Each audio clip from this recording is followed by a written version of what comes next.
Hello. Hi, Jed. Welcome. How you doing? Hi. Hello, everyone. I hope you guys are doing okay. I apologize for starting so late. Queenie here was having issues with her internet. But yeah, so I'm gonna be showing them more Milgram. We're gonna have some more discussions about some of the cases. And yeah, Rena will be joining in a little bit later. She's currently, doing her own stream. There was a miscommunication when it came to the timing. So she'll join in as soon as she is able. But so right now we'll start with we'll start with just me and Queenie. Hi Nini, welcome. How you doing? Didn't you like say you were gonna send me something? I'll take your time with that. But yeah, let me undeafen. And Green, you're cooking. I'm sorry. Are you literally cooking? Is that why you haven't sent the things? You haven't made dinner yet? I haven't actually eaten anything really ever since coming back. I had a meal at work, and then that was about it. Yeah, let me undeafen.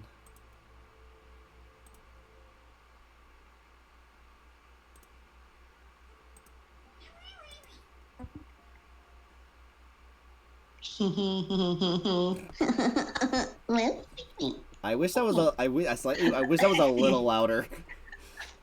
I know, I couldn't find a louder one. If you can send me where it's from, I could just make it louder myself. By the way, hello. I completely forgot where I got that. Nice. I had Pope yes, but my brain is cooking with changes. I'm gonna get the Gremlin laugh. Hi Ventus, welcome. How you doing tonight? How y'all doing? We're doing okay. Okay. We just Queenie just had some issues with her internet earlier. That's why we started a little late. But yeah, we kind of got a little bit of a snowstorm going on here, so it was being mean to our internet. Oh, is that what happened up there? Yeah, we got another foot of snow on top of the already sitting 3 to 4 feet. Oh, okay, that makes sense. Yeah, we had a snowstorm back on Sunday, like Sunday into Monday, but it wasn't like it was supposed to snow again like Saturday, like Tuesday, Wednesday, but like it only was just like a tiny. It ended up only being like a tiny bit, so that's where all the snow went. Yeah, it came up here. Give me that snow. I want some. Do you really, Ventus? Do you? I don't. I will say it may all come from the same place, but American snow is different than Canadian snow. How so? You get touched by the snow here, you're gonna have freeze bruises on your skin. That's the climate here, because like where I'm at, we're up coastal. I'm right on the water, so it's even colder. Oh. Yeah. I don't like going outside in the winter. I'm a bad Canadian. see, the thing is, like, I love snow and ice. The more the years progress, the more I hate it on the roads, more and more. Also, hi, Rodan. Welcome. How you doing?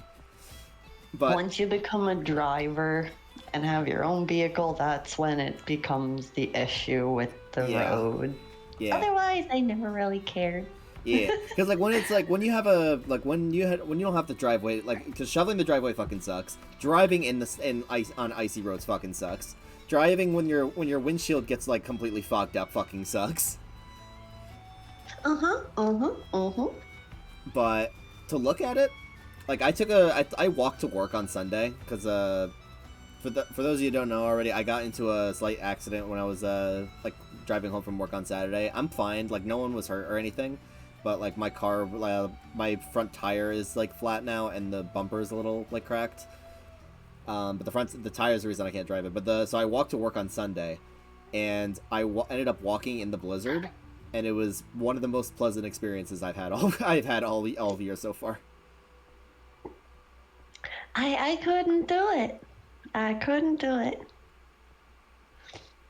mean, of course, I have a bad immune system. We all know this. If I go outside for longer than 10 minutes, I'm sick. Right. I mean, don't you like how good is your temperature tolerance? That's what I'm gonna call it. Oh, temperature tolerance. I can take cold. I can take cold. Okay.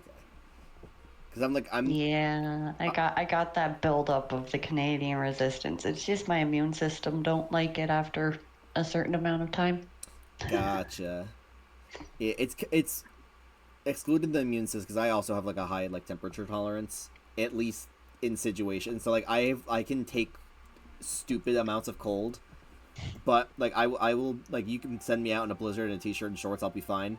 The moment you put me anywhere where it's even remotely hot, I suffer. I would absolutely love to see you come to the east coast of Canada and enjoy the snow here. Just to see your reaction. Sure. You know what? Sure. Also, what are you talking about? We're both East Coast. I'm talking in Canada. I do actually want to visit Canada one day. There's like two places in Canada I want to visit. Oh, where to? To one friend to a friend's place, to a friend's place, and to other friend's place. You being one of those friends. Hey yo. But I want to warm everyone up. I swear, if you ever come here, I have to show you the Cabot Trail. The what? Cabot Trail. What's a Cabot Trail? It is. So it's a forest trail here on the island, and it's out around like more of the country area, like less populated area, and it's beautiful. They have bike trails. You can rent ATVs out there to go out on the trails.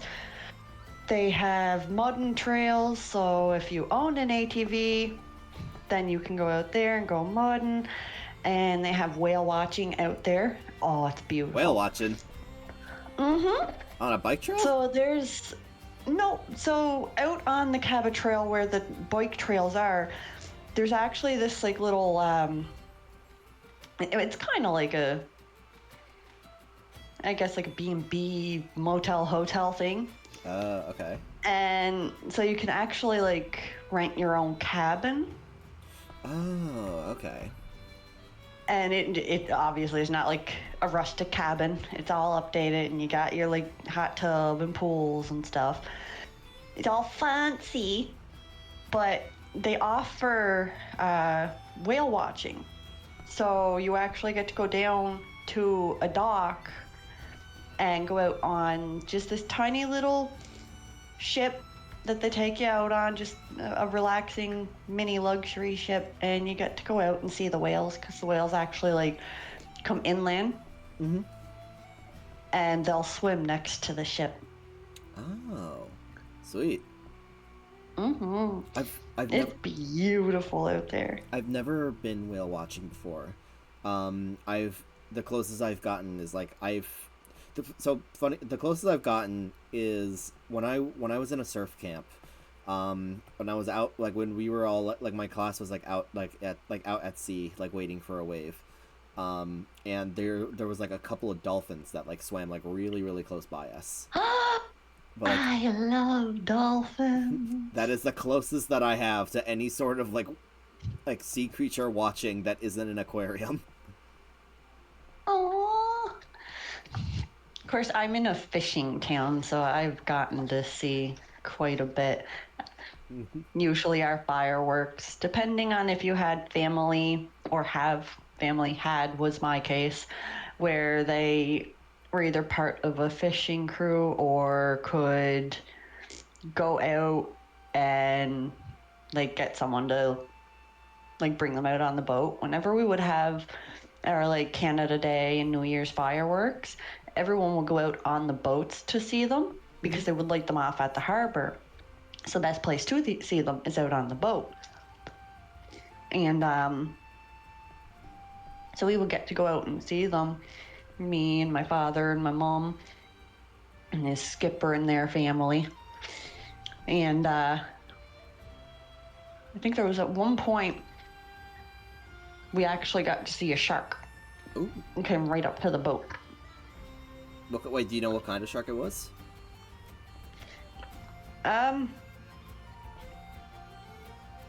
I can't remember. It was just like a tiny little, like, baby shark, not like a full grown. Right. It was just a regular white shark. There's a lot of things I want to do in life. I've never actually gone fishing before. Would love to do that one day. Fishing is... So, here's the thing. Fishing is one of those activities that's much better to do as an adult than it is to do as a child. Because, like, I was forced to go fishing for a couple years of my childhood, and it made me hate it. But now that I'm an adult, I actually have more patience. If I were to try it now, like of my own free will, and I had someone with me, I think I probably would enjoy it like a decent amount. But it's calming to go fishing. It's also the reason why like fishing minigames are so popular. Or like instantly like shoot up a game at least like shoot up like a video game at least like one star. At the very least, they shoot it up by 1 star if it has one. I was so freaking happy when I found out that Heartopia had fishing in it. I've heard some like things about like Heartopias though, like primarily when it came to like the development used AI for some of the puzzles, and then I also heard like the player base is like really kind of fucking weird.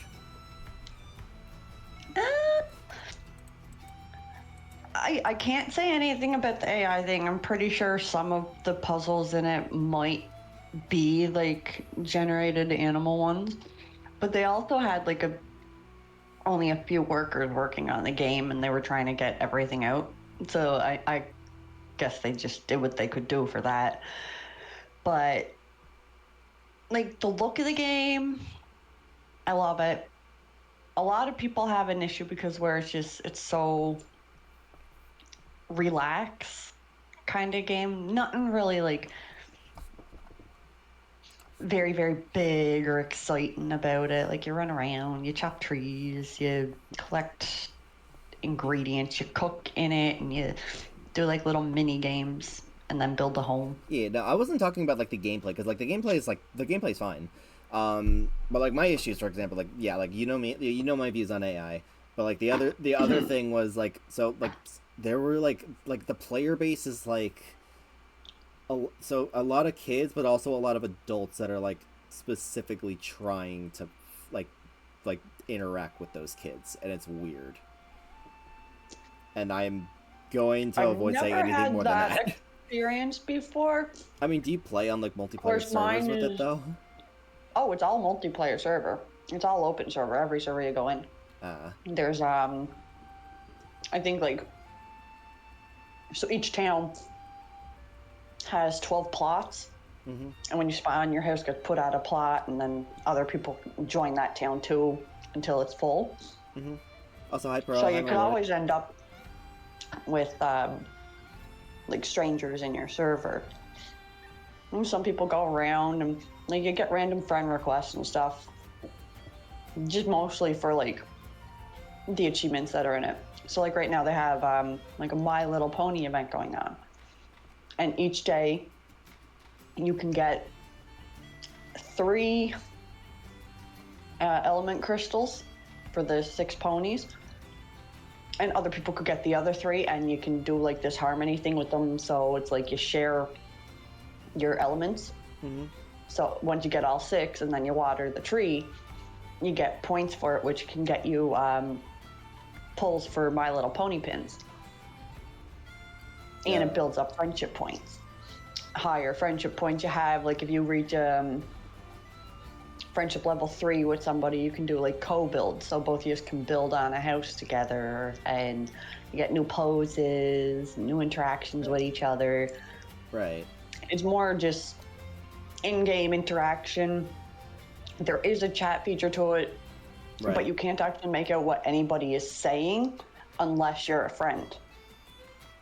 Well, I mean I mean, from what I was like saying before, that also makes like the whole like friend request into the messages thing a little bit weirder. Also, I'm doing okay, Milo. I hope you're having a good day too. And hi, Faith. Welcome. How you doing? Hey, Tajad. No, we were talking about Heartopia.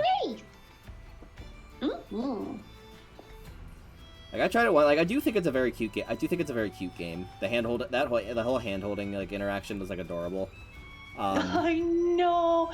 They have a new interaction that they're adding for if you do it's like a 7-day check thing with a friend, and you unlock a whole new emote for them together.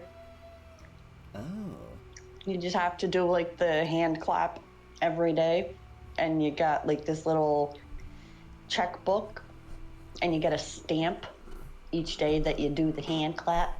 Gotcha. Yeah, I'm still kind of trying to decide how I feel about Heartopia right now, but it's nothing regarding the gameplay itself, because I do think the gameplay is very cute.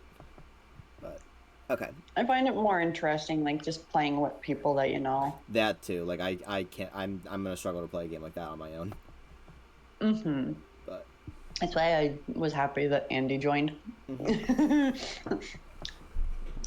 But okay, let's move into the topic of today's stream. So, I will ask first, like, has any of your like opinions like changed after like thinking on any of these cases a little bit more, or do you think? No, it's still the same. Okay. So let me also share screen. So, ironically, we're starting this showing off with one of my my least favorite character in the entire series. However, the questions that like her case specifically brings up are very like there's a lot to discuss with a topic like this. So I'm very curious, kind of like where like I'm very curious like what yours and also chat's like stance on something like this is gonna be. But okie dokie. Are you ready to begin? All right.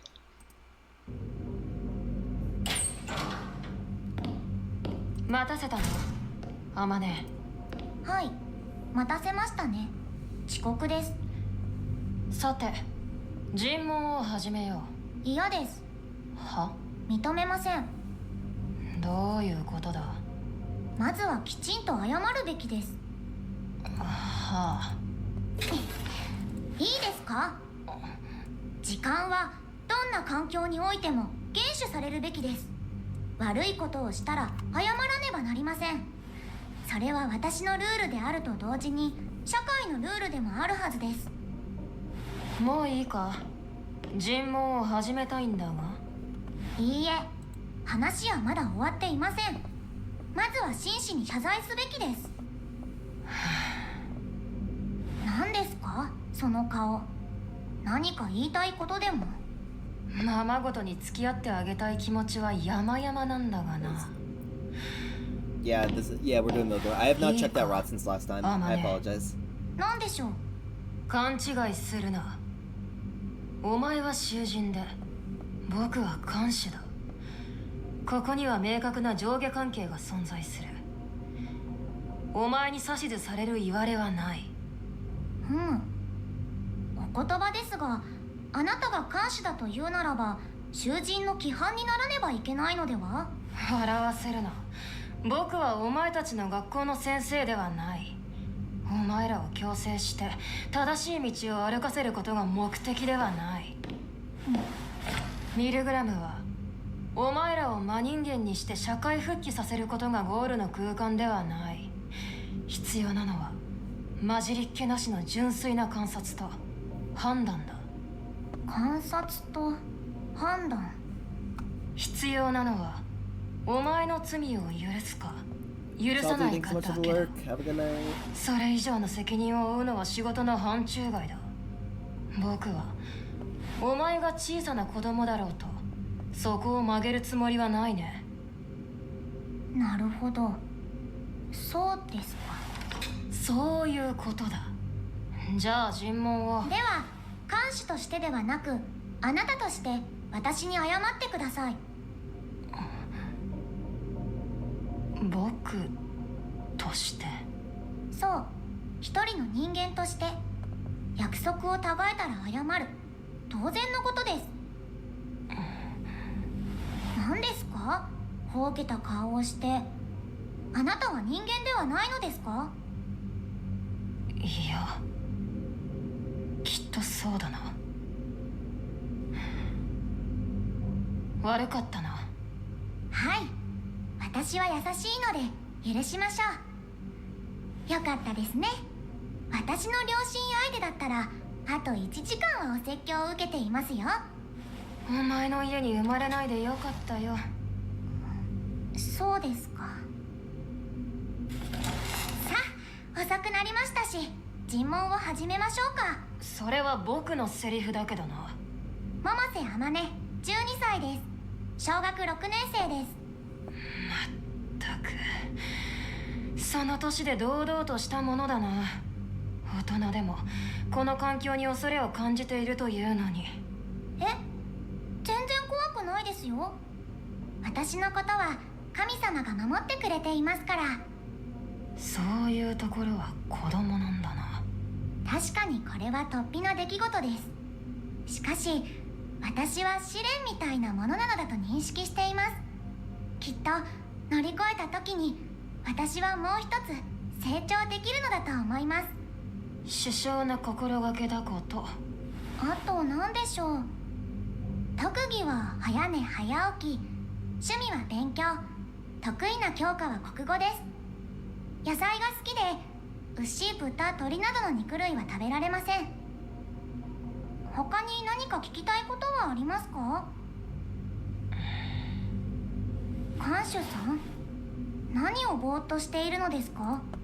職務怠慢ですか？ Thank you for the 10 stream streak. How are you お doing 前も tonight? 人殺しなのだなと思ってな。は？その質問はどういう意味でしょうか？あなたがそう言って私たちを集めてきたのではないですか？言葉通りの意味だ。少し言葉遣いが大行ということを除けば、お前は普通の小学生に見える。言葉遣いはそうですね。教育と環境のおかげでしょうか。それで？とても人殺しには見えない。なるほど。それは外見や年齢ということで Okay, す that's か good to ね。 hear. そうかもしれないな。看守さんは子供であれば人を殺さないとお思いですか？そういうわけではない。ミルグラムが選んできた以上、囚人が人の死に関わっていることには間違いない。それは前提だ。それが覆れば全て意味のないことになってしまう。では何でしょう。子供は普通人を殺さないですか？ Sorry, my silence. 子 Got 供であ alert. れ Should ば have done 人を earlier. 殺したことに Thanks 何 for か stopping 事 by, 情がある Ventus. かも Hope し you れ have a な good い rest で of す your か？ night. だから許すべきとでも思っていますか？そこまで言ってはいない。ただ少なくとも日本の法律ではそうなっている。刑事責任年齢に達していないとされる。不服ですね。まるで子供であれば自我が未熟であると決めつけたような言い草です。幼少期は親の教育の影響が強いのは事実だろう。成人に比べて自我が未発達であるという側面は否めない。なるほど。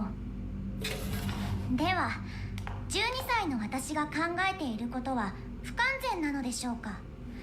今私が確かに感じている思いは、短い人生なりに培った価値観は年齢を理由に切り捨てられる取るに足らないものなのでしょうか？12歳の私に自我はありませんか？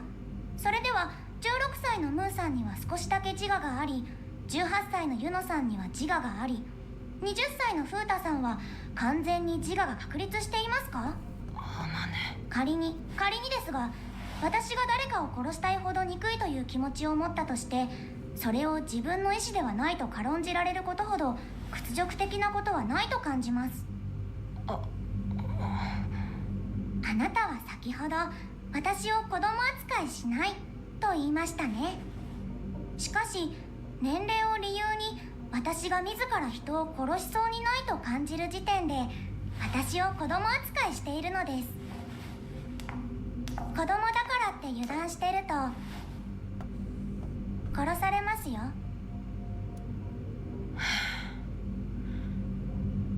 感想を言っていいか？どうぞ。大人だろうと子供だろうと、お前は立派にめんどくさいよ。あった。お褒めに預かり光栄です。言ってろ。ま、へりくつだが理屈は通っている。法律が便宜上ラインを引く必要性は理解しているが、僕までそれに感覚を引っ張られる必要はないか。柔軟ですね。それに子供扱いされる腹立たしさはつい最近身をもって知ったしな。今思い出しても腹が立つ。ミルグラムらしくないことをした。お前をきちんと罪深い人殺しとして扱おう。囚人番号8番アマネ。はい、それはありがとうございます。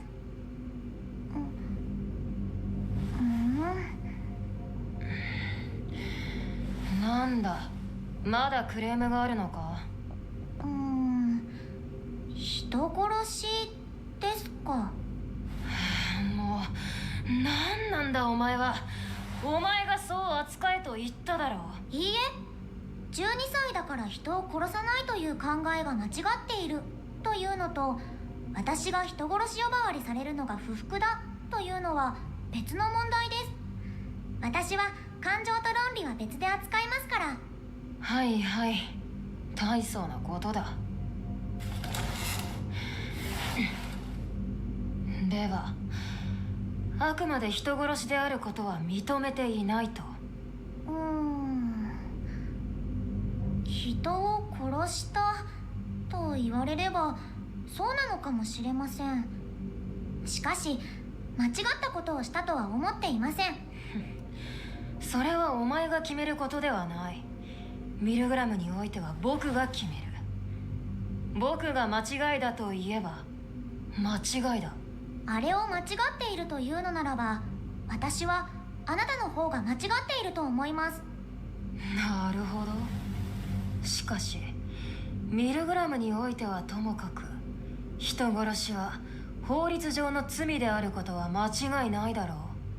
それでも間違ったことをしていないと？罪と言いますが、今看守さんが行っている行為も犯罪なのではないですか？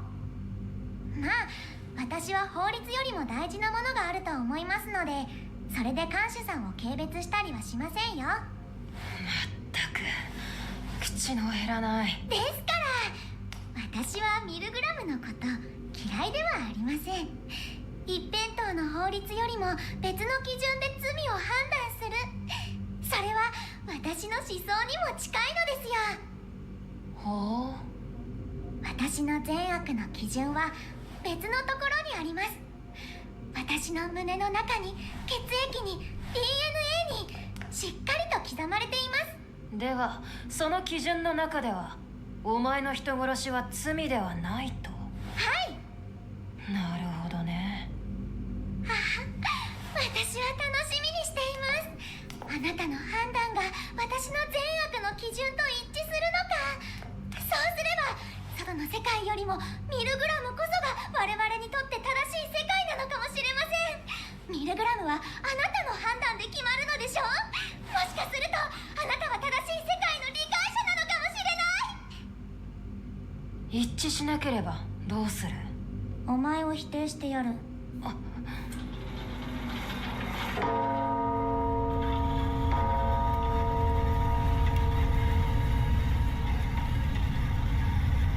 おや、もう終わりですか？楽しい時間でした。多少のすれ違いはありましたが、あなたは私に向き合って話をしてくれます。それはとても嬉しいことです。あなたは私たちの理解者になってくれるかもしれない、そんな予感に満ちた素敵な時間。黙れよ。覚悟しろよ、囚人番号8番。ハッシュさん。お前が求めたのはミルグラムとの真っ向勝負だ。黙って聞いてればベラベラと勝手なことを。基準を作るのは僕だ、お前じゃない。思い上がるな、神様気分か。どうしました？暴力ですか？どうした？ただ押さえつけてるだけだぞ。動けないのか？子供じゃないんだろう。何を？すまないな、僕の覚悟が足りなかったようだ。お前の言葉通り全てフラットに見てやるよ。子供扱いもしない。きちんとお前を見つめてやる。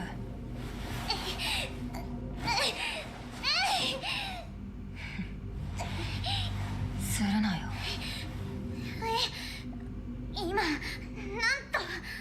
手遅れになってから子供だからと言い訳するなよ。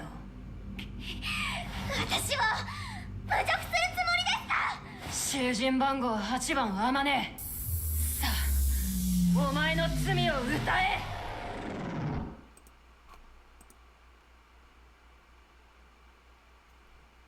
So, thoughts?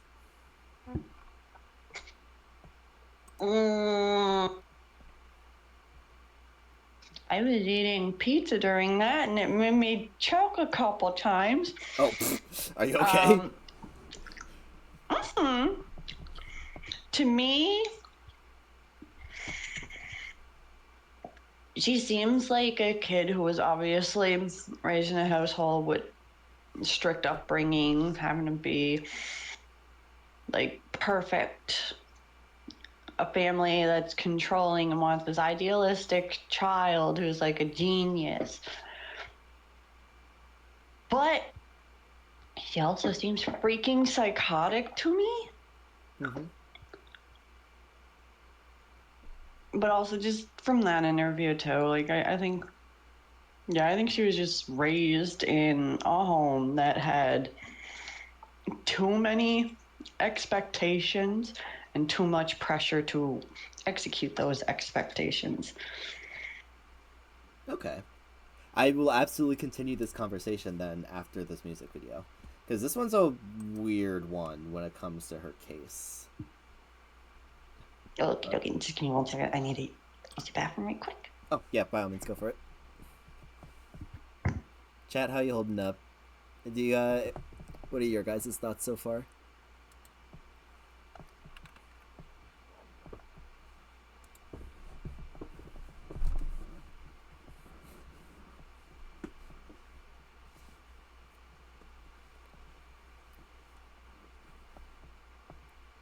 Because there's Amane's case, like the one, there's like one big element to it which sort of gets across in this music video if you dig into it, and that's really where this discussion is primarily going to lie, and I am very curious actually what you guys will kind of think of this.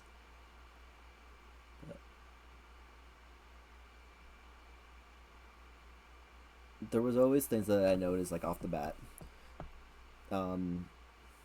She had mentioned one of the first things I noticed was that she had said like, isn't it condescending of you to assume that just because I happen to be a child, I'm incapable of hating someone enough to kill them? So hate as a primary motivator. And also like her belief is going to be a very strong theme on this one. So I'm running out of ways to stretch this out.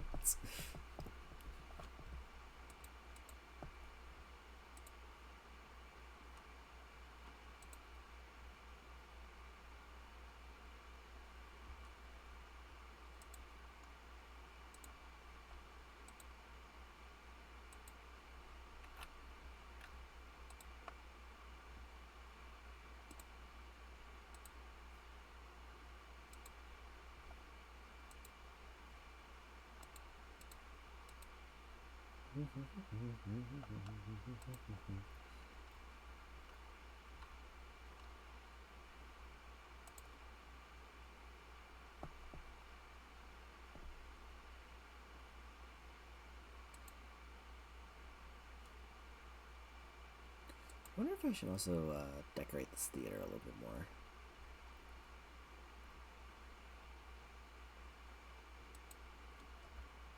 What else would I... It's been a while since I've like updated like any of the like my overlays, and this one I drew myself. Like, there hasn't been a need to update like any of these ever. I wonder about that actually. If there is like if there is a need for me to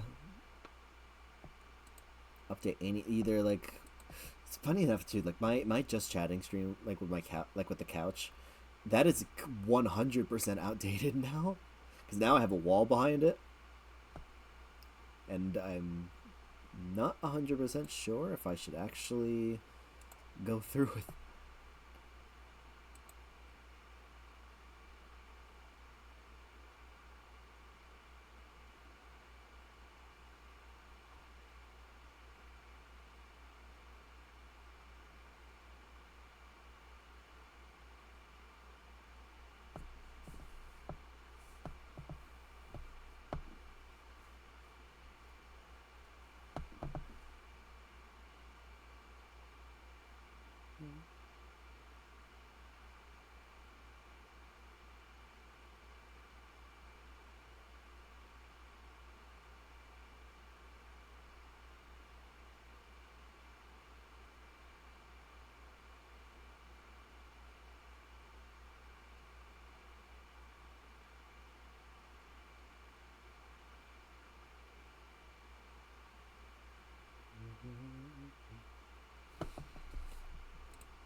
How much water do I have left? Also, food just in general. I should probably have some. I was supposed to go grocery shopping today, and then I just got completely I got completely distracted by the video that I'm currently making.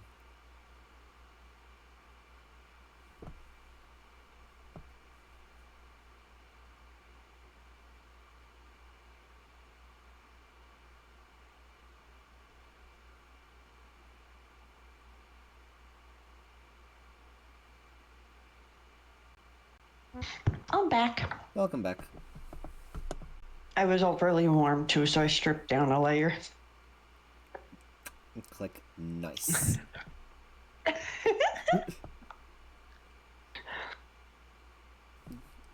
But alright, you ready to go? Mm-hmm. Yes, sir. This is magic.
So. So it's kind of. It's still somewhat giving me same vibes, like a child raised in a herd family, like raised with too many expectations a child shouldn't be expected of. But like with the video itself, it makes me wonder, like, could it be like a child star? Maybe things were too hard on her, family had too many expectations, like legalities, managers having too many expectations, like people trying to over teach a young mind and like making a snap, or like people who condemned her for doing something nice and like hurt her for it or wouldn't let her do it, kind of like taking her out of like typical childhood. So let me provide a topic, and I would like to know how much this does or doesn't change how you view this. Okay. Religion.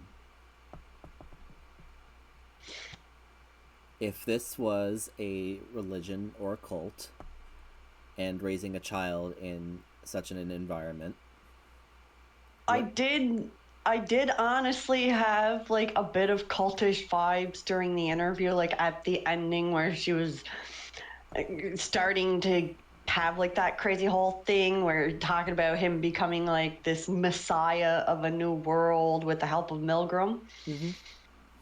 That did give me cultish vibes. So that, if that being the case, I still have the feeling, obviously she was raised like with different expectations, not raised properly, raised in like this cultish type kind of nurture, I guess, and nature around her, like not learning rights from wrongs really, and being taught one thing and one thing only, with expectations put onto her to follow these rules. so then Possibly punishment if she didn't. So in that scenario, would you like, for say, let's say like someone who's been raised on those ideologies, who's been raised like to be like to be like that, if they commit a murder, would you blame the child? Now, personal opinion, no. Depending on the age that she committed it. Like where she's only 12, though, obviously it was the age of 12 or before. No, I would not want to condemn a child for it. She would need... I don't think she's innocent, obviously. She's not innocent. She admitted to it. She just doesn't want to accept it. Well, she's admitted that she doesn't think that she does anything wrong, that she did anything wrong. Yeah, but she's also 12, and like as a parent myself, children of that age are very impressionable, especially being raised in an environment like that. That impressionability grows, and they're thinking that that's what is normal because that's what was normal for them growing up. They didn't have the experience of everything else, or the experience of actually learning like what's right, what's wrong, like the moral high grounds. She wouldn't have been raised with that. So she's impressionable. I would not put the blame on her. I would put it on those who raised her, obviously. Anything to do with a cult should be burned to the ground. But she also needs help. Like she is a danger with her current mindset. So I think like if she was to be punished, and a good punishment for her would be like a rehabilitation center for those who were suffering from cultish activities. Mm-hmm. Something to like re-impression her mind to what is how life for a child should have been. She should be shown like what that is like, what a real childhood is like, not a cult childhood. And then have her like see a determination herself, because obviously she does seem like very smart. Mm-hmm. She's got knowledge that her age shouldn't have. Like she does beyond in development there. She does act like way older than she actually is. Yeah. So like she's beyond in development there. So I think she should be given the chance to experience like an actual normal childhood, and then let herself determine there. Like give her the other side of the fence where the grass is greener, Mm-hmm. and let her decide where she wants to be. If she wants to be on that grass is greener side, well, then give her kind of like, they should give her like that chance, that benefit. Like, okay, you had a hard upbringing, you were raised into this shit, like you are not the one at fault. It's those who raised you and taught you that this is okay. Here's how things really are. Here's a normal family. Let her experience a normal family, like a foster family that can treat her how a child should be treated. Let her have that, while obviously like supervised and watched over, because she is still currently a danger. Mm-hmm. But give her that opportunity, and then just see where her kind of, I guess, alliance lies. See, if she decides like she's still in that mindset of thinking like this whole how she was raised was right, well then yeah, fucking punish her. Yeah. Obviously she committed a sin. It's the fact that she still has this mindset, even like after leaving, like however long it's been like since committing the crime, but the fact that she still has this mindset is the reason why I hesitate to say like innocent, because like a lot of the points that you've been saying I agree with, and I do also think, at least from the music video, that there also might be like bits of abuse involved, which like I got that from like the scene where she was like, she put the bandage on the little cat and then everyone looked at her like, you just helped something that someone obviously wanted dead. Yeah, but like even like excluding that, the first one, this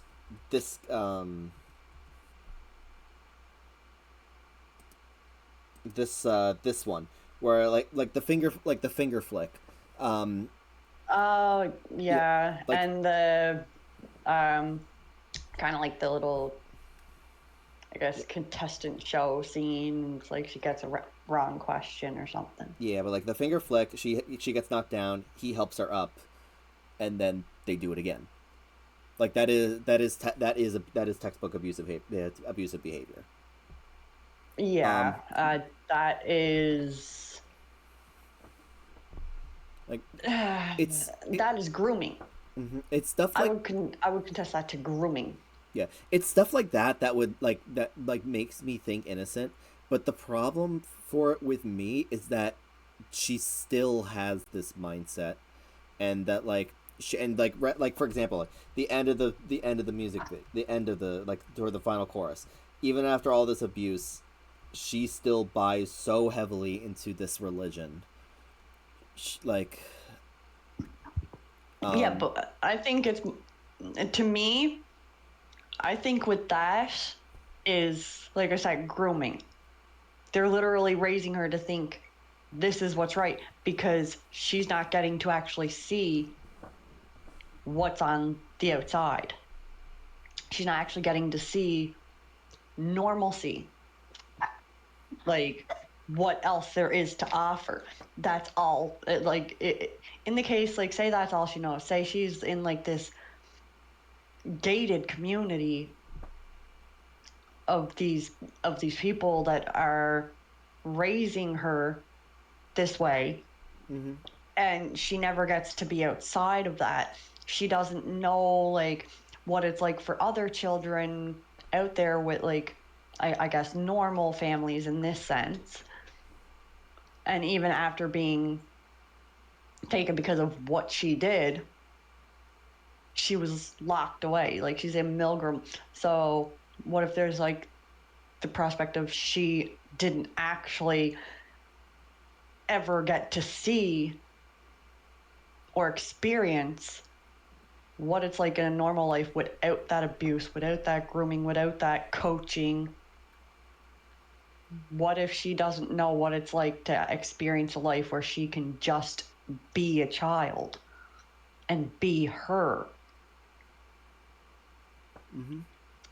So even after the fact, like, you gotta think, like, if she's only raised one way and she only learns one thing and is never shown that there's other ways of living, then that's the only life she's going to know. So yeah, that I can understand that she'd still be in that mindset, because she doesn't know there's any other mindset to be in. She only knows what people are telling her. Oh, you did wrong. This is blah, blah, blah, blah, blah. This is the right thing to do. But she never actually got to experience that. She never got to see it. She's only being told after years and years and years of this coaching and grooming and abusive upbringing. She's stuck in one mindset right now because she doesn't know there's any others. So, like, if, in the scenario that, like, in the scenario that she is given an opportunity, that, like, she is told that, like, killing is wrong, for example. But if she doesn't change that mindset even after being extended that. If she was to be given the opportunity of seeing and like even having like a little taste of what it's like without being raised in like a cult, and she was still in that mindset, then yeah, she's guilty. Because she is then 100%, she's had all of the options set before her, all the cards were put on the table, and she still would be choosing that way. Right. Okay, but with her being a child, I think, like, if there's the scenario that she wasn't given that, like, she was only told, here's all, oh, this is how other people live, blah, blah, blah, blah, but she's not actually seeing it and experiencing it herself, to kind of, like, rehabilitate her from the cult life, then I think, like, she should be given that chance first before a final determination, because we don't know, like, say they did give her that chance and she sees like, oh wow, like, okay, I was raised wrong, I want to change, I want to be different. She's actually, like, again, impressionable, wanting to have like this easier life where she doesn't have to do things like we could see, like, maybe she didn't actually want to do that kind of thing. She was just doing it because she thought that's what she had to do. Right. And that's what she was told she had to do. What she was told was what was needed, whatever, blah, blah, blah. Oh, it was God's will. Like, if she's to see a difference and she wants to go with that difference, then I'd say she would be innocent, because then it would have all been on her way of being raised. Because I firmly believe, like, a person is developed, and it's how they become as a person is nature versus nurture. I highly believe in that, because anyone can be raised any way, but the environment you're in can has the bigger impact on you. Yeah. You could be raised in a nice household, you could be raised like with a family that loves you, but if you're in like this, okay, like I'll use the same reference, a gated community of cultists. Doesn't matter how much your family loves you, you're also being raised by around a majority of something else, and that something else is going to have an impression on you. It's going to imprint on you, especially as a child, being so impressionable, thinking like, hey, I want to try this, I want to try that because everybody else is doing it. And as we know, children growing up as young infants up to teenagers, when you're told no, no means yes, because you're going to do the opposite of what you're being told. It's rebellion. It's like something that's naturally ingrained in everybody is to rebel. Mm-hmm. If a parent is telling you, if a parental figure, or if like this diplomatarian figure is telling you don't do something, you're going to want to do it even more. Right. I will note though, like, so, there's also like the argument, like, yes, like how a child is raised, and what a child's environment is like. These all can alter like how the child like ends up when they're grown up.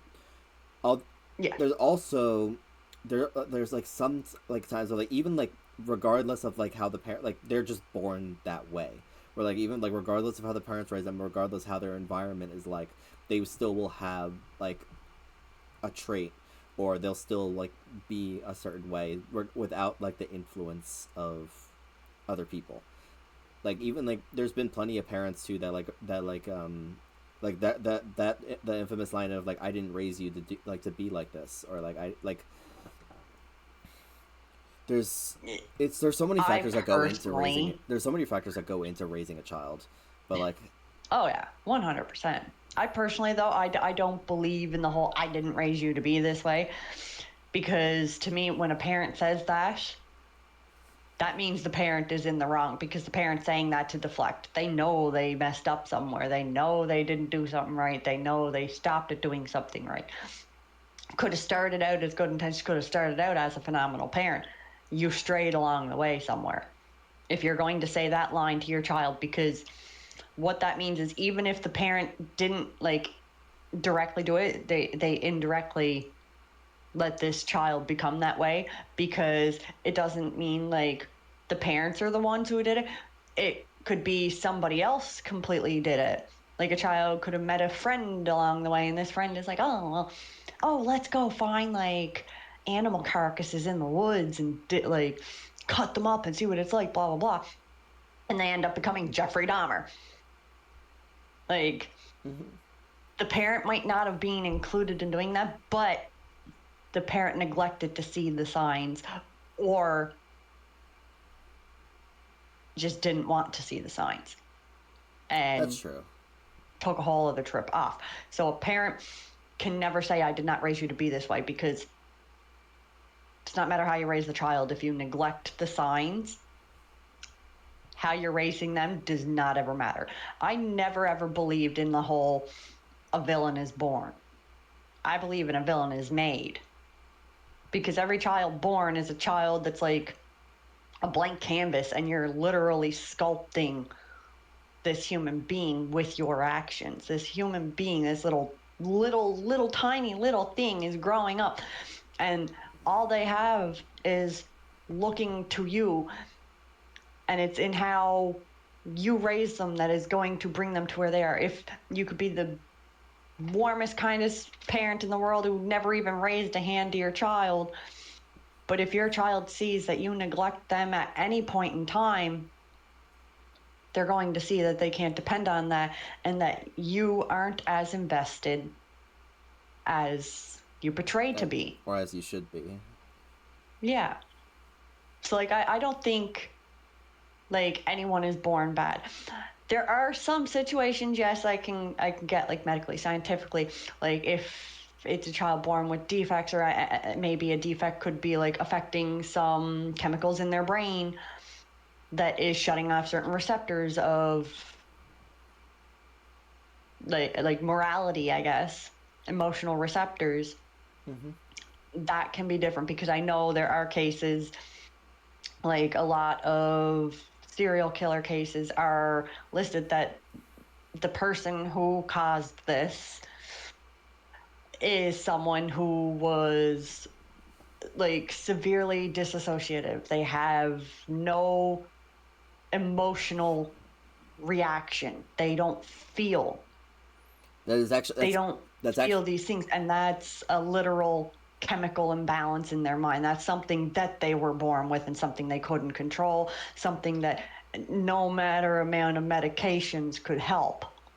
that's actually kind of like what I was thinking of, like when I was bringing up Yeah. that previous argument, where it's like even if like you do everything right, like they still turn out like or like everything like right that you can, it still turns out that way.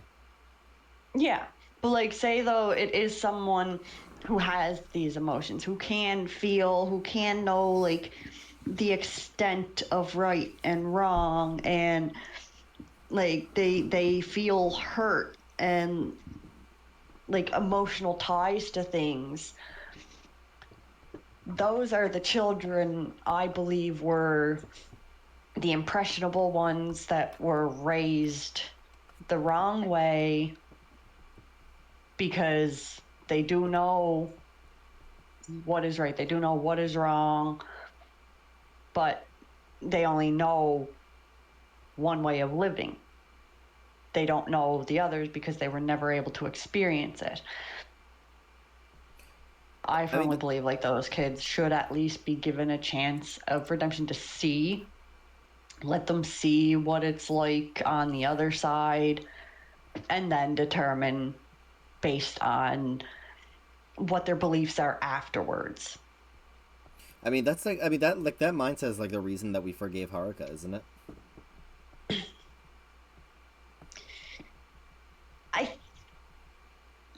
Yeah, kinda, yeah. Like when it's like a case of like someone who can feel, who can learn, but is neglected by a parent for basically their entire life, and like that they start acting out in any sort of way that gets them attention. Yeah, but like I think the difference was with her is she is older. She is more of a teenager, so she That's a guy. did know. He is more of a teenager that did know right, wrong. I'm doing this. I'm not doing this. Whatever. Blah blah blah. They knew also what the consequences were. Her being a child, they don't really know a lot of the consequences of things, especially like you said, you brought up maybe cult. If it's something like cultish, then she's already on the wrong path there, but she doesn't know the consequences of things because obviously they will not tell them the consequences of things. They're not going to say, oh, if you go and kill this person in the name of God, everybody else in the world is going to arrest you and put you in jail and lock you up for life, and you'll never see daytime or your family again, whatever, blah, blah, blah. They're literally telling them, like, hey, do this because it is the will of God. He wants you to do this. It's the right thing to do. It needs to be done, and you'll be the savior. And any child is going to think like, hey, yeah, I want to do good. I want to help people. And if they're being told and raised to think that, okay, kill this person because this person is like, oh, this corrupt whoever, yada, yada, yada, and they're going to think they're doing God's work, not realizing what the consequences really are.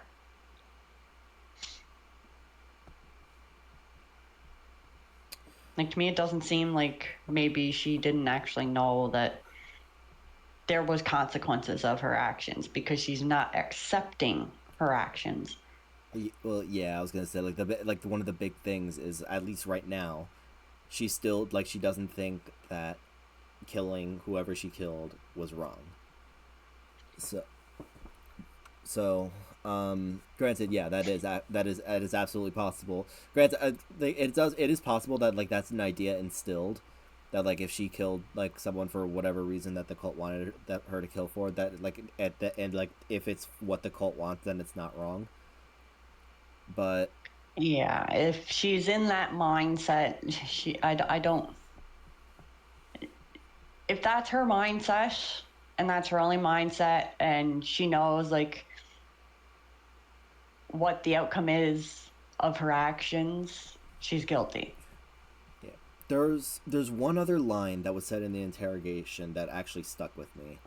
I mentioned this earlier when you were in the bathroom, I think, but isn't it condescending of you to assume that just because I happen to be a child, I am incapable of hating someone enough to kill them?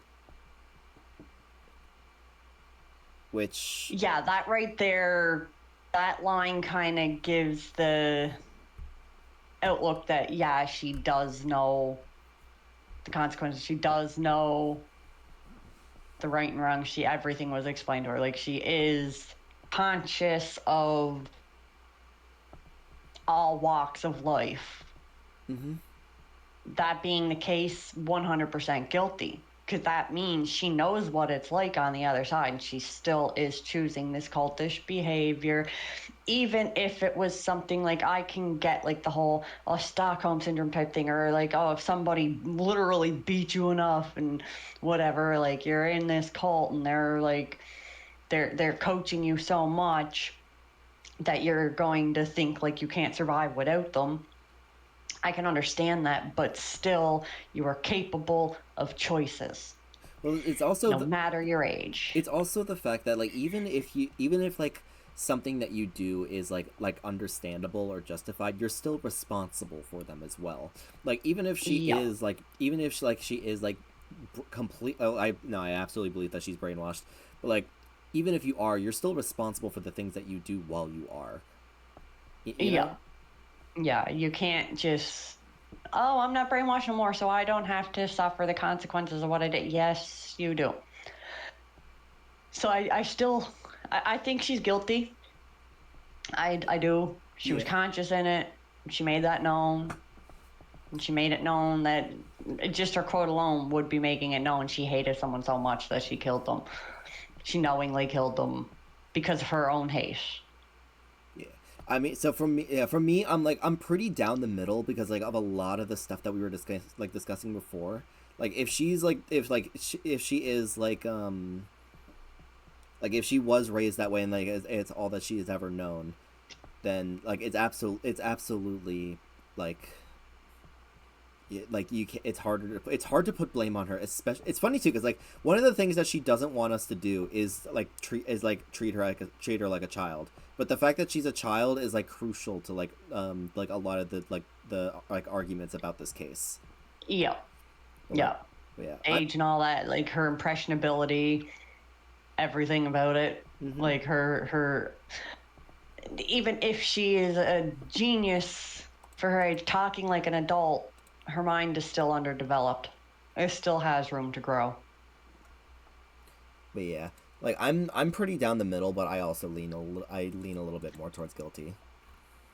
Yeah, like I think the only thing that would turn my tides right now more towards innocent, outside of the fact of like my old suggestion, like, oh, well, I'll give her a taste of what like it's like being normal, whatever, blah, blah, blah, and see what her outlook is.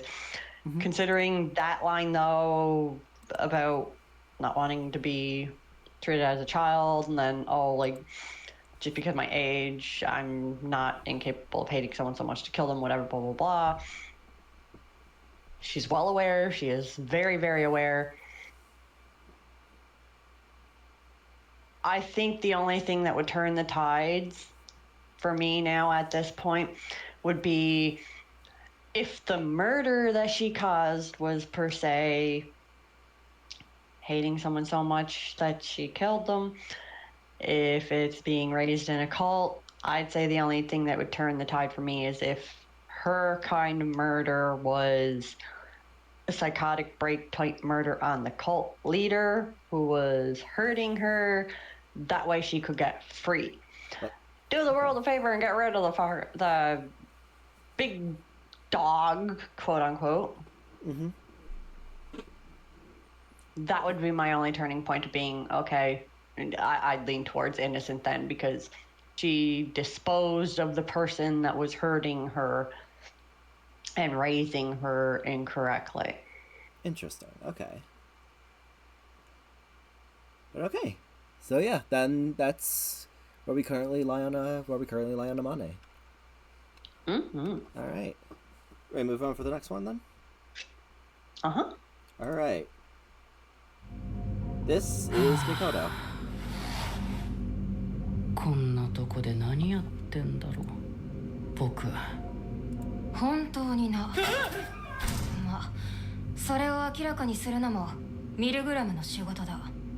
ちょっとびっくりさせないでよ監視君。ドアを開けるときはノックするってそこそこ常識じゃない？うるさい。指図するな。横暴なんだけど。He's 尋問を a 始めるぞ。囚人番号9番。He's 23, I think. いやいや、尋問って言われても別に何も隠してることなんてないってば。名前、年齢。Hey, I remember correctly. 茅野Mikoto23歳。じゃなくてさ、僕はずーっと君に話があったんだよ監視君。なんだ。手短に済ませろ。ねえ、いつ終わるのこれ？はあ？いや、そりゃそうでしょ。急にこんなところに連れてこられてさ、人殺しだのなんだのわけのわからないことを言われて、何かのドッキリとかリアリティショーとかモニタリングされてる的な、そう思って我慢してたんだけど、だからこそ他のみんなとも仲良くやってたんだけどさ、テレビだとしたら映りとか気を使うじゃん。でもさ、あまりにも長すぎる。なんなのこれ。お前、まだそんなことを思っていたのか。ミルグラムが何かの冗談だと。思ってるよ。思ってるに決まってるだろ。だって僕は本当に身に覚えがないんだ。罪を犯したとか人殺しとか言われても知らないよ。僕はただのしがない会社員だし。なんだよ、人が真剣に話してるってのにニヤニヤして。考えてみれば初めてだと思ってな。全く身に覚えがないとしらばっくれる囚人は。しらばっくれてないって。マジで知らない。ほら僕の目見て、ほら。触るな、慣れ慣れしい。いいからちゃんとこっちを見てよ。どう？マジでしょ？知るか。嘘をついているような目に見えないとでも言われることを期待したか。僕はそんな曖昧なもので判断はしない。もう。いや待ってくれ。そもそも僕が何をしたか監視君も知らないんだろ？ああ、全く知らない。なんだよそれ。それで僕を人殺しだと決めつけるなんて横暴じゃない？横暴ではない。ミルグラムがそう言っている。僕にはそれで十分だ。なんで盲目的にそれを信じられるんだよ。話にならないよ。とにかく僕は本当に知らない。人も殺してない。悪いこともしてない。コツコツ普通に人生やってきただけ。それなのにこんな変なことに巻き込まれるなんてさ。そんなの冗談だって思いたいよ。思いたいだろこんなの。僕にだって生活があるんだよ。苦労して憧れの会社に入ったばかりなんだよ。クビになったら責任取ってもらうからな。なるほどね。面白い。面白いことがあるもんか。よし、一旦その前提で話に付き合ってやる。思考実験だ。ミコト、お前は何もしていない。そう、その通りだよ監視君。一旦お前は囚人番号9番ミコトではないとしよう。そうだな、ただのミコト君だ。いいね、ミコト君で行こう。僕も親愛を込めてスー君って呼ぶよ。それはいらん。調子に乗るな。付付き合ってやる代わりに一旦僕の言っていることを事実だと飲み込め。ミルグラムはショーなどではなく現実だ。ここが人殺しを集めている施設ってこととか、それを歌と映像でうんとか。そうだ。お前の言うことだけを信じるならば、お前以外の9人は全員人殺しだ。そんな場所にいるのヤバすぎるでしょ。みんな全然そんな人たちに見えないし、ほらそもそも小学生いるんだよ。それは天音にあまり言わない方がいいぞ。めんどくさいことになる。なんで？まあお前の言うことはわからないでもない。僕も尋問していて学んだ。人の印象はどうしても外見に引っ張られるでしょ。ユンちゃんとかムッちゃんとかただの JK じゃん。ハルくんなんて虫も殺せなさそうな顔してるし、フータなんて傘パクんのがやっとでしょ。ほらマッピーはただのいい人だし、まあカズさんとかシドウさんとか、あとコトちゃんとかは雰囲気的にワンチャンあるかもだけど。人物表参考にするよミコト君。ただそいつらはミルグラムが選んだ人間だ。間違いなく人の死に関わっている。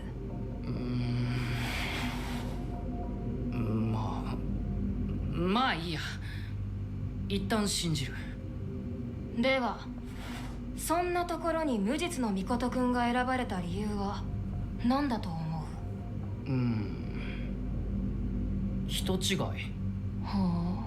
そっち側の判断基準の細かいとこに目をつぶるとすると、同姓同名だとか外見が似てるとか、そういう取り間違い。ミルグラムの誤作動ということか？そうそう、他に考えようがないもん。そうか。僕はもう一つ思い浮かんでいるぞ。お前は人を殺したことを忘れている。は？忘れている？人を殺したことを？そんなことあり得る？お前が嘘をついていない。ミルグラムは正しい。両方の条件を飲めばこの答えが導き出されるのは自然だろう。忘れている？僕が人を殺したことを？人間はストレスを避けるために記憶に蓋をすることもあるという乖離性憲法のように。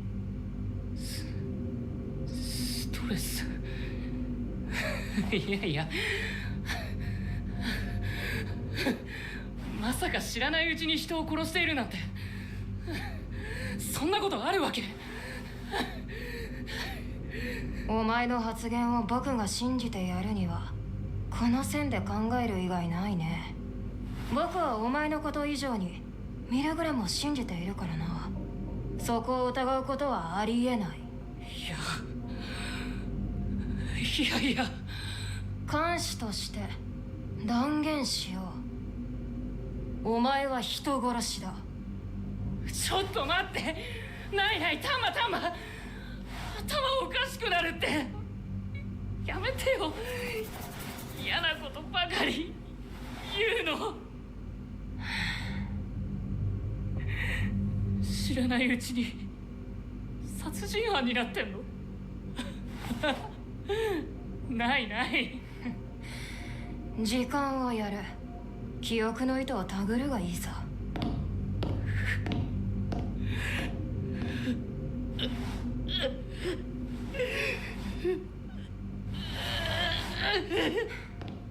人を殺した記憶がない殺人者だとすればどう考えるべきかなあ、ミコト。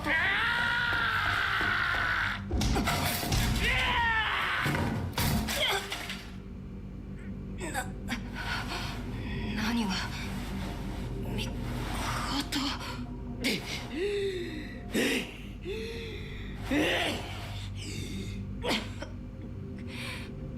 僕に攻撃を？まさかありえない。くそ、聖人から監視への攻撃はできないはず。うっせえんだよてめえ。ごちゃごちゃ言ってっと叩き殺してやるぞカスが。だ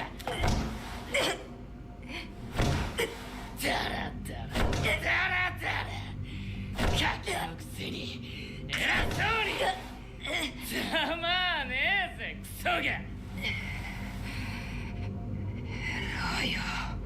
ああ聞こえねえんだよ。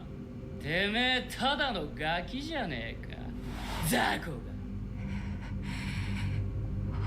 覚えてろよ、人殺しが。ああ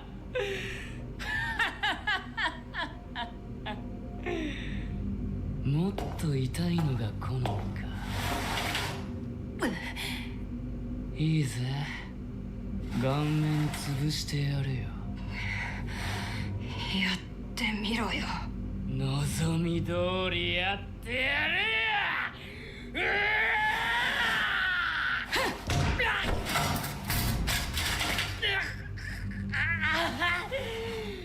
なんだってめえ。お前命拾いしたわね、監視さん。コトコ、なぜ？話は後。どいつもこいつも俺をイラつかせんだ。ほらショコバカすんな。典型的な素人の動きだけど、この打撃の重さ、彼の筋肉量からは想像もつかない。しつけえしつけえ。長期戦はそこそこ面倒か。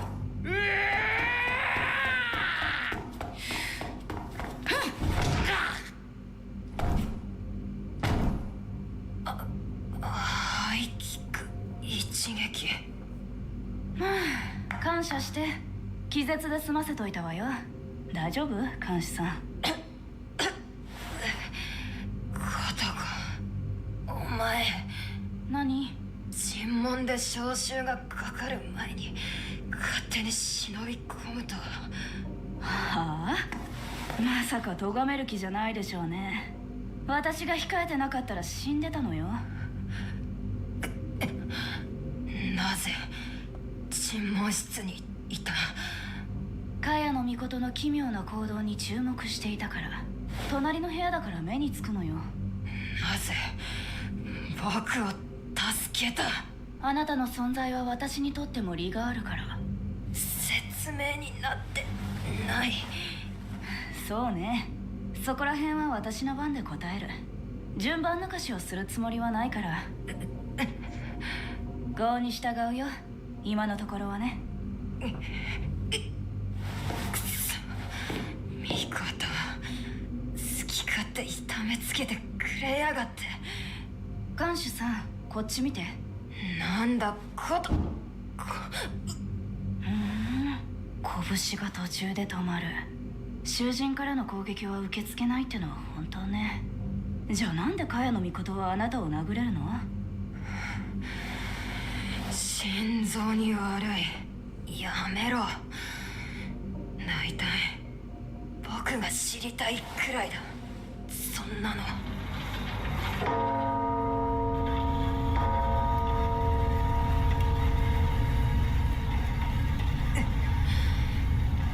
時間だ。出て行け、コトコ。新章を歌と映像にするのね。私は見ちゃいけないわけ？認められない。出て行け。それにしても面白いことになったわね、コトコ。あなたも分かっているでしょ。先ほどの行動から茅野尊は乖離性同一性障害、いわゆる二重人格の可能性がある。まだ虚言芝居の可能性も捨てられないけどね。え、どう思う？私は本物を見たことはないけれど、仮に彼が本物の多重人格者ならば別人格が犯した罪は主人格が負うべきなのかしら。コトコ。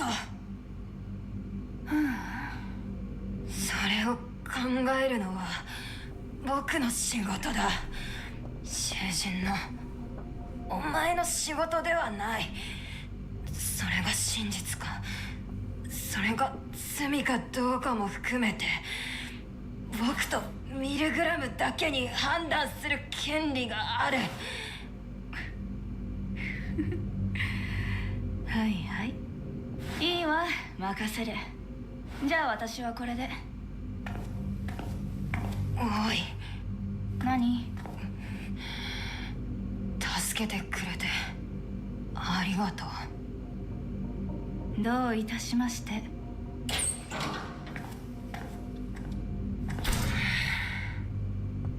けのわからないことばかりだ。だが仕事はしなければならないな。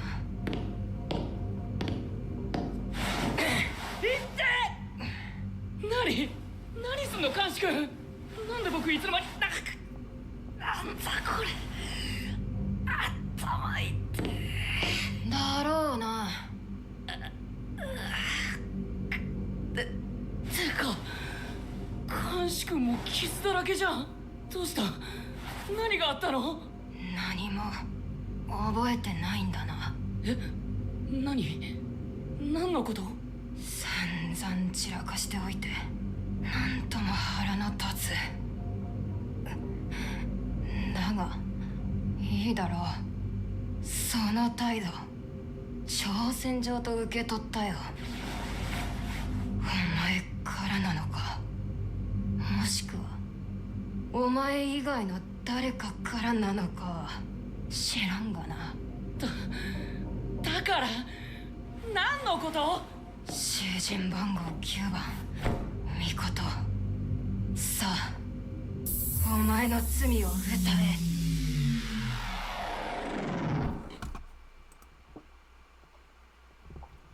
So, Well then. this one I mean, granted, they spell this one out pretty like within the Self-explanatory. yeah. So, I mean, granted, I still think I should save the discussion until after the music video. But do you have any thoughts going into this? I was getting the clue of DID when he was starting to go on about, like, not remembering shit. The moment, like, it was going in that he didn't remember, I just instantly, my brain went to maybe a split personality? Mm-hmm. Originally, my brain thought of it as a joke, but nah. Not so much of a joke no more. Nope. Which it would explain why he would be able to even actually hit them, because Milgram only registered Mikoto as the prisoner. Now, if Mikoto isn't Mikoto and it's a different personality, someone completely else, they wouldn't be applied to Milgram's restrictions. You picked up on that way faster than I thought you would. I'm smart. I may be blonde, but I am smart. No, it's not even that. It's just like I'm surprised you thought of it that soon. Mm-hmm. See, this is where my brain goes. I love these kinds of things. Like when it's stories, like someone like defying things and you realize it's because they're not actually who they're supposed to be. I vibe with that. I vibe with that stuff. I'm back for a bit. I read so many stories where it's like that. I'm back for a bit. What's happening so far? Welcome back, Pearl. We're talking about one of the prisoners who has a split personality. But we're actually just about to enter the music video. So, are you ready? Yes, sir. Also, fun fact about this one. I think this one's currently their most popular music video wise, and it is strictly because, and you'll probably see why. Internet being internet. Let's put it like that.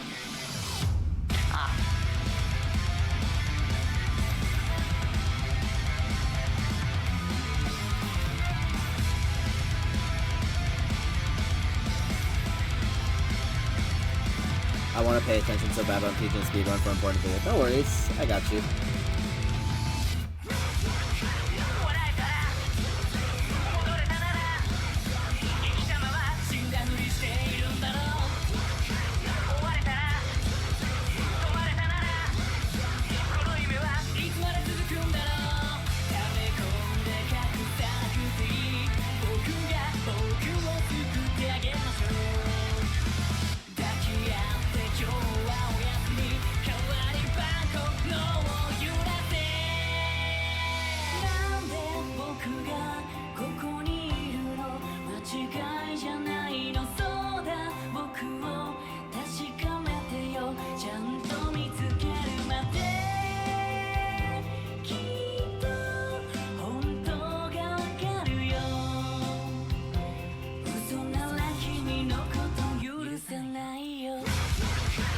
Hi Travis, welcome.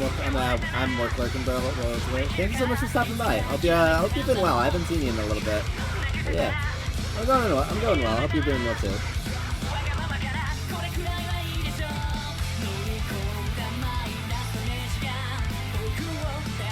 Hopefully we can do some background noise. Oh crap! Did you remember? Sorry. Hey, you're good.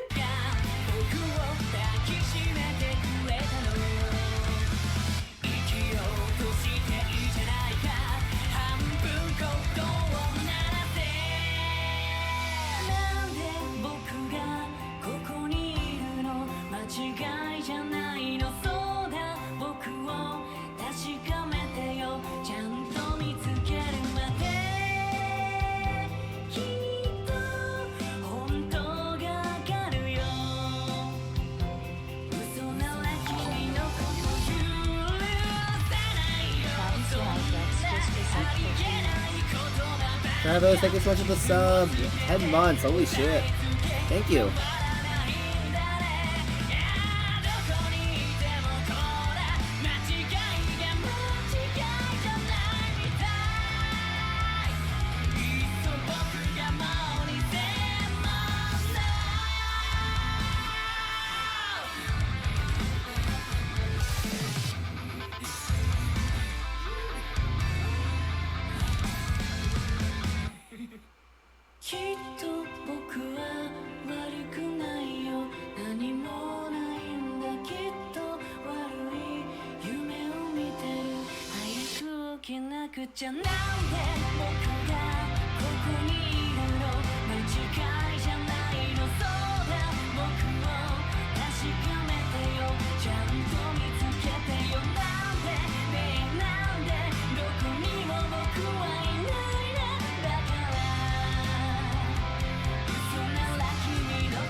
So You're not a beat.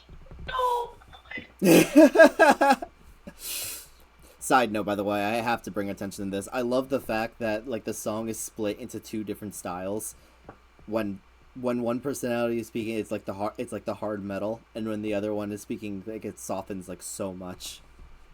Yeah, I like that. I like that. I did notice that too, where it was more of like the heavy metal with this screamo freaking vocal whenever it was like him killing or going to kill, and then when it's like just him being him, stumbling home, it's just soft. or in the like the water mirror place. Yeah. I think that I want to equate that as like the inside of his mind. Mm-hmm. That place is like his mind. So, I'll be blunt and just ask the question, because the entire question surrounding his case is the exact same question that Kotoko asked. Yeah. Should he really be condemned for something that somebody else technically did in his body? Yeah. Should you forgive one half if the other half did something wrong? I would forgive his bean half. Bean did not know. Bean did not know. Non-bean. Now non-bean. Oh, non-bean's not the one on trial now, is it? No. But non-bean should be the one on trial. Non-bean actually hurt. Well, Already in 5 milligrams. I don't know how. I don't know a ton about like dissociative identity disorder, so I don't know exactly like how much control someone can have over another personality. I don't know. So like in a sense, it can differ between people. Some can have complete control. Some can have absolutely no control. Some can have limited control. It's more like DID is like you go to sleep, but your body is still moving. Yeah, it's still working. It's still running. It's still being guided, talking, acting, living. Mm-hmm. It's just you're not the one living it. Right. You're asleep. Your mind takes a back seat as another mind takes over.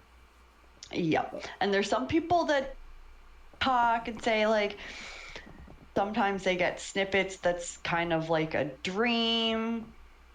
So they're like seeing like memories through this other like personalities side, or like while they're asleep, it might seem like in the dream they're seeing what's going on, whatever, blah blah blah. Mm-hmm. Others, it's completely black, just darkness.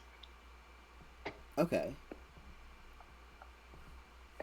It really, it depends on the person, depends on the extremity of the disorder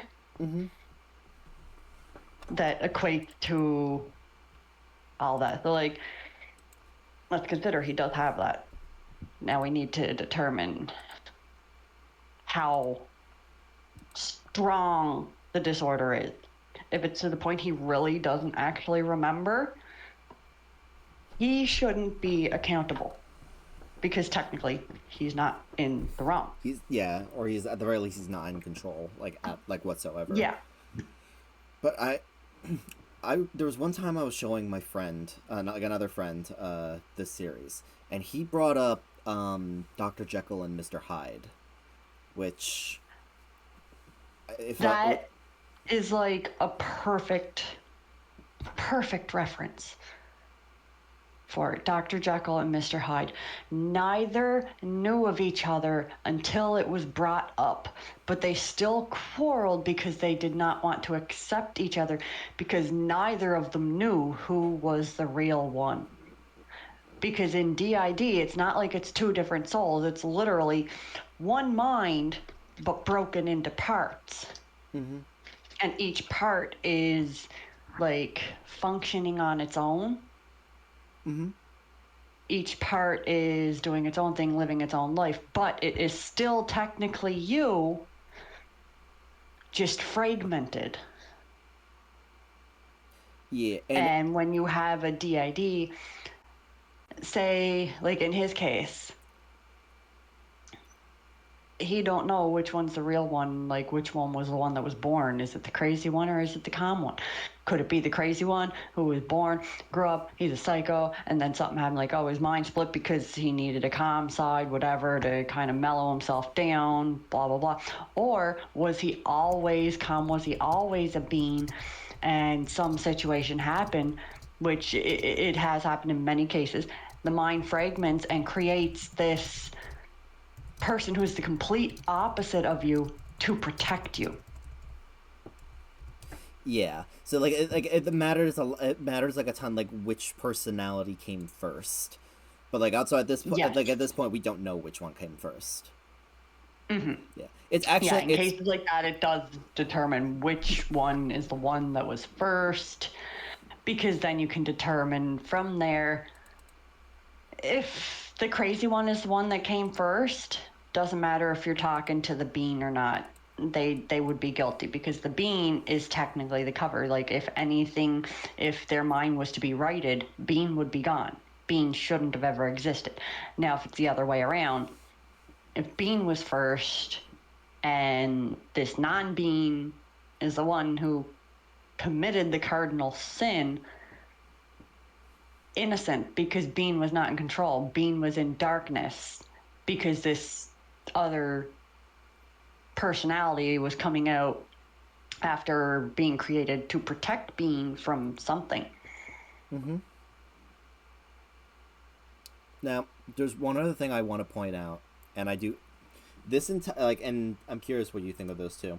This entire end segment where he's essentially like blaming us for the fact that leave this line alone. Like, I will never forgive you if this is happening to me, even though I'm right. Or like talking about like forgiving us if we vote him innocent. Or like, how much do you question whether or not like this like Bean version? I love how this is how we're referring to him. Bean version is either aware or like also like in on any of the crimes. It's really hard to determine based on like a first meeting kind of thing. So we don't really know the genuinity of Bean. Bean could also like be a scapegoat in it, I guess. Bean could be using the innocence as a cover. We don't know that. Bean could actually be genuinely not knowledgeable. But we have to think. We're looking at this scene. It's already read. We know what's happening here. This line is not being said by Bean. So it's kind of like... But what if it is being said by Bean? If, per se, it was being said by Bean, I think it would be more... I don't even think... I'd want to believe that it would be more in the case that Bean does not want to be penalized for something that he technically didn't do. Yeah. No, like, I agree. Because the body can react anyway. If the mind is not conscious, how that body acts is not your control. So even if it was his body, he shouldn't be penalized for something he was not in control of. So if he... let's say that he is voted guilty. Understandable, he's never going to forgive someone for, giving him a guilty verdict when technically he's innocent because he didn't do it. A different personality did. Mm-hmm. Now, if it's not Bean saying it, well, that's just he's a crazy person, so... Obviously, he's going to think he's right about everything, and, well, if we say that you're wrong, he's not going to forgive that. Right. I have one more question for you. There's a theme of tarot cards throughout this entire video, and the one at the end is the tarot card for death. Yes. How much do you know about tarot cards? Because I don't know a ton. I know you and Nini, I think. I know Nini knows a ton about tarot cards, but do you? So I do know a decent amount for it, and we gotta think, each card can have different meanings. It all depends on what the sequential cards are that are pulled first and the direction of the card. Right, if it's like forward, like upside down or not. Yeah. Yes, if it is upside down, a death card could mean a number of things that would happen to somebody else close to you, determined by what the sequential cards are prior to the death card being pulled. If death is pulled first, then typically the death card doesn't always mean you're going to die, or that someone around you or that you know is going to die. A death card can mean a death of anything. It could be the death of a dream. Like, it could literally be representing, like, hey, you're going to be losing everything, which in this sense we might want to consider, because at the start of the interview he said that he was just after applying and getting into the job that he was working towards. So that death card could technically be meaning like the death of his life in a rhetorical sense, not a literal sense. If a death card is upside down, because like no, the one that you just said is if the death card is just facing regular, but if it's upside down, what can it mean? So are we thinking like if the death card is pulled first and it's inverted? Yeah. Okay, so if there's no prior cards to the death card and death card is inverted, typically would mean that there's going to be a lot of great suffering to come. So not technically death, but something that would really make you wish for that outcome. Okay. So when a death card is inverted, it'll almost always, depending if it's pulled first and also what cards are pulled prior, it will almost always mean something of suffering, not actually death per chance. If it is upright, then it will typically mean that someone will die. There will be a great loss. Of some kind. Yes. Okay. Were there any other... No, there was cards that were pulled beforehand. So there was, technically, if we want to see this as a reading, there was sequential cards drawn before death, right? This one is...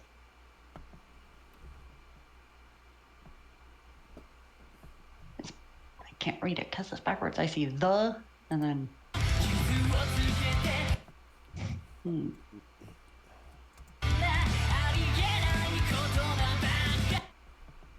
N-O-U... No, wait, N-U-U... Granted, also, I don't know all the different cards either. Hold on, let me grab my deck. I might have this card in my deck. In the meantime, I will see if I can find which other ones were in here. Yeah, see if you can find any that were upturned that you can actually see their face cards.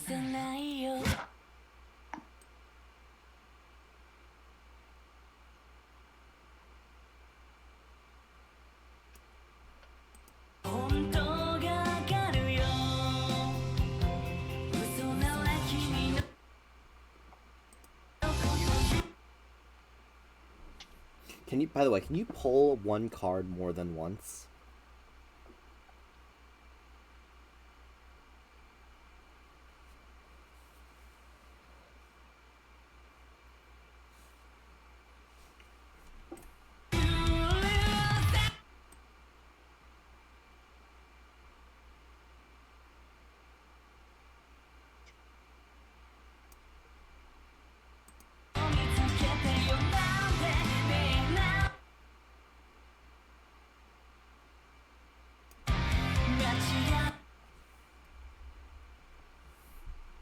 King of...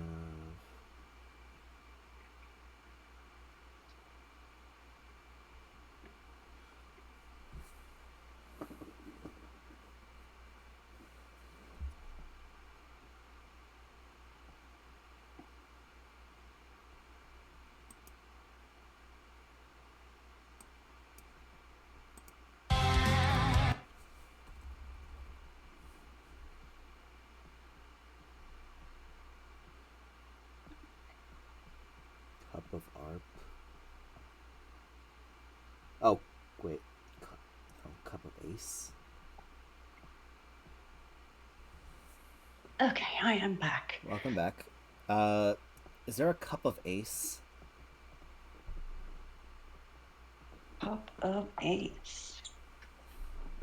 I don't believe there is a Cup of Ace for them. I also have but we do have a couple cup cards. I also have a King of Looks like the King of Cups. Yeah. That's upside down. Three of Cups. The King of Cups inverted. So cups can equate to being gluttonous. So being inverted would mean like a loss of. So if we're thinking gluttony, let's think like he's gluttonous for like wealth or gluttonous for power. Mm-hmm.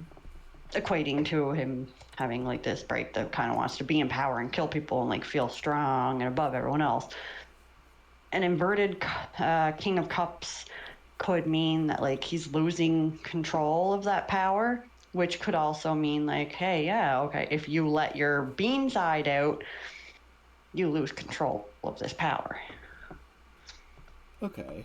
The Hanged Man, Five of Cups, the Chariot. Welcome back, probably doing JoJo's. So we're actually looking at tarot cards right now. Page of Swords, Six of Swords. That was the theme in this one.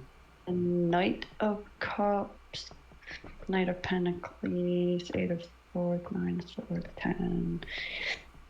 Hierophant, Hermit, 10 of Pentacles, Eight of Cups, 9, High Priestess, King of Wands, Ace of Wands, Swords, Pentacles, the Stir, Swords, Wands, there's an Empress,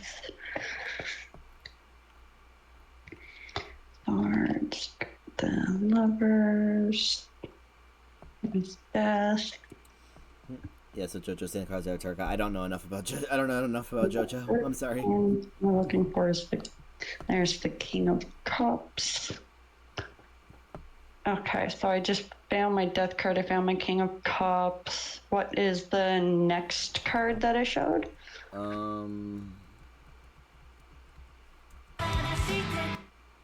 Wheel of Fortune. Okay. That's I think first. Maybe I don't know. How many cards go into one reading? Typically, you were going to be looking at between 6 to 7. It does depend on what kind of readings you do.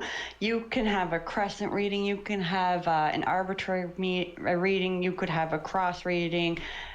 Each one has different amounts of cards. Each card is aligned in a different way. But I do remember there was a scene that showed them with cards on a table. Right. And that itself was the placement of a reading. I don't know what this one would be. Oh, I got the Wheel of Fortune. 1, 2, 3, 4, 5. Like 5 knives. Ooh, that could be the 5 of Knives. Let me find my 5 of Knives. Or swords is what it would equate to. Yeah, and then Cup of Ace. You'd like to buy a vowel.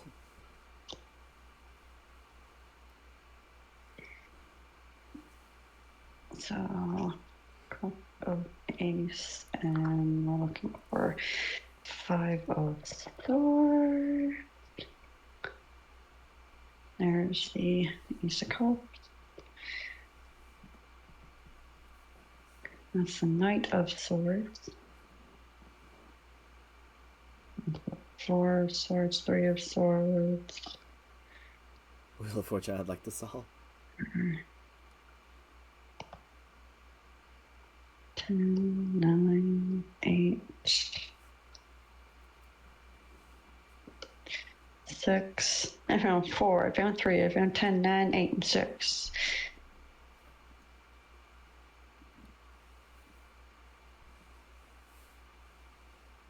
I'm looking for the 5 of swords.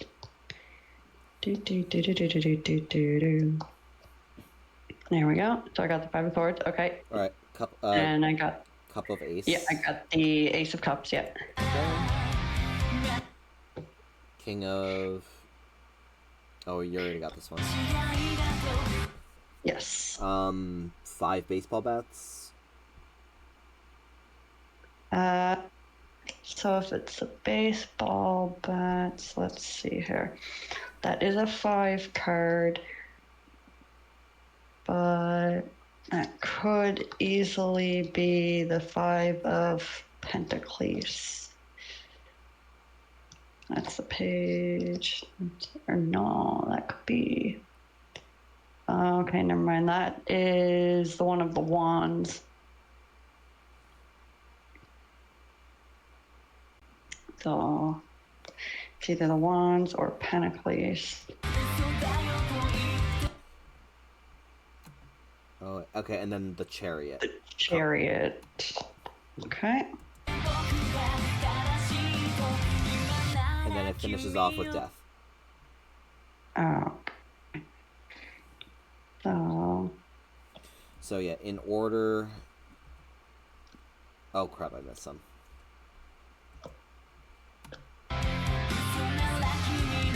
You said chariot? Alright, so first it's Page of Pentacles. A Page of Pentacles. I had... What? That was my top flip card when I was just re-going through them. Oh, sweet. Alright. Alright, so Page of Pentacles. That is some juju there. That would be the 2 of Swords. So 2 of Swords. I should write. There's my ace. There's my 2 of Swords. I should write this down. And what was the others? Okay, so we got the Page of Pentacles.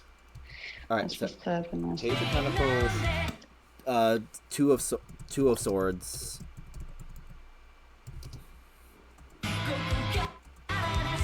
Wheel of Fortune.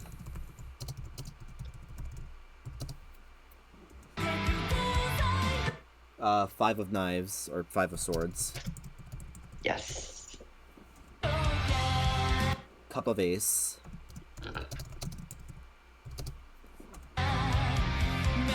Upside inverted King of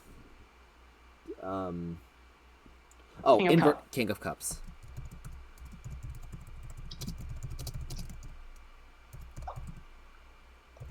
Okay. The 5 of... What was it? 5 of Pentacles? No. What? That's the 5 of Wands. 5 of Wands. Chariot. And then Death. Yes. I'm just finding my Page of Pentacles card.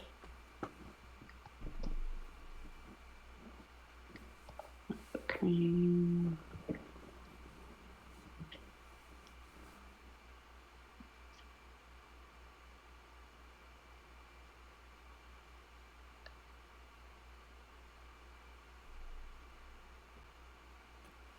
Okay. And so that other card, I think right at the very end, the one we couldn't read because it was backwards, I think. This one? No. Remember the one that was turning, we couldn't read it because it was written backwards? Yeah. That would equate to the first one. I know what that card is because I already drew it. And that is? That is the Devil card. Oh, wait.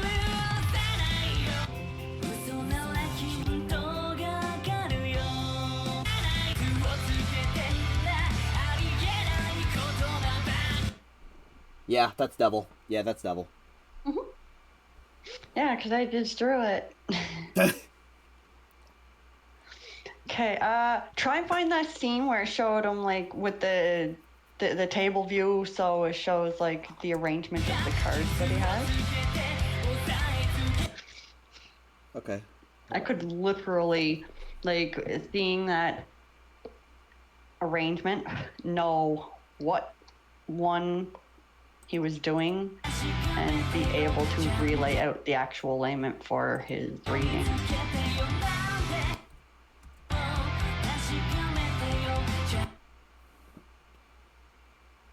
Like this one? So it was more of like, there was a scene, it had like an above view and it had like single cards laid out in a certain order on the table. Oh, wait.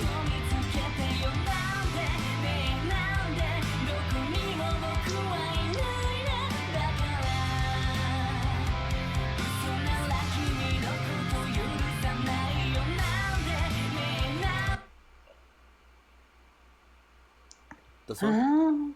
Mm-hmm.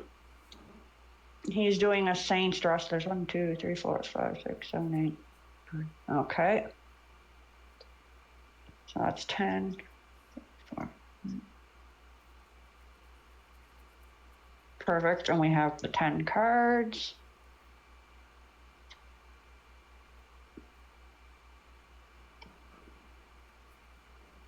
And they are arranged to 4, bottom 3. Okay, what was the discs one again? Like the one that's flipped up right now? That is the Page of Pentacles. That's the page. Okay, so the Page of Pentacles is the one that's flipped up. What is the one that's under it?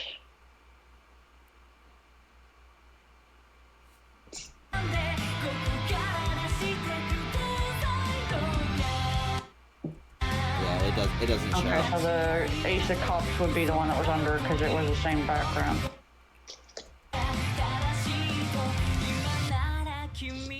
Okay, so he had his Ace of Cups there. With his Page of Pentacles right there. And the page was upright.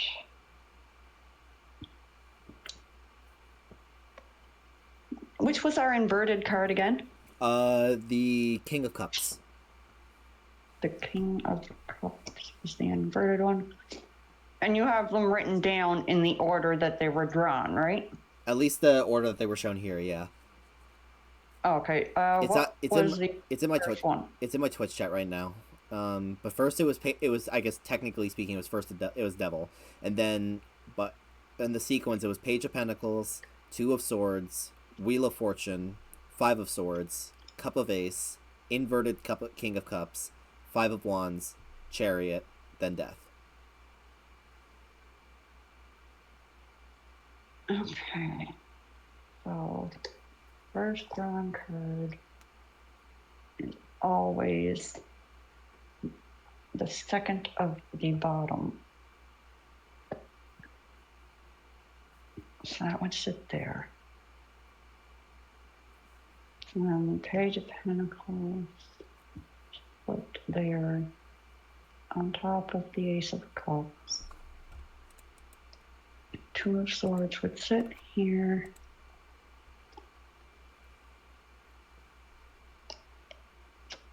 Wheel of Fortune would be the one above.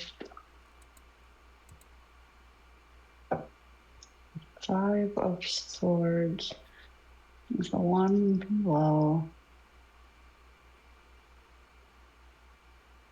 Ace of Cups. Yep. The inverted King is to the bottom right.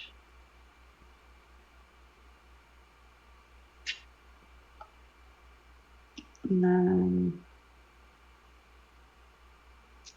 5 of Wands is the third top.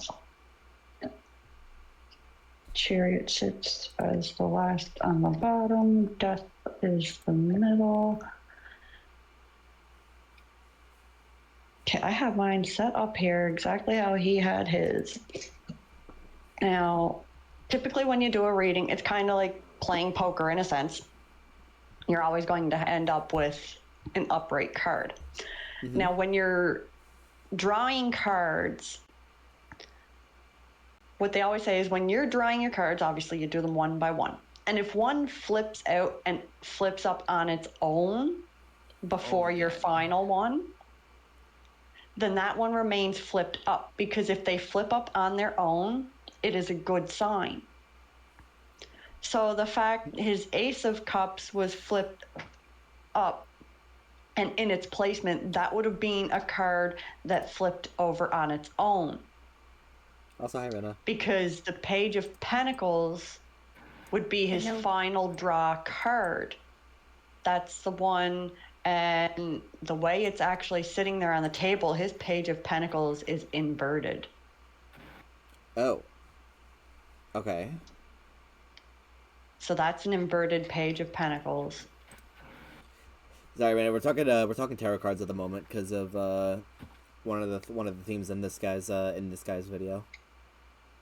Yeah, he does a tarot reading. Actually, this is the one I kind of didn't get to. So. I mean, the other ones which one did you catch up to? Like, so like, you went up to Amane, I guess. It's the little girl one. Yeah, Amane. Yeah, I only got to her. Did you watch? Yeah, this is the one right after hers. Oh, there you go. I'm actually all caught up. Mm-hmm. How was the rest of Cult of the Lamb? It was eventful. So, Mom, I hate to say this, but I had one of the bishops made me have to murder you because they made you turn against me. Damn. Yeah. Damn. Yeah. Rebirth me as a new member eventually. I will. I will be mom number 2. What ended up happening to me? Yeah, you're still in there. One of them pulled a prank on you and said, here, eat little bowl of shit. Oh. Oh, okay. You got a potty mouth. He was short-tempered. He is temperamental, and then you started getting in a fight with a lot of the followers. Yeah, I remember that. Yeah, that was one of the not side effects, but that was one of the traits I remember. I had to break you up so many times. I'm like, Jesus fucking Christ, what is happening? Like, every time I come back from a crusade, you were fighting with somebody. I'm like, Greenie, stop! Greenie, back away! Like, oh my god. It was funny. Yeah. It was hilarious. But anyways, I am ready to watch this, and I'm excited. I have actually into my stream because I was gonna stream longer, but I was like, no, I actually am really ready for this. I want this so bad. So, question. So, did you watch Amane's 2, or did you stop like right before hers? Amane's 1. I only did Amane's 1 so I don't spoil myself. So you did watch hers? Yes, I watched the... Yeah, it's that one, the 21 one. Yep. Yeah, so you watched Magic. Okay. Yep. What were your thoughts? Because we stopped, like, we did that one, and then we're in the analysis of this one. Honestly, I'm gonna be 100% for real. Yes, she's a child, and I honestly don't think a child should be committed for a crime if they didn't unknowingly know what they were doing. But it seems like she has a lot of trauma for.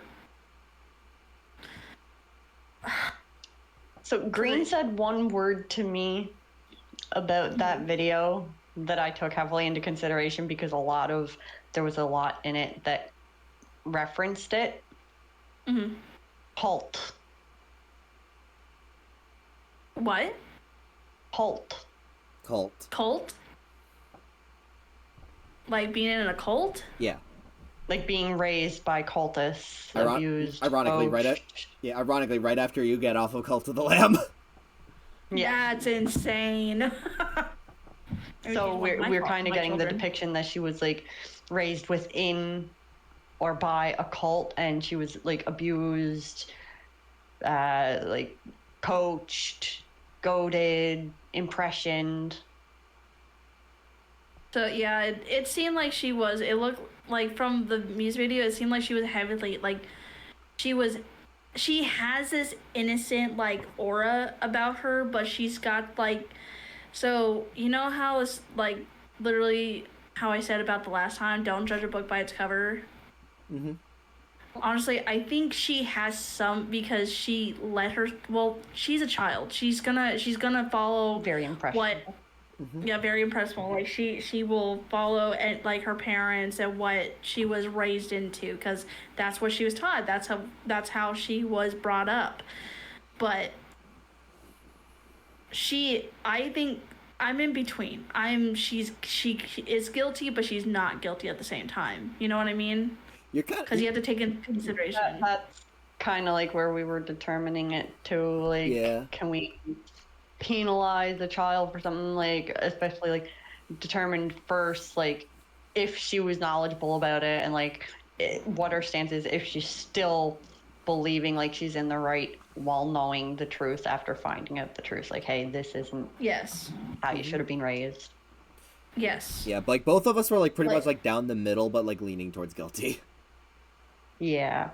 Yeah. Like I have the determination, like, give her the chance, let her feel like a slice of what it's like to be a kid, raised like a kid, because just with how she talks, it does portray like she's really smart for her age. So it's kind of like they had expectations and they raised her like as an adult and taught her so much. So she does have this general like wise, like, wisdom, knowledge to her, but never had that chance to experience being a child. So I think, like, let her have the chance to experience being a child, give her a taste of that, and see where she still stands afterwards. That's true. Honest to God, yeah, that is very true. I mean, honestly, I think she should have a chance of redemption. Maybe she'll learn, but sometimes it's not just from movies, but it's also from like what I've seen, like if we're talking about real life, like sometimes it's so embedded in her, like in the child's head, that's how they should act. That's how they should like live life and stuff like that. You know what I mean? Yep. Well, that's I told Green, it was like the only point that would really change me and my decision fully to be like 100% she's innocent is if the moiter that she caused is perhaps towards the per se cult leader who tortured her, kind of thing. Maybe she was finally taking her stance and took it the wrong way. That's the only way like my decision is going to 100% go to she's innocent until I know more facts. Exactly, yeah. I mean, that's how I feel. Yeah, you know, like I'm leaning on more like she should be given a chance to know what something's like beyond her previous life. You know, what she was grown up to be, like taught and like raised, you know, maybe like give her a chance to be like in a good nurturing family, you know, that will love her unconditionally and like show her how it is to be a kid. Yeah, that's what I said. I said it to Green. It was like maybe if she was given like a chance, like a foster family or something, to let her know, like an actual real good foster family that's going to raise her like an actual child, and let her experience like what it's like with the grass greener on the other side. I mean, I just feel so bad for her because like she kind of scared me when she went a little crazy. Well, yeah, because I mean she's being questioned about like, you know, she's being questioned about these things that, you know, that I mean, like this scene, like during the interview, Greeny pointed it out to me, the whole crazy thing where she was like talking about like how S is like a mediator. MC here, S is like a mediator, like this whole messiah of a possible new world order with the help of Milgram, like how they could completely reshape the world, and pretty well talking about S being like this like cult leader. I love becoming a new cult leader. I will also point out, I find it really funny when he hears all this, and then S hears all this, and their first question is like, and what if I reject this? And then Amane's immediate response is, then, and what if I don't feel like the same way? And then like Amane's just immediately like, then I will reject it. Like, I won't accept it. Yeah, then I won't accept it. Yeah. Yeah. It's like, it's gotta be my way. Do it my way. If it's you my don't way want or the to, I highway. won't accept it. Yeah, exactly. Right. Typical women behavior. Can I say, like, I'm gonna say something about my Fugi? It looks like I'm hiding behind my mom. Wait. Let me. There we go. It looks like I'm hiding behind her. He's like, it's my mama. Mama, protect me. Yeah. Like, Mom, protect me from these evil people, these horny ass people. Protect me from the goons. You're gonna have to protect him from me. From the goobers. You have to protect him from. You're gonna have to protect him from me. I am. Oh God. But Oh God. But resident horny. It has a personality. Resident horny rabbit on the loose. Pokemon has a personality. Help! It's horny. Oh God, I see. Oh, I've got a personality for you right here. Oh shit! Oh shit! Help! Mom, he's horny. Spank him. Or wait, smack him.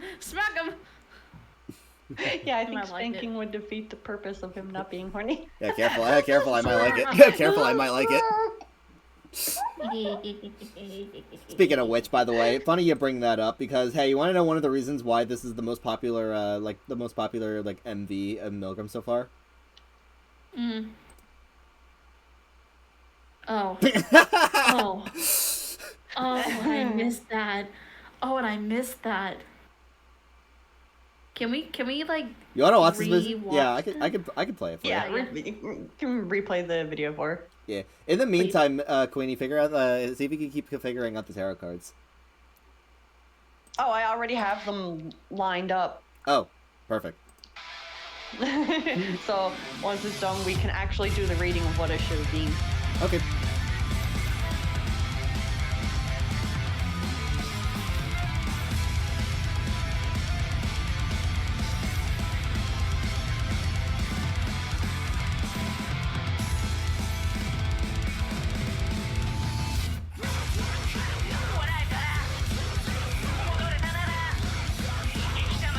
I'm liking the people. Holy shit.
Okay, so I have some things to say. I should also note you're going this without the interrogation. But that's 17 minutes. Yeah. So. Anyway, what are your things you want to say? Straight off the bat, it gives me multiple personality disorder. Like he has like this multiple different personalities. Like that one, like he has like he's portraying like he has a bad side, he has a good side, he has this like, you know, these different kinds of different like hymns. He has a different hymn, you know? And so from what I'm seeing is that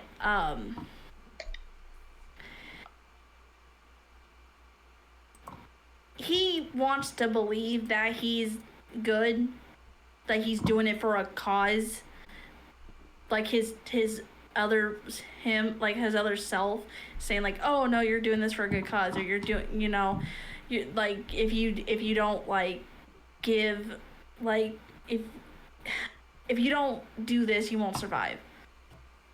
Because from probably other people's perspectives and how he perceives himself, he's not that strong. He's not.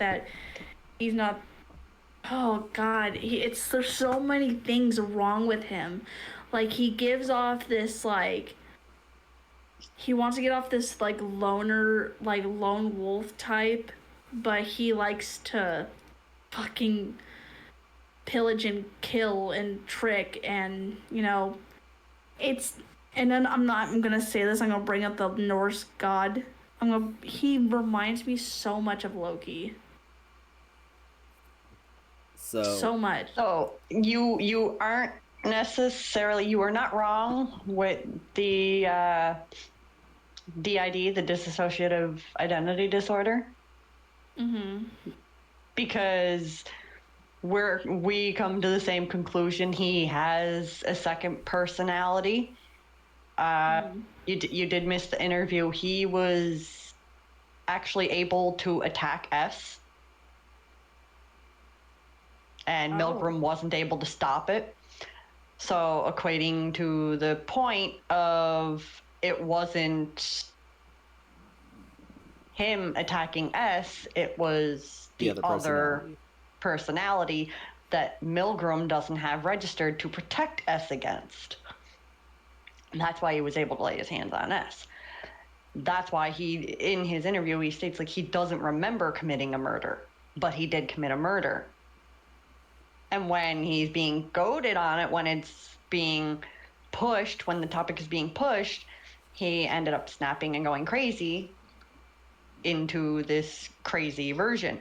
And so like Green pointed out to me, and I noticed it too with the music video, when it's in the actions of the crazy personality, that's when the music is metal and kind of screamo. And then when it's just him, innocent being, it's the soft words.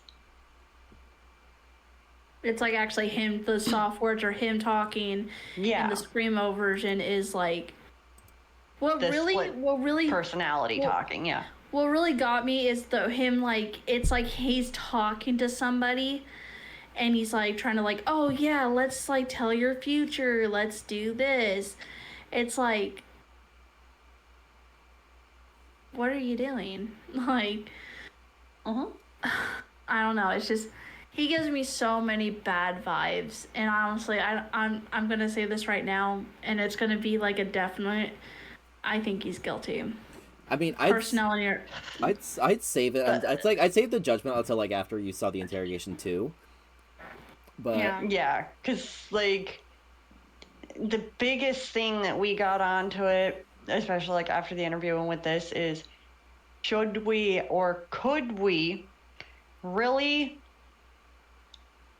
penalize someone for an action caused by another personality in his body that he does not know of? Yeah, exactly. Like the question surrounding... He didn't know he was doing it. It might have been his body doing the actions, but it was not him. It was another personality in his body. Well, yeah, the baseline question around this entire case is, should you forgive one half if the other half did something wrong? But like... You know what? That actually does make a good point. And then you can add on detail after detail after detail regarding... Like, but that's the base question.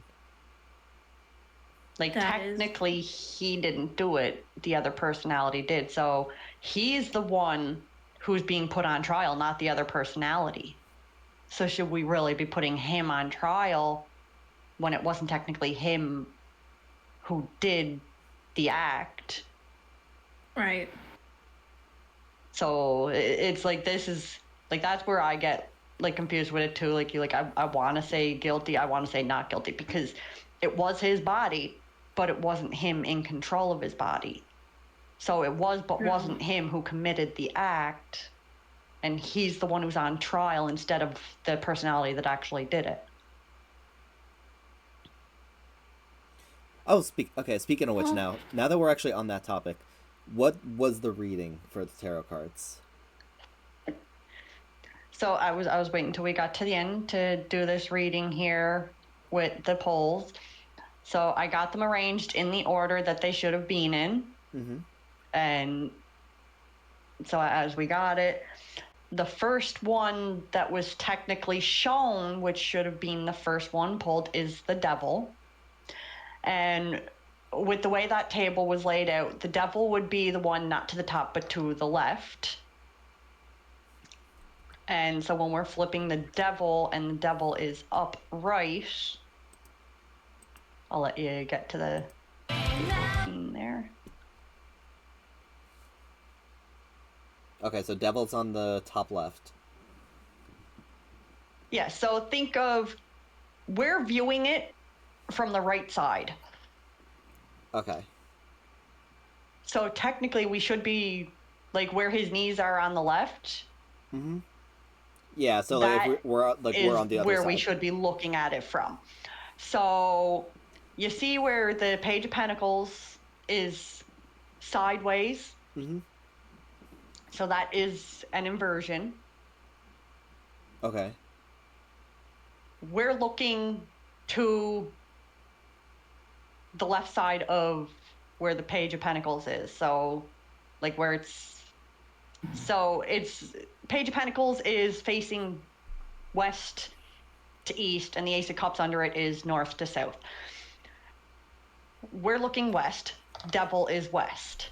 The Devil is being upright, means like an addiction, like materialism, like enjoyment of like those kinds of sins. Okay. So he has an addiction to murder. He has some reason for committing these murders, which is the materialism to it, and he enjoys doing it. Okay.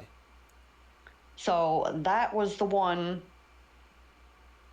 for the devil card being played. All right. Now, Next. our next pull was the Page of Pentacles. That one being inverted. Let's see the inversion Page of Pentacles here. I flip you over. So the Page of Pentacles. You are down here. So Page of Pentacles is like an ambition, a desire, and like diligence. So you have this dream. So where he was talking about like he has this job. That could have been his ambition. He had like this drive to get that job, and he worked through it. He pushed himself and he got that job. So there's the Page of Pentacles when it's upright. Now it's not fully reversed. It's only half. So it's a mixed between upright and reverse.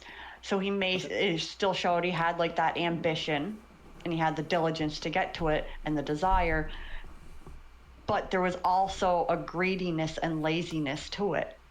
So perhaps it could be meaning he was letting this split personality act in his favor to get him that. Maybe these people that he was going after were like competition. Like with the job? Mm-hmm. And he didn't know it. Maybe he was like under so much stress that he might have created this split to do the dirty work to help him get there that he couldn't do.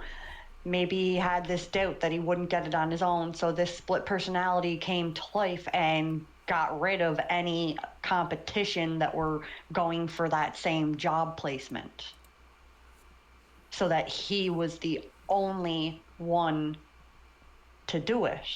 He was the only one to succeed and get it.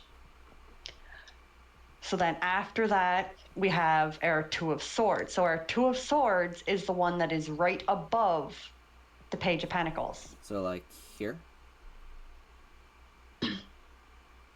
Or does it not show? The other one, up above it. This one? So that one would... Or not this one? Nope. So that one, yes. Okay. So the one you're on now, that would be north. So the one to the west, that was the devil. So the one, I'll say it like how we're looking at it right now on screen. The very, very top one. This is devil. That's the devil. And Pentacles. The one on that's the Pentacles. Underneath it is the Ace of Cups. So that one to the right. This one? No. So that will equate that one to middle. This one. You mean this one? That one, yeah. So that one is the Two of Swords. Okay.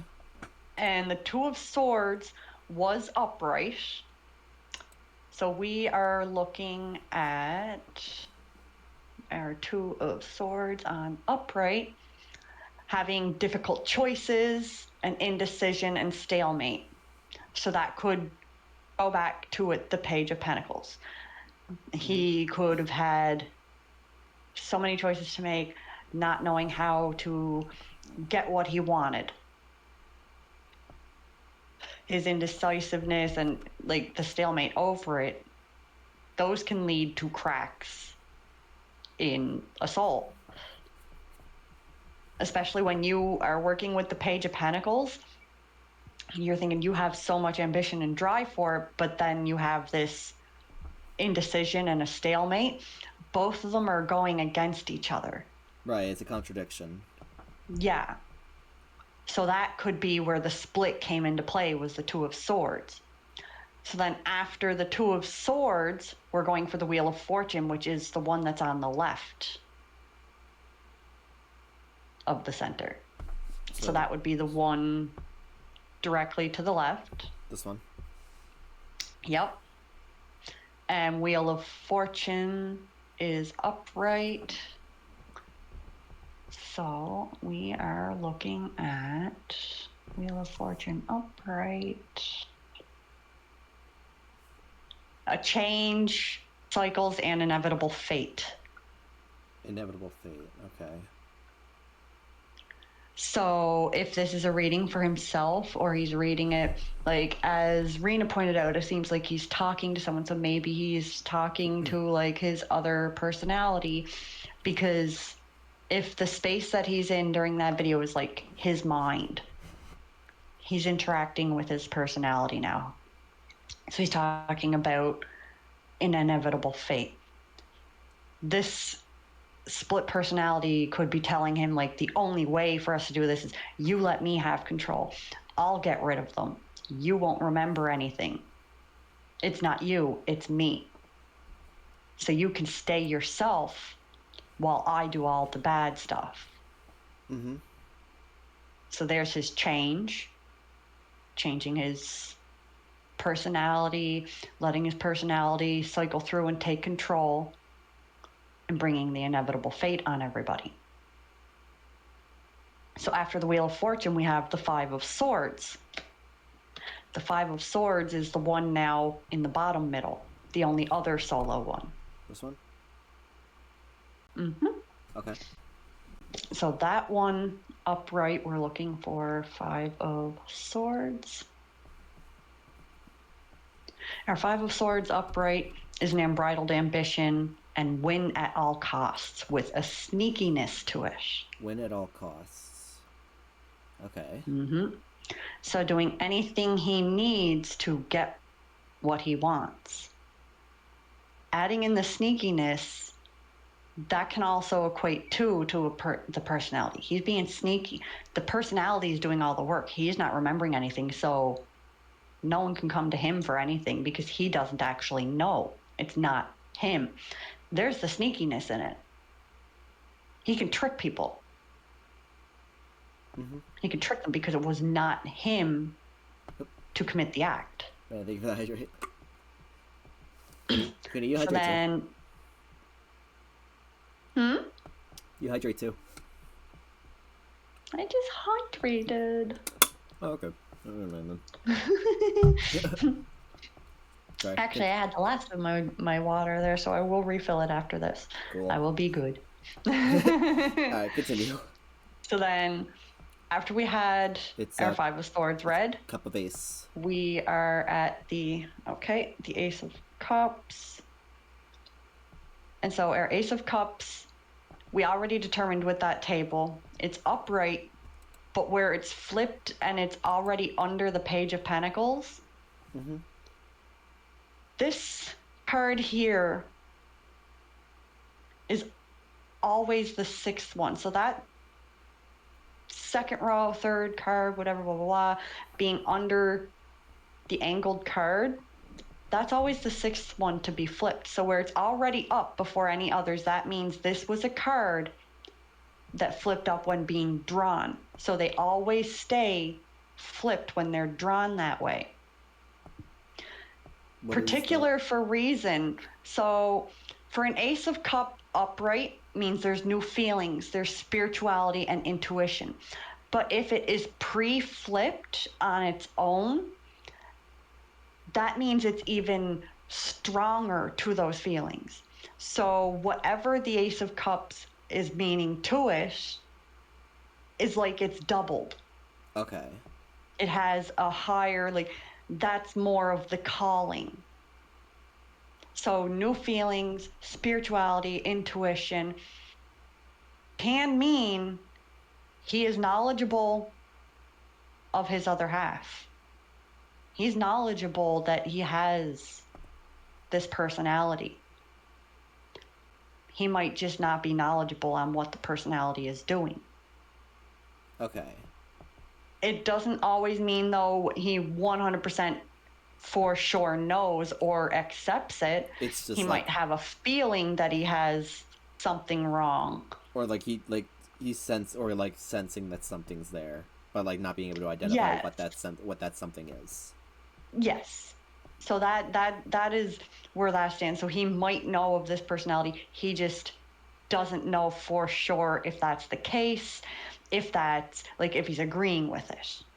Mm-hmm. He might not want to accept that as what's to actually be. So after our Ace of Cups, we have the inverted King of Cups. Right. Now the King of Cups is that bottom row, the very first one. This one? Mm-hmm. Okay. So our inverted King is a coldness, a moodiness, and bad advice. I feel like that fits the other personality.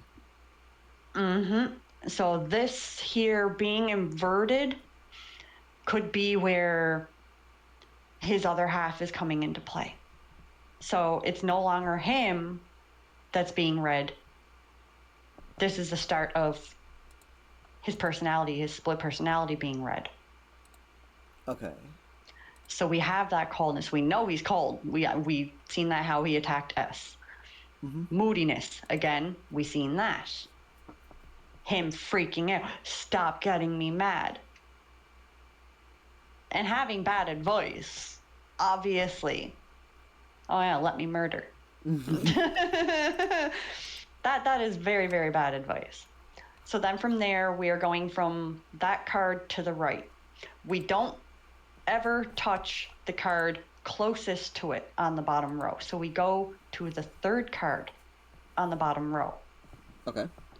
The one closest to the first drawn card is the last one to be pulled. So that second card bottom row is going to be our last pull. Wait. So in the order of the cards, that is how they're played though. So now that we hit the King of Cups, the one next to it is still the Five of Wands, but that's not the one that's going to be pulled. The one that's going to be pulled is the Chariot, which is the third. So this one. So it just jumps straight from inverted King of Cups to Chariot. Yes. And then it'll go back to Five of Wands, and then finally to Death. Yes. Okay. So you always will skip that second one on the bottom row with this kind of reading. Oh, so the Five of Wands just doesn't matter, or the Five of Wands does matter. We cannot read it after the first one of the fourth row. So the first one of the fourth row in this kind of reading typically means a new chapter. So when you're starting a new chapter, you need to do a rereading. If you continue it directly to the next page, you're not getting far. So think of like a book. You got your first page, which is usually like a small introduction. Then you have your second page, which is just the contents. Then the third page is where the chapter starts. I see. Okay. We want our contents after knowing what the chapter entails when doing readings. So now that we're at the Chariot is upright. This is a direction, a control of willpower. So this could mean, since we're now on the reading of the split personality, this screamo metal man, mm-hmm. He's getting more willpower. He's getting stronger. He's gaining more control. So he is becoming more in control of the body than Bean. That there is that reading. And so that is where we now move back to Five of Wands. Turn to our Five of Wands. So we're now on our Five of Wands, and our Five of Wands upright is a competition, a rivalry, and conflict. So this could mean that they're fighting for like the same state of mind. Our being is realizing, our being is trying for control, to keep control. Our being is trying to get rid of Metal Man. All right. But he's having conflict with it. And then... So he might be having trouble. And then we are on our Death card. Now our Death card, with the placement that it's in, we know Death was the final one drawn. And with this reading, we know its placement. Mm-hmm. that's where it plays a big part. So with this reading here, when it's on this bottom row, so technically, now if we were to invert this picture and we're watching from his angle, death is at the very top right. Okay. That gives death more power. Now, if death was anywhere to the left side, say in the place of the devil, death wouldn't have much power. Death would be like a description. Like, oh, you failed at getting your dream. Your dream died. Something that can be replaced, remade, retried. But where it's in the top right, it means power. Does the devil does the devil card fall into that descriptor segment as well then? Or is it only if it's death? No, it does fall in that descriptor. So when you have these power cards, so the power cards are the ones that are not of suits. You have like your temperance, death, the devil, the hanged man. Those are like, there are king cards. They're like our trump cards. Okay. They have their own powers in themselves. That's why when you get a reading done, if a card shows up that is not within the suits of the pentacles, the cups, the swords, the wands, they're power play cards. And in his reading, we have 3 power play cards. Right. We have the Chariot, we have the Devil, and we have Death. Yeah.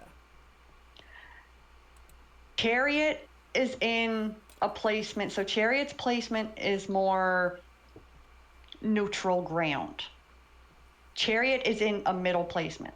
So it's a neutral ground. So Chariot doesn't hold power. The Devil's placement is in a place of weak power. So, like, think of, like, religion. They always believe, like, left-handed people are the spawn of Satan. Like, they're controlled by Satan. They're cursed by Satan. So the left, even in, like, biblical favor, was Satan's placement. He was always to the left of God. He was never God's right hand. Okay. So he has a weaker power on the left. But death to bring the devil to the right gives the devil power. So it's good that he's on the left. Because if the devil is on the left, it means anything bad that comes of him only comes to the reader. If it was on the right, who he's reading to, doing the reading for, is the one who would receive everything like tenfold. Right. Because he'd have more power. But since death is the one that's top right. Since death is the one that's top right, death is the one with power. So now, death's meaning is an end of a cycle, a beginnings, change, and a metamorphosis. Where he's on to the right side, and he is not just on the right side, he is top right. And we are now reading Metal Man's reading, could equate that Metal Man is the one who has the power now. He's the one in control. It could be meaning he's letting Bean out on his own intervals to confuse people and to like hide the truth. Letting Bean take the fall. Bean's getting all the suffering for the things that he did, and he's enabling it. He's the one forcing it. Got it. But then when he wants, he can still take control and do the things he wants to do. Again, his attack on S. That came when S was pushing the matter of the murder. That gave him the chance to slip through. So he took control. Now, I'm not going to say anything since Rena didn't see the interview part, since we know what happened to stop the assault, where that intervention came. Mm-hmm. It might not be Bean actually back there, since Bean was the one talking in the end, or so we know. This could mean that it's still Metal Man, but Metal Man was acting as Bean, which is why we were also able to see into his memory through the song. Because if we're thinking split personalities, if it was Bean in control and Bean did not know of his existence or he did not have any control, we would not be seeing his memories. We would only be seeing Bean's. But since we see both, it shows that he is knowledgeable. He is viewing. So it's either Bean is in control of the body and Metal Man is able to witness in real time, or Metal Man is pretending to be Bean. I see. Okay.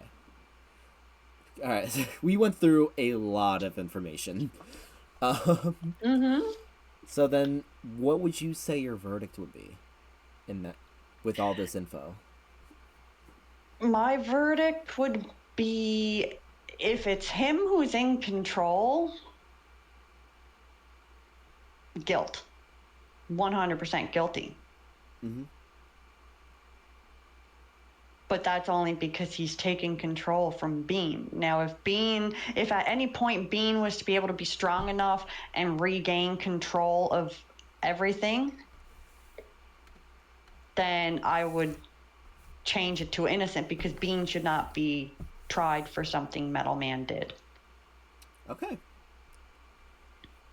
And Rena, you also said guilty before? Oh yeah, I like I said, the tarot cards are saying a lot, and I don't know. I never dealt with a split personality. I've had friends that had split personalities, but if he's got enough willpower to come back to being one person and change to the other, I honestly think he's guilty. He's guilty. On this first trial, I also did say guilty. But, okay. Sorry, fucker, you go to jail! Okay, I think Milgram's worse than jail. Real quick, let's speed run the other, like your opinions on the other prisoners. Haruka, forgivable or not forgivable? You talking to me? Yes. Yeah, because you said you caught up, so. Oh. Greenie, I love you bits and pieces, buddy. But I have a bad memory, okay? I watched this like 2 weeks ago. Alright, this guy.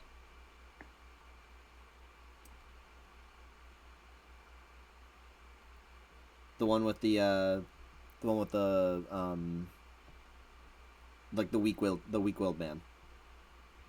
Who was smiling whenever he was given whenever S slapped him. The masochist. He's my masochist, boy. How old is he?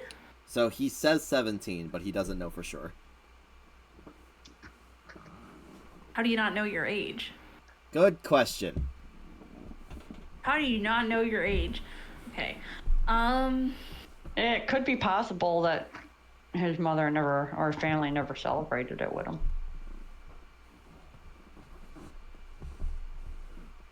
Honestly, I'm gonna swing more for the innocent. Cause honestly, when I watched it, it's like my brain hurt when I was like watching him. I was like, what? I chose innocent for him too, because the video kind of portrayed like him being abandoned and whatnot, and like not really guided.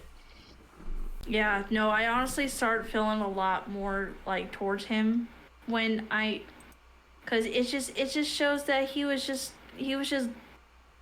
forgotten, and it's just like, as a person that has felt like has dealt with abandonment and has been forgotten by a certain like member of your family. And then this is gonna get really sad, chat. Just let you know, get your tissues out. Like my biological mother has abandoned me 3 times in my life. Told me, you know, it's just I felt for him, and it was just so sad, you know. He had to be put in this scenario where he's just like, he feels like, I'm not worthy to be here. I don't want to be here. Like, he'd rather like accept death than anything. That's what I got from, like, he was accepting pain because it's the only kind of feeling he was getting. Yeah, like he hasn't experienced. Yeah, like he hasn't never like felt like love and acceptance and, you know, the nurturing from just from family or like from life, and it's so. I felt for him a lot, and I was like, this guy can't be guilty for what he has done. He's not. I can't even see if he it. did something bad, I see that with him, like, he has the chance of redemption because he was just looking for something that he was denied all of his life. Mm-hmm. Yeah, that's all it was. All right. So forgiven for Haruka. What about Yuno? She my crazy girl. She the one I deemed as freaking. Oh, she gave me the absolute fucking creeps, dude. She gave me the absolute fucking creeps. And it's just, you know, it felt like she was trying to. She had this psychopathic to her, like, you know, she wanted everybody to love her. Everybody, she wanted everybody to see this picture perfect. Or on the, like, if no one loved her, or, you know. I got the impression from her with this video that, like, she was obsessed with a guy, and this guy either was with her and cheated or didn't share the feelings, and so she would attack anyone that he did have, like, any interest in. Do you know what it gave me the vibes of? Have you yandere. That's what she gave me the feelings of, was a yandere. No, that's the term I was. Do you know what what she reminds me of? And fucking crazy that she has the same name. Have you ever guys watched Future Diary? Yes. It's the same vibes. It's the same vibes that it gave me, and just like, she puts off this like sweet, lovable, like cute little girl, like, but she falls for this guy, and she wants to be with this guy, and she just it's like, you either have. Yeah, she's like, if you can't love me, I'm gonna kill anybody that's gonna step in your path. I can't have you, no one can. Exactly. No, but it gave me, you know, God-sized fucking vibes, and I'm just like, oh, step away from me from the 10-foot pole. Fucking no, guilty. As I said, fucking guilty on fucking just guilty. Alrighty. Just. This is. You have to remember this guy. This is the one I told you, Riri, that gives off Bakugo vibes. That's why I liked him. Yeah, so, okay, That's why I liked him. What did you think of Fuuta, then? I absolutely, like, I'm gonna talk about his character. I love his character. I love how much, like, he I think he grew up, like, from what it seems, he grew up with this troubled past. He had a troubled past. Like, he was a delinquent. Like, you could tell, like, he was a delinquent growing up. Like, he wasn't accepted anywhere. Like, they're like, oh, you're gonna cause trouble. You're gonna do this. So what did he do? He lashed out.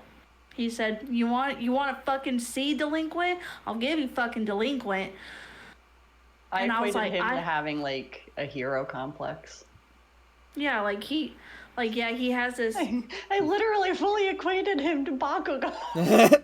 Yeah, oh God. Like, literal hero complex, like, ruining people's reputations online, and, like, I have the feeling, like, okay, one of them caused someone to die, because, like, in his video, it just shows, like, him, like, finding these people doing something wrong, and then he makes a post about them, and then people start slandering them and whatever, and he's ruining people's reputations, and, like, he had a group with him doing it, and then this group leaves him afterwards after one of the people die. It's like, oh, we're not getting involved in this no more. Like, I have a feeling he started out with good intentions in his heart to, like, show these bad people in the world. But it ended up leading to the deaths of someone, possibly someone he didn't mean to harm. And everybody abandoned him after that. That was kind of, like, doing the same thing with him, like a group of vigilantes. And once they realized, like, everything was wrong, they kind of, like, abandoned him, like, hey, this is all on you now. And, like, then he kind of, like, had, like, the sense of realization, like, hey, my actions have consequences, and he kind of broke because of it. And that's the thing. At least he fucking realized what he did was wrong. That's what I'm sorry, but I'm 100% Fuuta. Fuuta? Yeah. Fuuta. I deemed him innocent. I deemed him innocent, yeah. And what Mom said, yeah, he has his hero complex, and he was trying to do good to society. Like, hey, these bad people need to be fucking justified. Do good in the ways that he could, because the laws wouldn't. Yeah, exactly. All right. Now, a similar-ish case. How about Moo? She was. Oh, it was in between. Yeah, that's like, I don't think she wanted. I think, honestly, I don't think she wanted to do it. She didn't want to do it. She was just bullied. Pain. She was bullied into it. Yeah, I mean, she was crying for help. No one was helping her, so she took action, and her action consequently killed the wrong person. Because she was denied that help. She was denied every fucking help she got. And what'd she do? She did what a school shooter would do. Sorry, that. Green, wasn't that the exact same thing I said? Yeah. I used the exact same verbatim, Riri. I equated it, like, just like the school shooting, someone who's bullied and who cries out for help and is ignored by everyone in his life takes actions into his own hands. That's what a school shooter does. Yep. Like, she I still equated her to kind of more guilty, but also with a tale of innocence. Like, in between, but leaning towards guilty, because her actions led to the death of the wrong person, someone who didn't bully her. Well, I honestly, no, because honestly, I gave her innocent. I said I see her as innocent. Because... God. Oh, she shouldn't be tried for standing up to bullies. It may have been the wrong person, but do you see how guilty she looks? Do you see how like she regrets her decision? She's like, I didn't want to do this. They forced my hand. In the moment.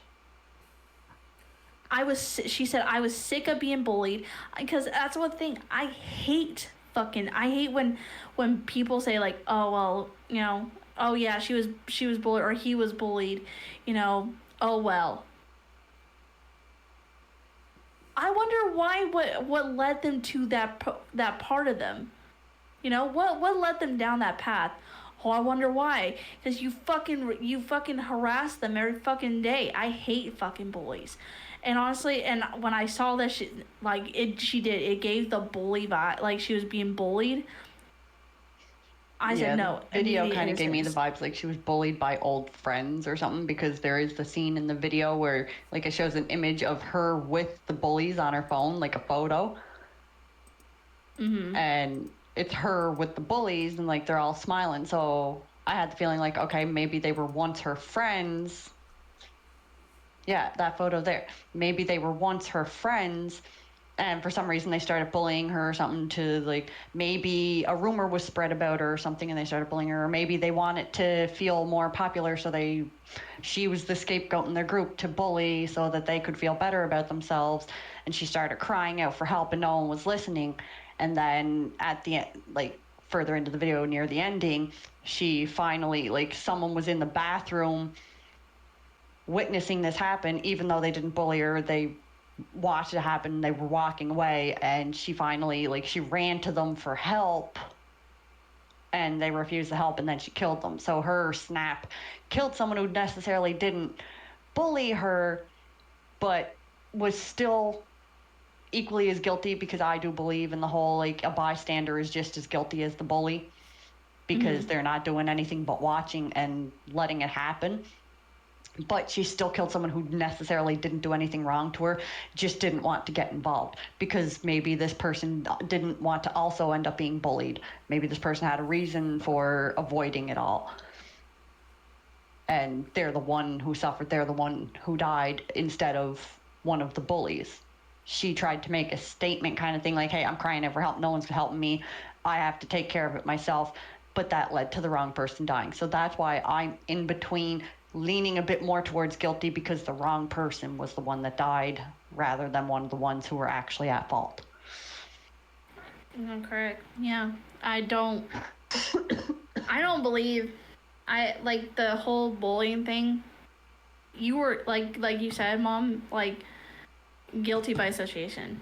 You stood there and you saw what was happening. She begged you for help and you said, nope, fucking walked away. Honestly, got what I'm gonna say this right now, and it's gonna make me feel people are gonna start hating me for it.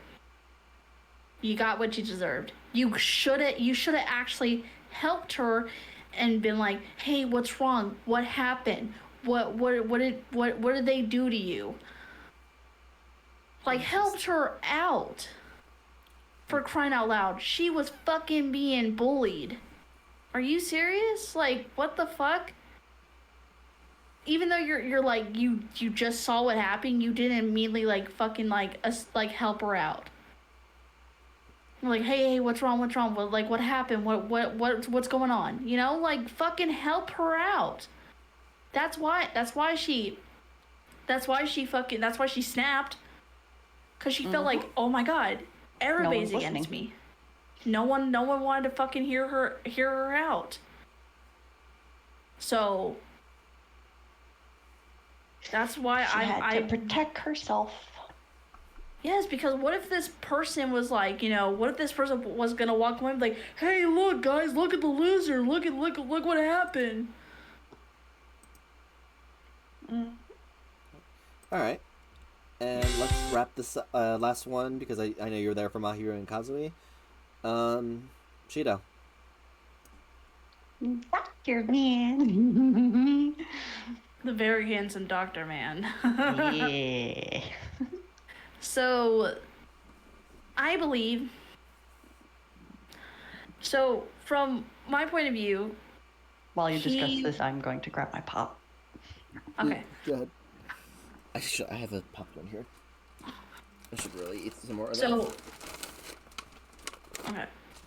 So from what I believe, I think that I thought of him innocent. Okay. Because you can't control what happens in a hospital. Yes, it, like, your decisions, like the decisions of, like, your patient. Mm-hmm. Like, like it's out of his control. He's there to make you feel better, but sometimes it's the body of the patient that won't accept the help, won't accept the medicine, or won't accept anything. Mm-hmm. You can't just blame the doctor, you know, and say like, oh, it's your fault. You killed them. You did this. You did that. You know? Mm-hmm. I think and he's remorseful about it. He's like, I deserve punishment. I don't, like, you know, he wants to be noticed like, hey, I should have been more helpful. I should have got them more help. That, he knows what he knows what went wrong. And he's sorry for it. So I think he's innocent, by all means. Okay. And with that then, so we're caught up. Shall we move on to the final prisoner of Trial 1 then together? Yes. All right. Kotoko. Meet Kotoko.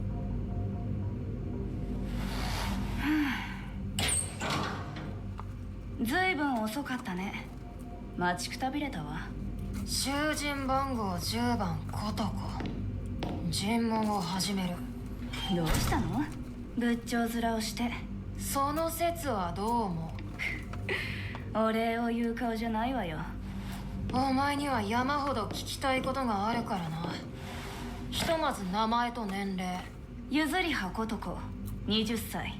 大学生で自主休学中。あとはそうね。現段階でこれ以上は自分のことについて話す気はないわ。何？そちらの手の内がわからない間はね。はあ？一体どういうことだ？その前に最終確認。ミルグラム。ここにいる全員が人殺しというのは確かなの？ああ。ミルグラムはお前たち10人を人殺しだと言っている。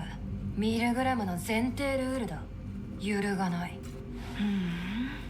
それがどうかしたか？看守であるあなたもこれをさせている存在の意思をはっきりとは知らないのね。何が言いたい？ミルグラムが言っている。看守さん、嘘がつけないタイプね。もしくは迷いがあるのか。ま、誠実で好ましいと思うよ。何様だ貴様。命の恩人様かな。そもそもお前、なぜあの時尋問室にいた？助けられたのは事実だが、勝手な行動を許した覚えはないぞ。そうかしら。ミルグラムはそういう風にデザインされているように見えるけど。デザイン？囚人の勝手な行動を許すように。看守さんがしているんでしょ？鍵だってかかっていなかったわよ。僕が？私が茅野尊の行動を疑い、注意深く動向を追うような人間であることも許容したのはあなたでしょ？人間性の観察。許す許さないが確定するまで。そういうことでしょ？なぜそんなことを？彼らが喋っているところを見たいから。彼らのことをもっと知りたいから。看守さん？看守？僕は私はぼーっとしないでくれる？尋問の途中でしょ？ああ。まあ終わりなら終わりでいいわ。私からも話があるし。看守さん？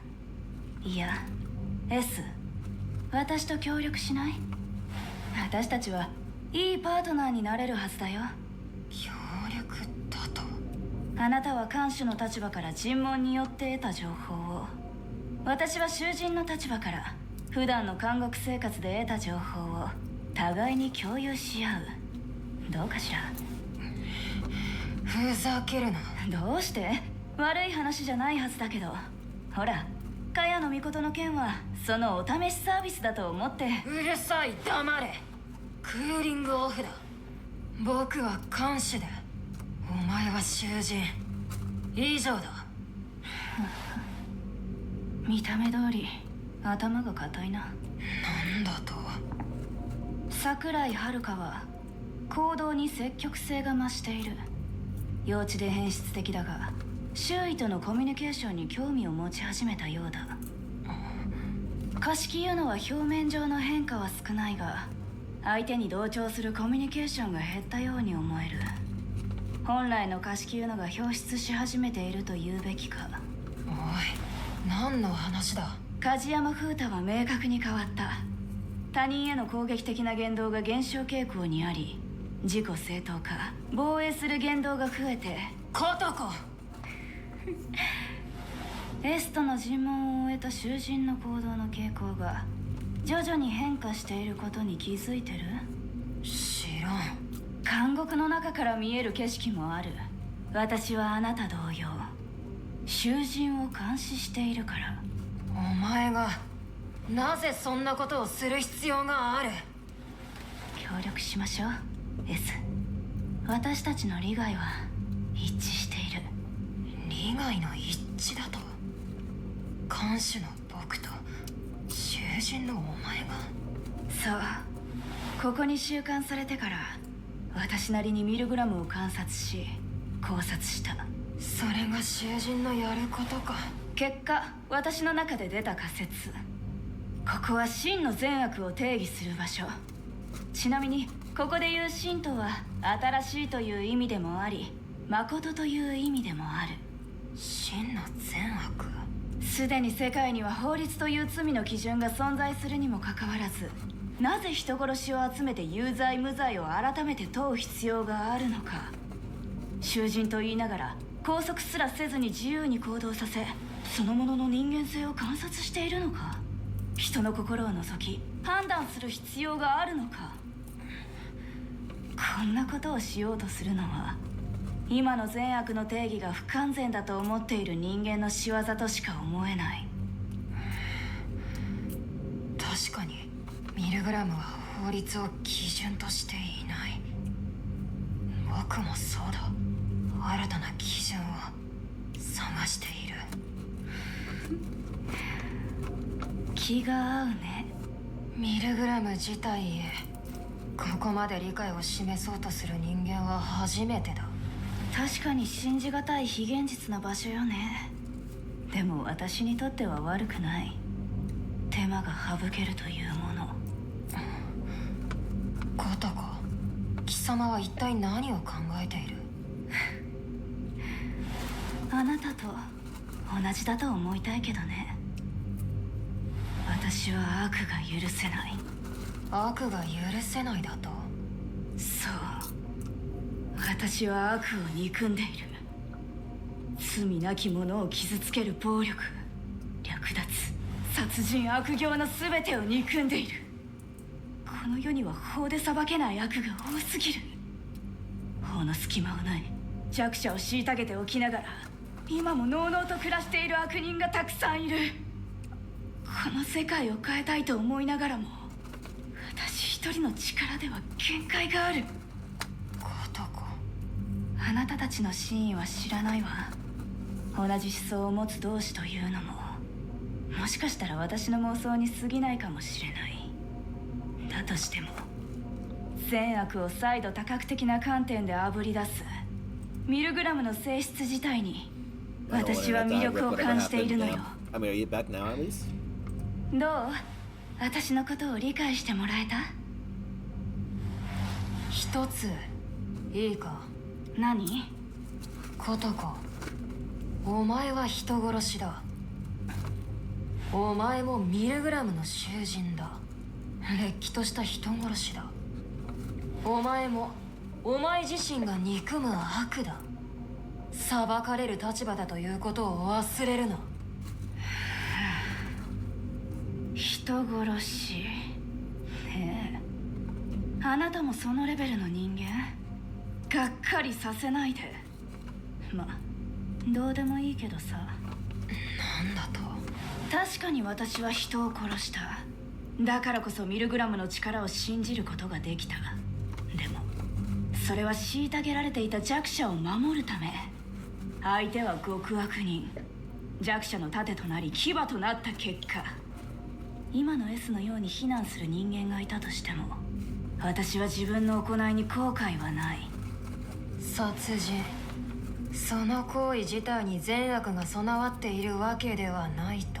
極端に言うとね、弱者を守るためなら致し方ない時もある。それに私が行ったのは旧白不正の侵害に対して自己または他人の権利を防衛するためやむを得ずした行為よ。意味がわかる？刑法36条1項、正当防衛。よく勉強してるわね。事実、私はその件では司法においても正当防衛と判断されている。それは日本の司法の判断であり、僕がミルグラムが許す許さないは関係がない。そうね、理解している。それにすら懐疑的なミルグラムのルールにのっとるし支持する。でも私は自分が正しいと確信しているし、 S にもそれが伝わると思っているわ。まったく大した自信だ。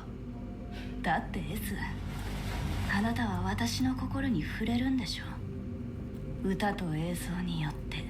その通りだ。じゃあ大丈夫。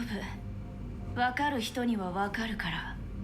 そこまで言うなら見せてもらおう、お前の心を。私の罪に触れて許せないと思うなら許さなければいい。許すならばその時は。なんだその手は。握手。私たちは仲間よ。僕と仲間。その時は S、 私はあなたの牙になろう。何を言って。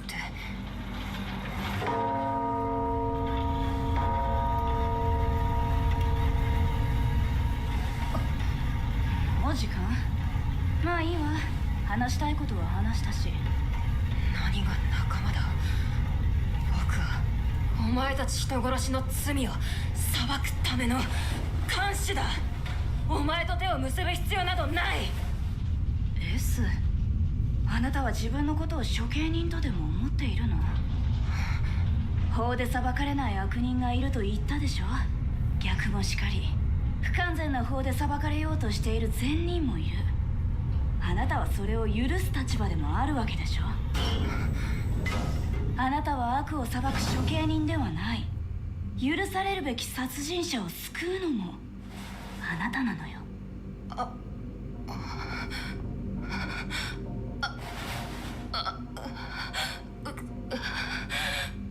さあ S、 私の罪を聞くがいい。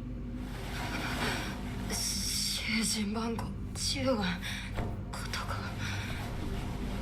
お前の罪を歌え。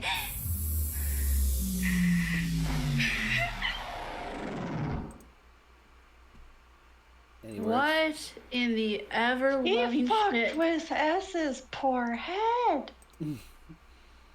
She did. She my really God. fucking no shit. No. He used Let me- morality against S. She did. Oh, Literal she morality fucking did. and law. Because so technically, if she is telling the truth, and she seems to be, I think with her, honestly, I think she could be like the red herring. We're already seeing all these people who committed crimes, like some did it out of like actual love, some did it like it was purely accidental. So they're going to automatically want us to think everyone's in that same category, like that everyone did something, whatever, blah, blah, blah. They have a bad streak to them, and make us question whether what they're actually saying to us is true or not. I think she's the red herring. Everything always has to have a red herring. And I think what she's saying, she's the one who's actually being truthful. Interesting. And so I have the feeling like everything she is saying to S is true. She admitted to murder. She admitted to everything, and also admitted that even a jury would see that she did it in the act of self-defense. She did something. She murdered someone to protect herself and other people who couldn't protect themselves. So technically, though it was a murder, it wasn't a classified intent murder. It was self-defense. Yes, it was a protection. It was not an intent. It's not something like she chose this person and plotted and planned for weeks and months on how to execute them. Yeah, I feel like she's. It was just something that happened. Didn't give any signs of lying, at least. Also, hi, Melodic. Welcome. I didn't know if you're still here or not. But yeah, let's see if you guys still feel still feel the same way too after seeing the music video. You guys ready? Okay. Yep. 終わらせようハローハロー溜まって強さになくなってやるせないやらせない私は違ったんだどれくらいハローハロー食らって誰かの夢が意見を止めるならこの気まで来るよ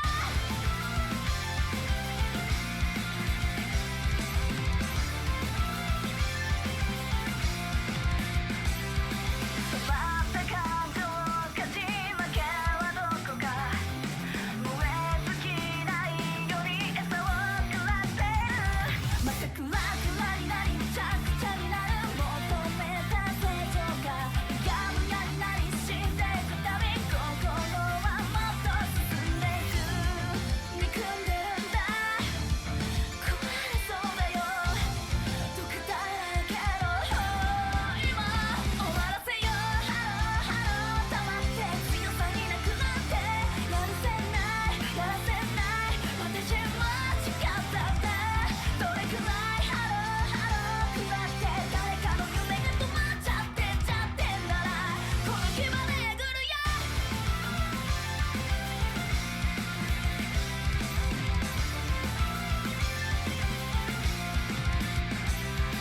与えた痛みを教えてあげるごめんねおあいこ何を願ってんのかわいそうな心は入れ替えますか哀れな妄想も悪気ないからもしないからどれだけ買ってきたんですか誰のせいだバカみたいだなさばき方はどうしよう見つけたいハローハロー決まっておかしくなりそうだ救えない誰かが今も一応走っていくどれくらいハローハロー食らって誰かの夢が止まっちゃってんならこの気まで来るぜ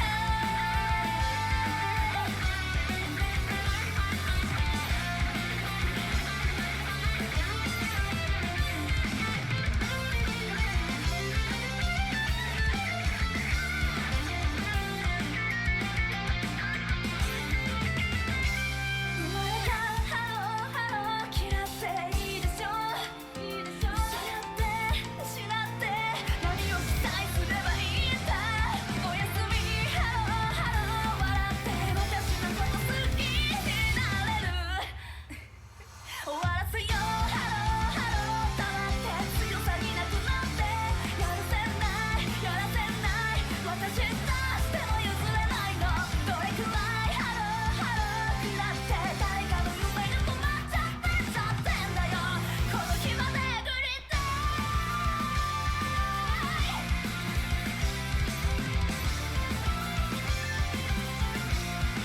正しさに溺れてたい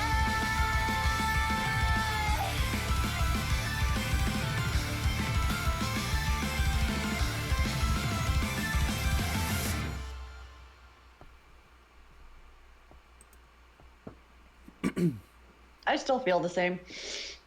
I still say she's innocent. She took action where the authorities wouldn't. That scene is literally showing a marker for where someone was, like, someone died. Well- It showed that scene, like, that area twice. It showed, like, a little memorial area. And then it shows, like, a literal scene of someone dragging a kid into a freaking building. Like, Warehouse, yeah. yeah.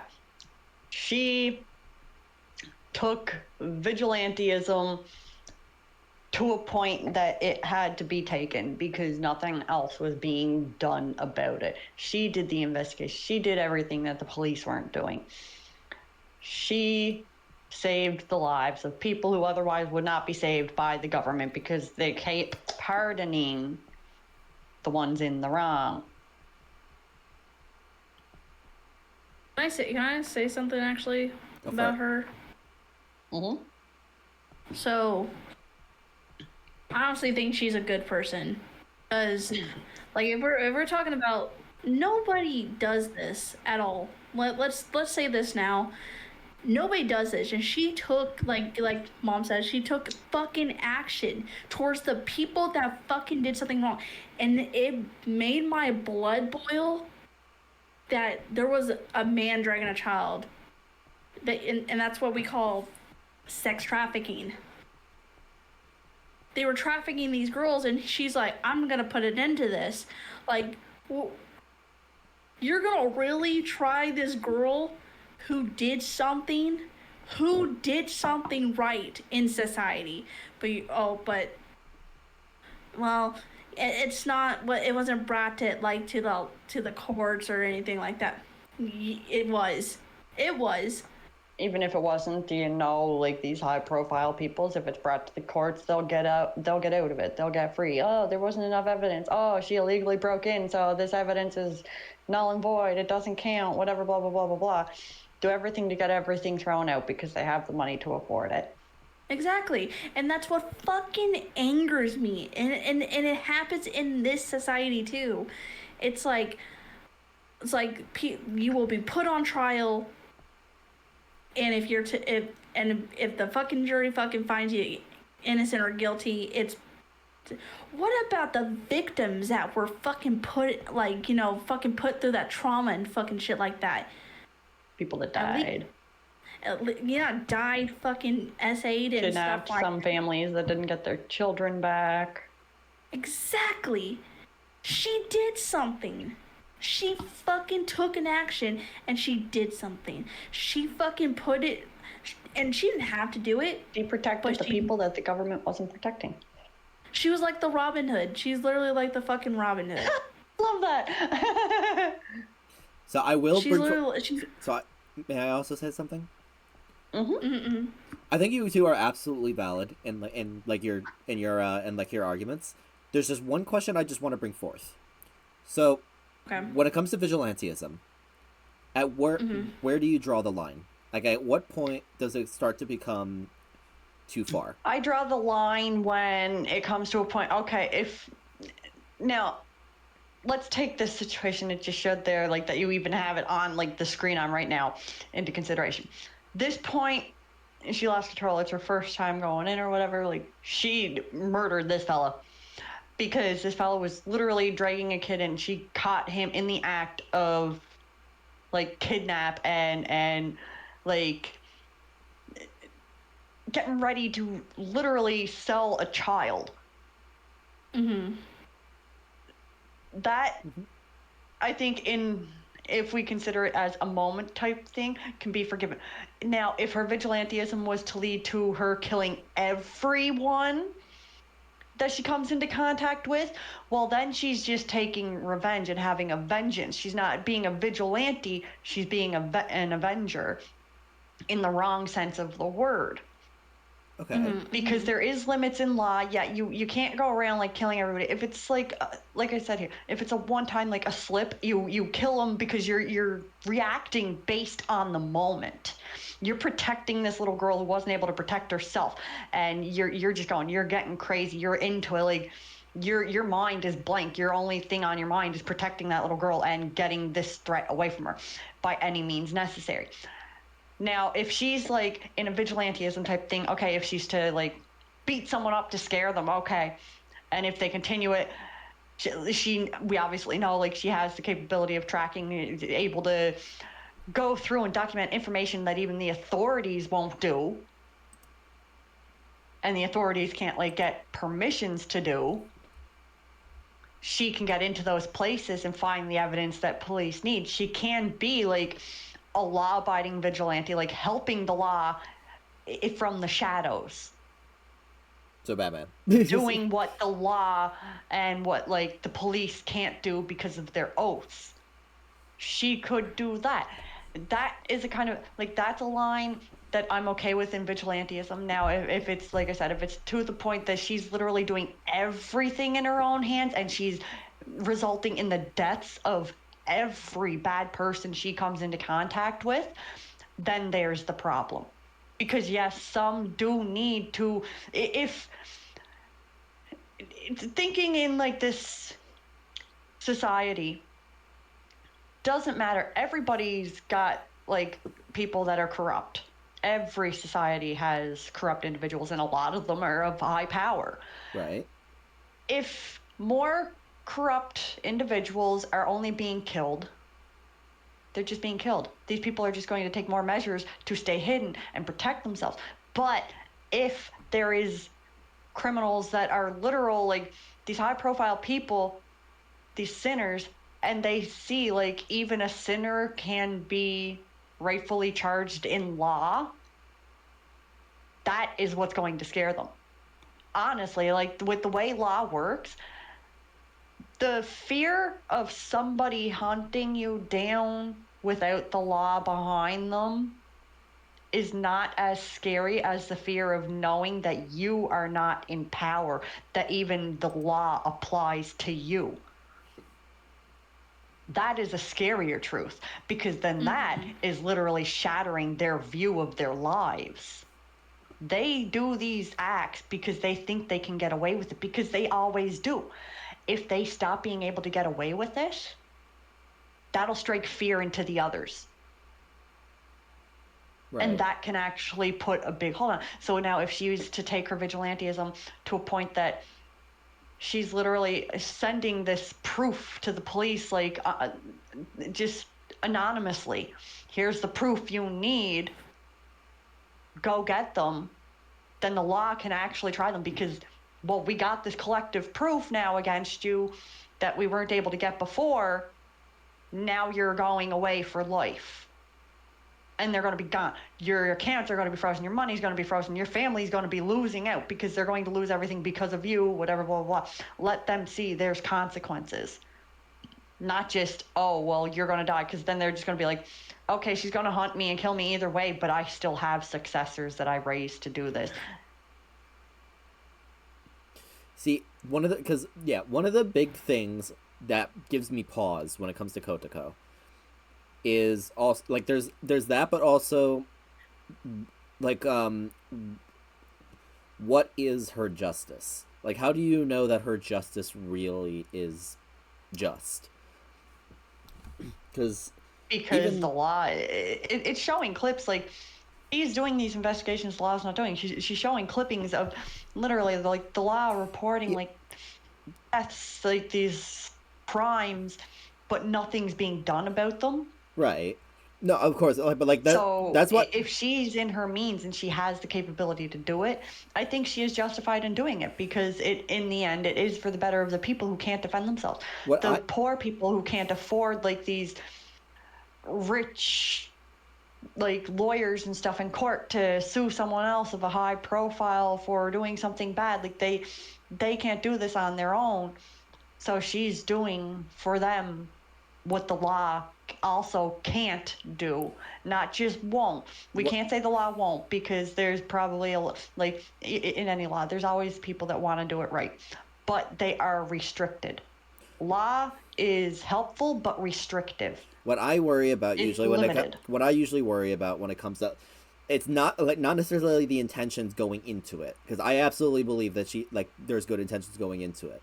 My question comes in after, and this smile, like, is she strong enough to withstand it, like, or is that going to corrupt her itself because she sees that, like, gets the feeling that she's the one in power now? That is her justice corrupted? Which this smile and also her attitude throughout the interrogation. Though I do get that feeling. I still though think like she has the right mindset. Maybe she is a little too into it, like a little too aggressive with it. like it has taken like a hold over her. But I think that's also too, her video is literally depicting her being a lone wolf. Mm-hmm. She's asking for a companion now, a partner in S. I think with someone else there to balance her, it could be a lot easier. A lot less like this goal is taking her over, because then she has someone there to remind her of the goal. Okay. So I think that's really, I think like she knows, I get the feeling she knows like this is kind of like taking her over, and she's seeking that balance in asking S to be her companion, to help her. She's literally asking for help to do what's right. Okay. That's my take on it. Like she's seeking that help. She knows, I mean, it's taking her over, and she knows like she needs that balance and someone to keep her mind on that right track and don't let that track take her over. I mean, granted, I didn't interpret I never thought of the like that being the reason for like requesting a partner. But it does work. It's actually like it is definitely a doable reason to like for her to actually want a partner, to make sure she doesn't stray off the wrong path. But I think that like it also comes to the question: is like she already on the? Too with Robin Hood? Robin Hood had his own partners too. Mm-hmm. Yeah, Little John. I guess my question is like, is she already on the wrong path? Because like if at that point, like, if you're already on the wrong path, and I think she's leading onto the wrong path. Like I think she's veering off. I think this is showing that she's starting to veer off, because especially so if she only committed the one murder in the protection of this child, I think that's the point where she's realizing like she's veering off, because now she's inside Milgram, and she's literally telling S, I agree with these ideals of Milgram. I agree with what it's doing, even if I question it. I'm going along with it. I'm respecting it, this and that. I get the feeling like just from her words, from how she was saying it, she's showing through her speech, through her requests, through her answers and responses, she is showing she knows she's starting to veer, but she still recognizes what is needed, what is right, what is wrong, and she's asking for that help. Mm-hmm. Okay. But all right, so then if I had assumed, then you say forgiven. Yes. Okay. I will note, because I questioned her, I questioned her her justice and how corrupt her justice really is. I questioned it a lot. So I did go not forgiven for my first trial here. But I think I'm going strong forgiven for her. Yeah. I think this is one of the ones where like I can very easily see an argument for both ways. Mm-hmm. There's the potential definitely. There's the potential that she's on the wrong path. Maybe she wants a partner, so she's gonna ask someone else what's the best possible solution for a scenario, like the one she's put in. Yeah, so like that's that's kind of what Queenie was saying. Yeah. Yeah, I can see it going both ways. Like with my personal choice, I leaned more towards like she's asking for that help because she knows she's veering. She knows she needs like that stabilitating factor. She needs that she needs that levelment. She needs the help. She needs the partner to keep her sane. But I can also see the argument that she's already so far gone down that path that she thinks she's right, but really she's just as much of a sinner as everybody else now, and she's just justifying it herself by what her original goal was without realizing she's strayed so far off of her original goal. Yeah, see, that's what I'm worried about. Yeah, like I can see both those arguments, and like I can also see like with that second argument where like she's so far gone that maybe she's like asking S to be your partner, kind of like in this like a mental like vindictive sense, like, hey, yeah, be my partner, then I have the scapegoat to give me all the information I need. Or even like kind of like she's watching all these other people that are in lockup with her, like they're locked up with her. She knows they're villains, and it's like it can kind of seem maybe she's looking for intel on them, so like she can see if one of them is going to be like her next victim, kind of thing. Well, because what I interpreted with S is to partner with S is to get validation that her like thought process, especially on the other prisoners, is right. Even her final line in this song is, if I can find it, yeah, I want to be drowning in the knowledge that I am right.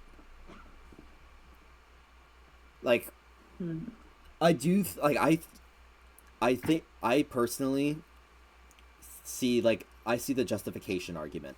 That, like, whether she's down the right or wrong path, she wants validation that what she's doing is right. Yeah, she wants to know, like, that she's actually doing good. Yeah, and by partnering with S, it gives the validation that she's looking for. That what she's that her like view of the other prisoners is right, and that like she can carry out the justice that she believes in, because she knows that S is on her side. That's how I see it. Yeah, I can see both arguments on that. I still like, especially with like just the only scenario that this first video is showing us of the murder, I guess, in the sense of her literally saving a child from being trafficked. I see it more on the forgiven side, because she took action in the heat of the moment. Maybe she didn't go in there purposely with the intent to kill, just to save. But that moment, time required a drastic choice, a choice that she had to make because she was the only one able to make it. See, I feel like that, especially if she was to call police or something, they wouldn't have gotten there in time. Yeah. They would have been way too late. Yeah, I like in that sense. I do think that like I would think her forgiven for something like that, because like if that's like something where like you have no choice and it's a ride or die moment, make a choice or forever hold your peace. Like that's absolutely, so again, like here's the thing with this crime, if like hypothetically if it was just this one murder and only this one murder, and there was nothing. Teo, thank you so much for the raid. Welcome everyone. How are you guys doing? For those who don't know me, hello, my name is Green Grizzly. I'm a pleasure to meet you. I'm a variety streamer who primarily plays role-based games and story-based games. Welcome. How are you doing tonight? How are you streaming? But yeah, no. Like if we were going on the like thought process that this is the only crime that she's done, and she doesn't plan to do anymore, or she plans to find another way to enact her justice, then it would 100% be forgiven for me. But it's because I worry about that. It's because I worry about that corrupted justice that's given me like major pause. Yeah. But now that you mentioned though, like about trying to find like another way to enact that kind of justice, it kind of makes me think, could that be her reasoning for asking us to be her companion and to like be investigating Milgram? Maybe this could be her trying to find that different way to enact her justice. Maybe by, like, let's say, for example, maybe she could have an insight of if she can be partnered with S and like get kind of like in tight with like the curator of Milgram, to the point like, okay, if she's forgiven, maybe she could help them find other people that need to be judged because she has the capability of doing it. Then she could have that different output of justice. She could literally like be thinking, okay, I could track these people down and have them dragged in here into Milgram and let Milgram decide their fates. Mm-hmm. All right. Rena, have you like how much have you been how much have you been hearing? Oh, I had my headphones in the whole time, so Sweet. like you went to the bathroom with me. You held my hand and whistled for me. Oh my. Do, do, do, do, do, do, do.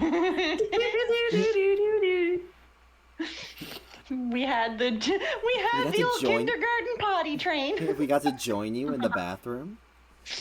Imagine kindergarten, in my everybody bathroom, holding my pants hands, down. walking a train line to the bathroom. Form a conga line.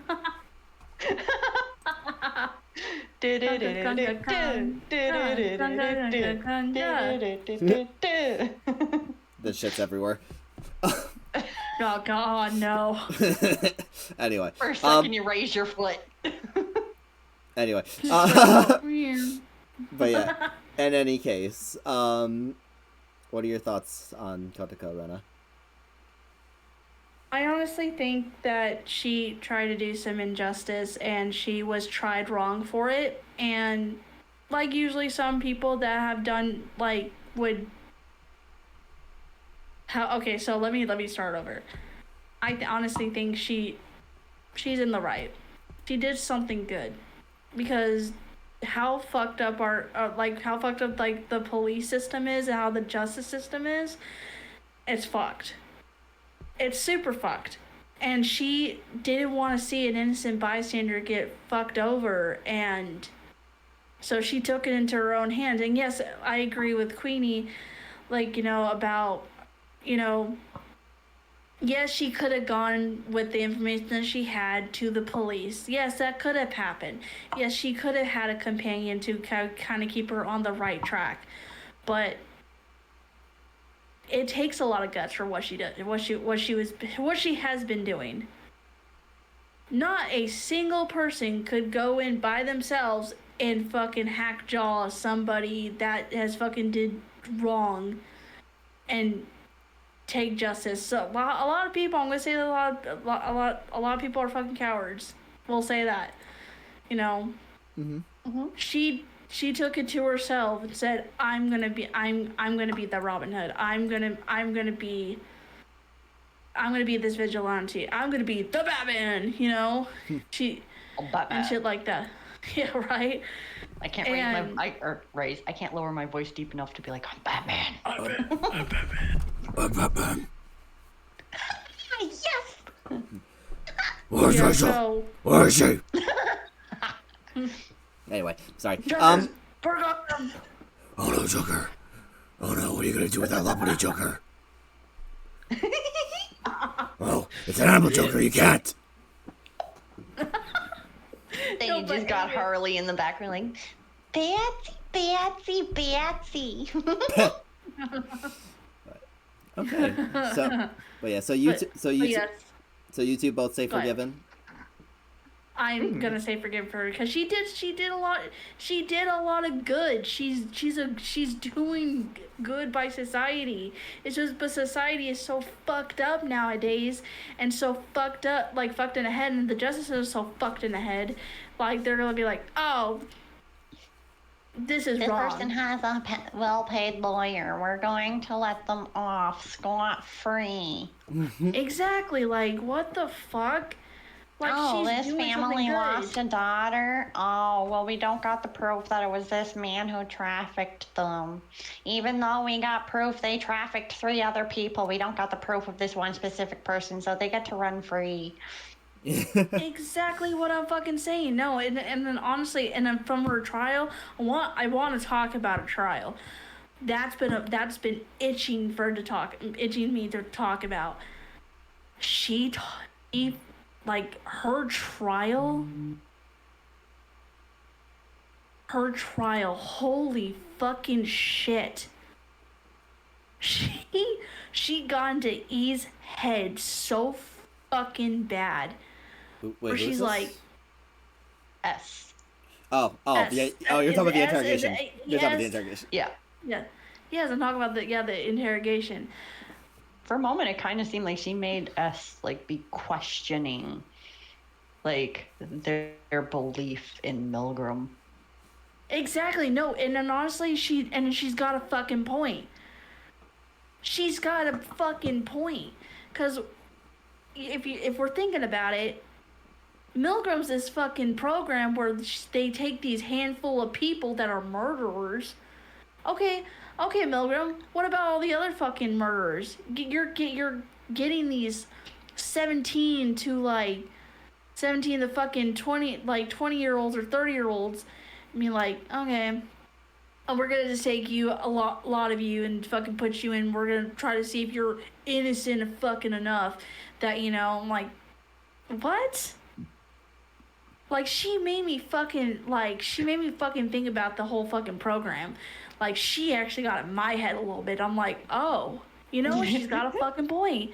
She's got a fucking point, because, like, what the fuck is this program even about? Like, what? Oh, you're, like, what? This secret, like, fucking justice system is, like, doing something good? Yeah, because, like, S stated multiple times to all of the prisoners, like, Milgram doesn't follow the rules of law. Mm-hmm. Milgram has its own rules. So technically, Milgram is breaking the law itself. Milgram is its own vigilante program. Exactly. And you're trying these fucking people that some of them are innocent, some of them are not. Yeah, some of them should be put to, like, prison for life, but you and then I'm gonna say this right now, and having a fucking 15-year-old as a fucking warden? Are you fucking for real? I don't care how much intelligent he is. Like, excuse me?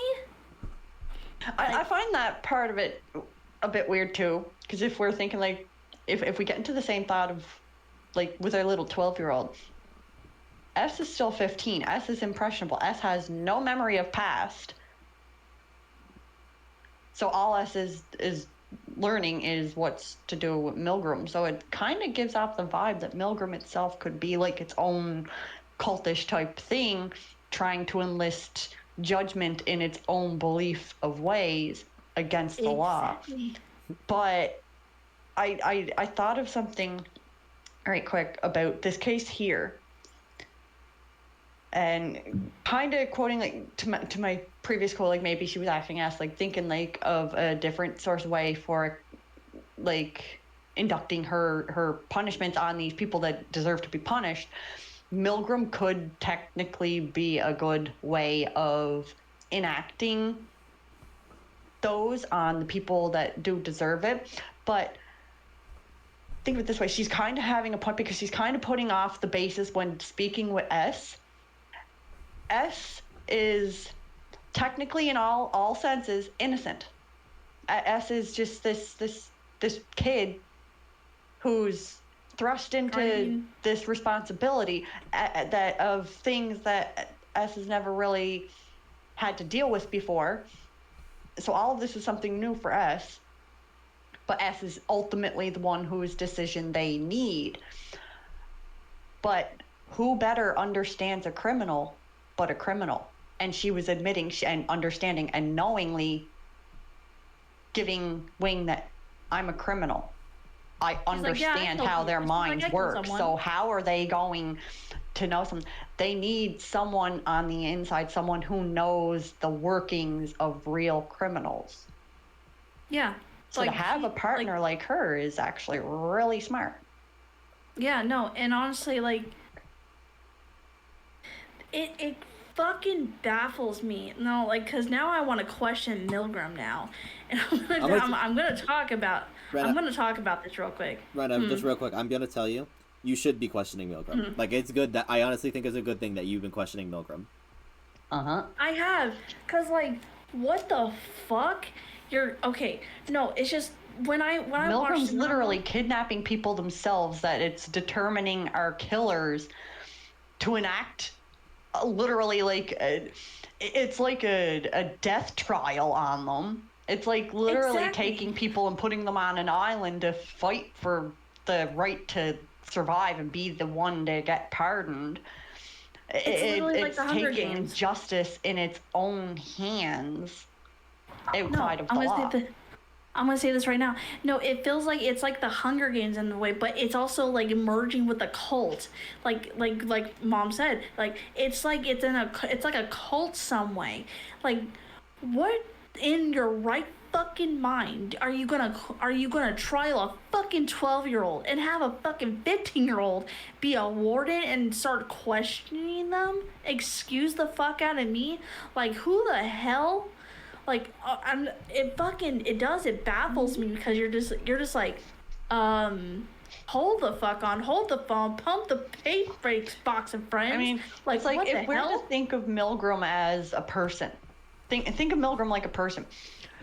Do you believe that if a person kidnaps people that were documented murderers and got let off, so say some random person sees like, oh, because this person's file, like they have a file online stating like, oh yeah, they murdered someone, but they were let off because, oh, it was like self-defense or something, or oh, they didn't have enough proof against it, yada yada, or whatnot.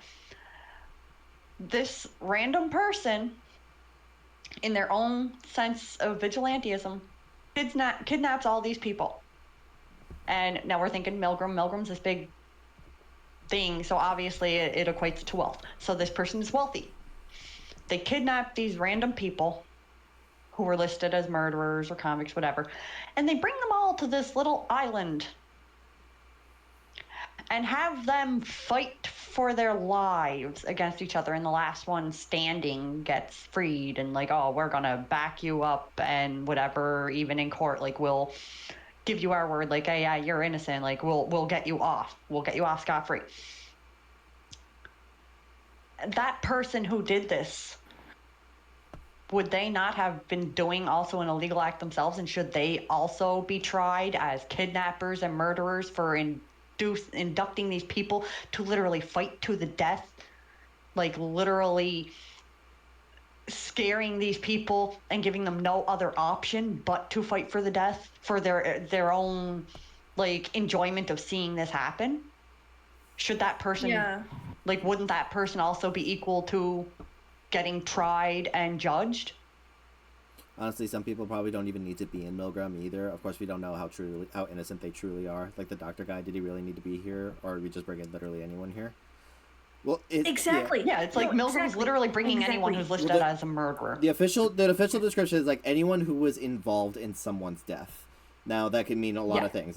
That's pretty broad. So that could be like either you directly killed them but have like justifiable reasons, or you indirectly killed them.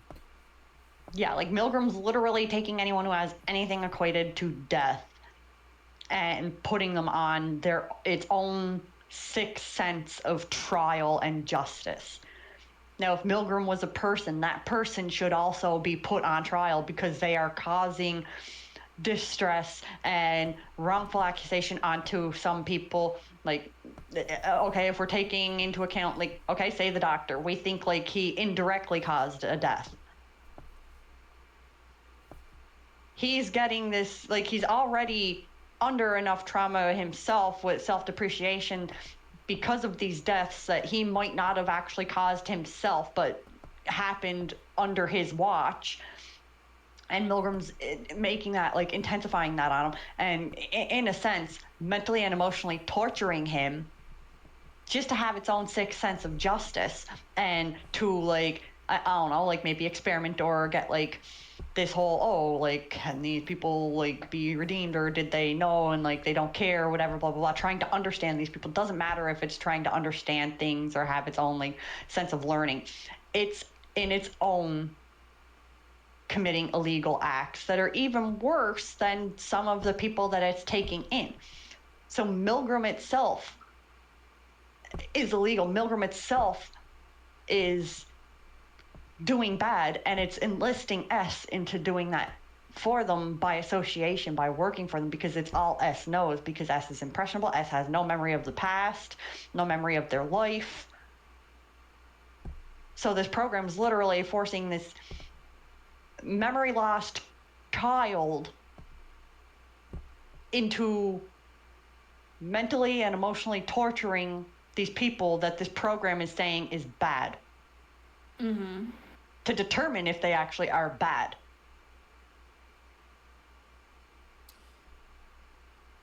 Like the Milgram itself is just a mess. Is a fucking shit show. It's so fucked up.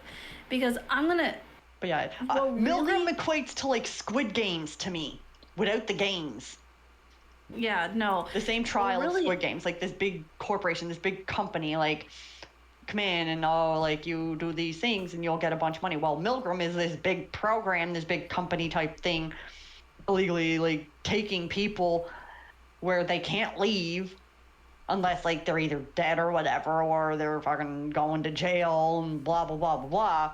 Like they can't leave until Milgram is done with them, so it's holding them against their will and being, oh yeah, we're gonna study you and then we'll release you. No, what really got me is like how how do you say her name? Which one? This one. Kotoko? Kotoko. How she said he's trying to be an executioner.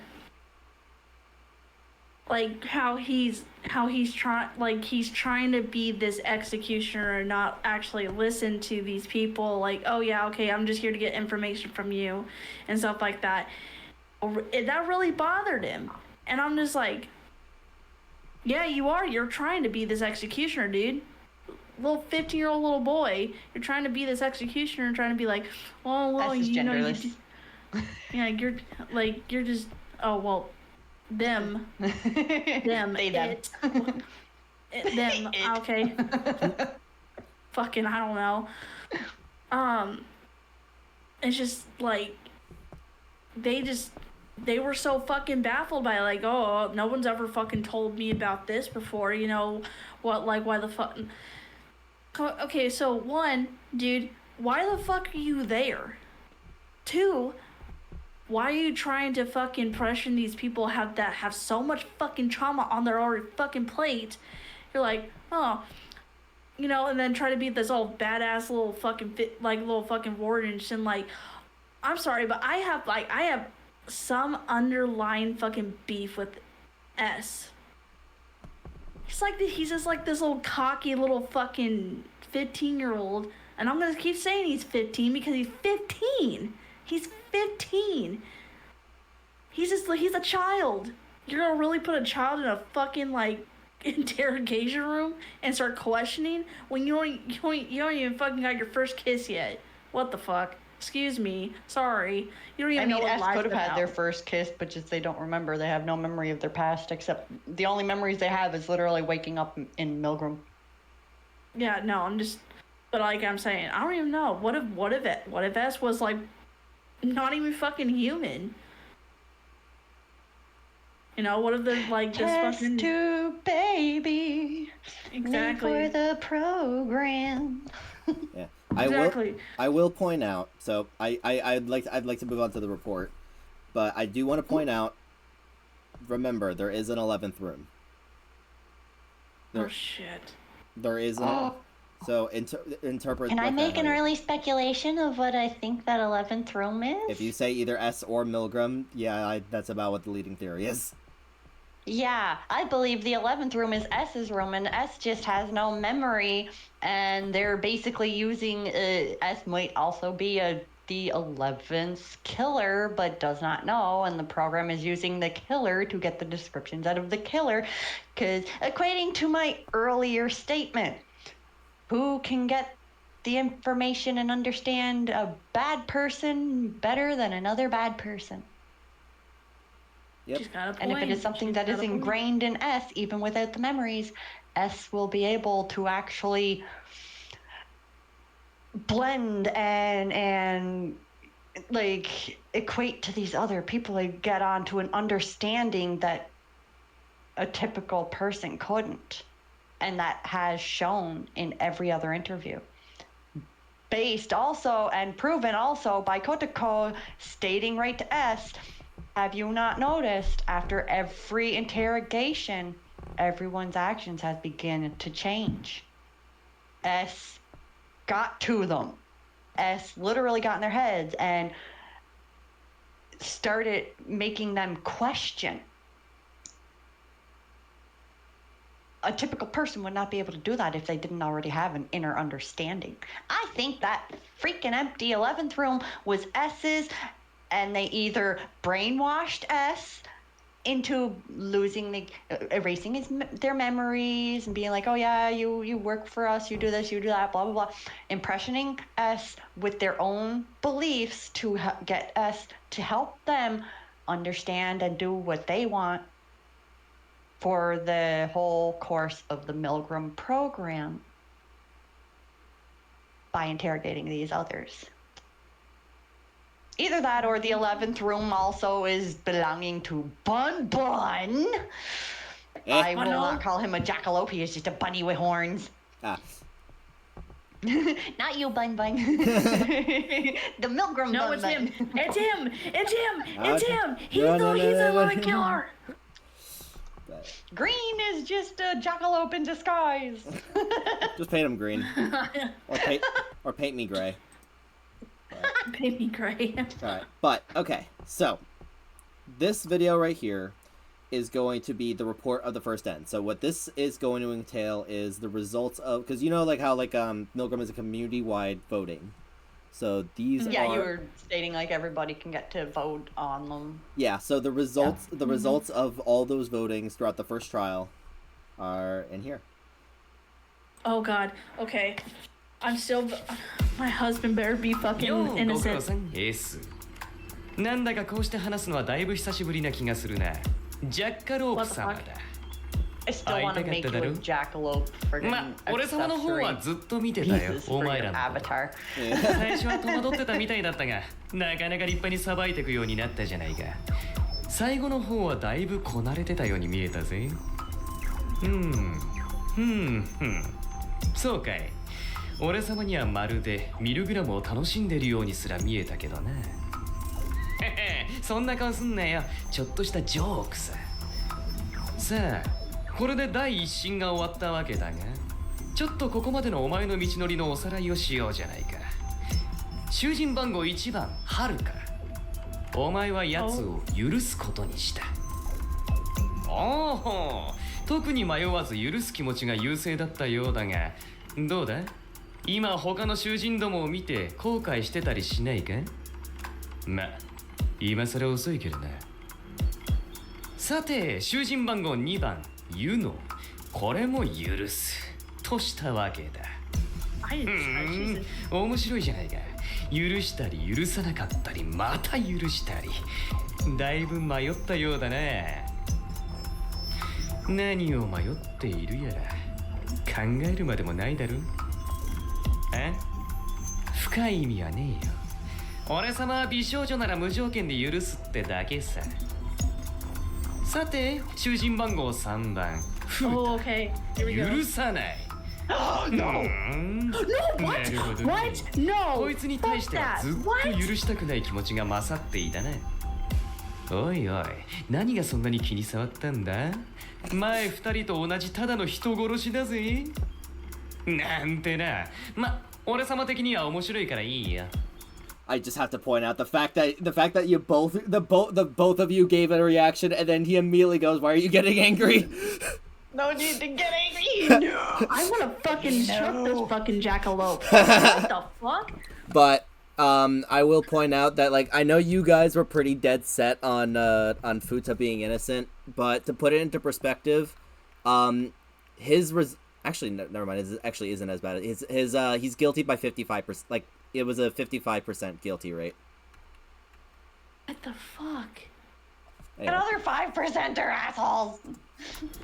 囚人番号 As if 4 nobody else ever made a mistake online. 許すにしたわけね美少女だしな Oh hell 納 no. 得しかし一体どうしたってんだ So when they're 最初 doing は the 完全に許す determinations, 一 do they 辺 only 倒だ do innocent or guilty, or like is there a determination where it can literally be a 50-50 in between? No one's gotten a full-on 50-50 yet. It's even if it's I'm glad she's innocent. Even if it's like 50.1 or like 49.9, it's still just barely enough. So it's never been directly a 50-50. Fair. 急に心変わりしたじゃないか。 I'm glad she's forgiven. 最後まで許すべきか迷っていたみたいだね。何か気づいたか？態度が気に食わなかったか？面白いねまったく。囚人番号5番シド。こいつを許すことにしたんだね。Yes! そういや許すなって言ってたよな I have to say こい something つ。 right quick, Green. You just seen that image of him, right, Riri? Yeah. Two little freckle dots on his cheek. Yes. Who does he look like? Oh God. Please God. tell me you're going to think the same thing as me. No, I'm thinking the same thing as you. I just can't fucking put the name. Think of glasses. Think of having a demon brother and a demon dad. Are you talking about? Oh my God! Wait. Blue Exorcist is the only other hint. I know. And don't compare him to him. Don't compare him to Yukio. Oh my God. Just tell me he does not resemble Yukio though, especially with the two little freckle dots on the face. This guy, hold on. Fucking pump the brakes. This guy's a fucking saint between fucking Yukio. If you've got between Yukio and fucking him, no, he's innocent. Yukio's a fucking bastard. I hate him. I like Yukio. I don't mind him. Alrighty. I fucking hate him. But I mean visual-wise. Oh, visualize, yes. But fuck Yukio. I don't mean personality. I meant purely visual because of those freckles on the face. No, I'm sorry. I get so heated when anybody fucking mentions that fucking bastard's name. そういや許すなって言ってたよなこいつ。意地悪か？嘘。怒るなよ。迷ってたのは知ってる。見てたからね。許すがこいつにとっての許さないだと思ったって部分もあんのか？そりゃまたまあいいんじゃね。どんな面するか気になるし。囚人番号6番マヒル。許さないか。俺様の一押しだったんだから残念。Fuck, bitch. 最初は許すつもりだったのに心変わりしたんだな。人を許したい気持ちよりも許したくない気持ちの方が長続きするってことなのかね。しかしそんな悪いことしてたのかあいつ。お前にあいつがどう見えてたのかは俺様は知らんけどな。ここの看守はお前だ。任せてるよ。囚人番号7番カズイ。お前はこいつを許すんだな。安定して許すつもりでいたわけね。桜井遥と似たパターンだがお前の表情は一緒に見えないね。様子見の許すってとこか？あるいは何か思惑があるのか？看守として何かつかめてきたのか？読み合い探り合いだな。面白いね。囚人番号8番Amane。はあ、許さないね。いや俺様がふさふさじゃなかったら拍手してたところで、これは俺様の見込みよりもよっぽど立派な看守様だ。子供だろうがなんだろうが罪に対して正直に。なんだその面。間違いに気づいてほしいから許さないなんて考えてんのか？いやまさかな。囚人番号9番ミコト。許さない。そうかしかも圧倒的だな。こいつが起こした騒ぎのことは聞いてるよ。なかなか大変だったらしいな。悪い。こいつは圧倒的にイレギュラーだ。こっちの想定の外側にいる。今回は様子を見るがミルグラム全体に障害を起こすようであれば俺様も対策を取るからな。囚人番号10番コトコ。お前はこいつを許すことにした。Thank God. なるほどね。ただものじゃなさそうといった記憶があるが、ここまでとはね。取引を仕掛けてくるなんて前代未聞だ。そしてお前はそれに乗ったわけだ。やれやれ。異分子をお前の仕事に混ぜることで何が起きるか俺様にもわからん。だが何が起きたとしてもお前の選択の結果だ。受け入れろよ。さて、以上が第一審の結果だ。想定通りかい？そうでもない顔してんな。ま、いつもそんなもんだ。人生は思い通りいかねえもんさ。じゃなきゃあいつらも人殺しなんてしてねえだろ。ま、ご苦労だったな、エース。お前は第二審の開始まで眠っててもらうぜ。いいな。お前が次に目覚めた時、きっと景色は変わっている。お前の選択の結果が囚人たちを変えているだろう。どういう意味かって？時が来ればわかる。やぼな説明させんなよ。怖い？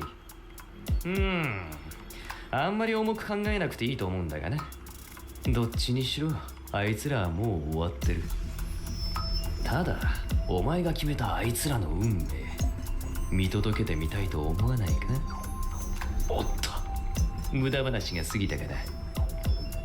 役目を終えてお眠の時間かね。いいぜいいぜ、よーく働いてくれた。期待以上だ。さあおやすみエース。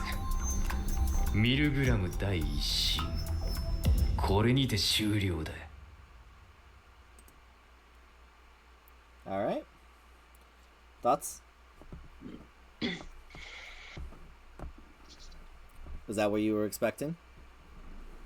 No, there's two that were different than what I was hoping for, but I can understand. Fuuta, who's the other one? The little girl, honestly. Nope. I was voting her guilty right off the bat. My other one was Mikoto. Mikoto. Interesting. Yep. Preferencing for the fact that, as we determined, if it wasn't really him who did it, he should not be the one getting the guilty verdict. I don't... Trying Mikoto is cruel when it was not... Like, if our determination is correct, and what the video was showing was like a split personality, and it was the split personality that did it, not Mikoto. Mikoto should not be the one getting the guilty verdict. Mikoto should not be the one getting tried. It should be the other personality. So I don't know enough about like what the other people like the general like public thought about the case. Like I don't know exactly like the exact reasons why like every prisoner was voted the way they were. Everyone's come to their own theories and their own beliefs, but. Oh yeah, that's why I'm sad. Mikoto should not be tried. Mikoto be innocent. The bean is innocent. It is Metalman who is not. But, all right, you ready to see the result, like the results of these votes and what they've caused? Yes. Oh God, I'm ready. By the way, it was in between the end of the first report and this. It was April, May, June, July. Song of 5 the months. Prisoner. What? 5 months. Yeah. What's the Song of the Prisoners? I actually don't remember. Oh, I think it's a preview of what their songs are gonna sound like, but it also has like. It also okay, yeah, we can skip that. I don't want spoilers. It also shows what they look like now, which is supposed to be revealed here. やあやあ、おはようエース。よーく眠ってたみたいだな。そう、お前が起きたってことは第二審の始まりだ。寝てる間にたくさんのことが起きたんだぜ。なかなかに面白いぜ。まあ、一つ一つ説明しようか。まず第一審終了後、それぞれに下した許す許さないの判決に応じて囚人には処置を下した。許した囚人に対しては思想の自由を、許さなかった囚人には思想の否定と第一段階の身体的拘束を。まあ分かりやすく言うと、一審終了期間から今まで許したやつは自由にのびのび過ごして、許さなかったやつは窮屈に過ごしてもらったって感じ。ああ、なんでそんなことをするかって、奴らは人殺しだ。そして奴らは人生の結果として人殺しを行ったが、それは各々の持つ思想や環境の行き着く先だ。ミルグラムはそれらを肯定し否定し、段階的にお前の判断が正しいか確かめるんだよ。よってそれぞれの思想の肯定否定により囚人の行動は変わる。それにより監獄内の状況は変化している。ああ、今までのようなお前と囚人の関係だけではない。囚人同士の関係も大いにこじれてるぜ。それがミルグラム第二審さ。さあ、そんな感じでお前が下した判決が招いた出来事を説明しようか。囚人番号1番桜井遥。お前が許したことにより奴の思想は肯定された。許されたことにより奴は自己肯定感の向上、非支配欲求の解禁がされている。結果囚人番号4番楠木ムーとの依存関係が成立している。まあ簡単に言うと、自分の行いが受け入れられて調子乗ってて4番とイチャイチャしてる。見てらんねえな。囚人番号2番貸木ユノ。お前が許したことにより奴の思想は肯定された。許されたことにより奴は社会的なコミュニケーションを放 Well, 棄 wasn't し she た。 found guilty? ミルグラム自体 No, に she 対 was しても innocent. No, she was found innocent. Oh, okay. だいぶ冷めてるみたいだな。あれが本当の貸木ユノってところかね。ドライで合理的、植物的でリアリスト。あいつと対話するのはなかなか骨が折れるんじゃねえか。ちなみに俺様、ああいう冷めた女大好き。囚人番号3番 Perverted 梶山 freaking 風。 horned bunny. お前が許さなかったことにより奴の思想は否定された。許されなかったことにより奴は強大な不安感に苛まれている。ガックガクのブルブルだな。おもろ。まあこいつに関してはそれよりも大変なことが What あ the るな。 fuck? 囚人番号10番コトコをお前が許したことによりフータはコトコに襲撃されたぜ。死刑ってやつだな。まあ安心しな。 Is he dead? お前が囚人番号7番和井を許していたおかげでギリギリ守られた。命に別状はねえ程度だ。ただまあ判決の結果もあって心身ともにボロボロだわな。囚人番号4番楠木ムー。お前が許したことにより奴の思想は肯定された。許されたことにより奴は生来の気質を取り戻している。異常な環境での恐怖と不安によって潜在化していた本質を解放できたわけだ。それが囚人番号1番ハルカと結びついたってわけだな。需要と供給、女王と奴隷。まあ俺様先約がいる女に興味ないしどうでもいいけどね。囚人番号5番桐崎指導。お前が許したことにより奴の思想は肯定された。許されたことにより奴には自分の存在に迷いが生じている。 What? 許されたくねえっつってたもんな。意地悪だなお前。しかし奴は肯定され身体的な自由が確保されていることで医療行為を行えた。負傷したフータ、マヒルの治療はこいつの行動だ。特にマヒルはこいつがいなきゃ死んでたな。皮肉にも生きたくないこいつが生きているせいで死ななくて済んでいる奴がいる。混乱してんだろうな。ウケる。囚人番号6番椎名真昼。お前が許さなかったことにより奴の思想は否定された。許されなかったことにより奴は自身の存在意義を失っている。意気消沈っぷりが凄まじいね。やれやれ。あとは見ての通りコトコに襲撃されてボロボロだ。指導の治療がなきゃ完璧に死んでる。ロストだ。これ以上なんかありゃ間違いなく死ぬ。どうするかはお前次第だがな。囚人番号7番向原和井。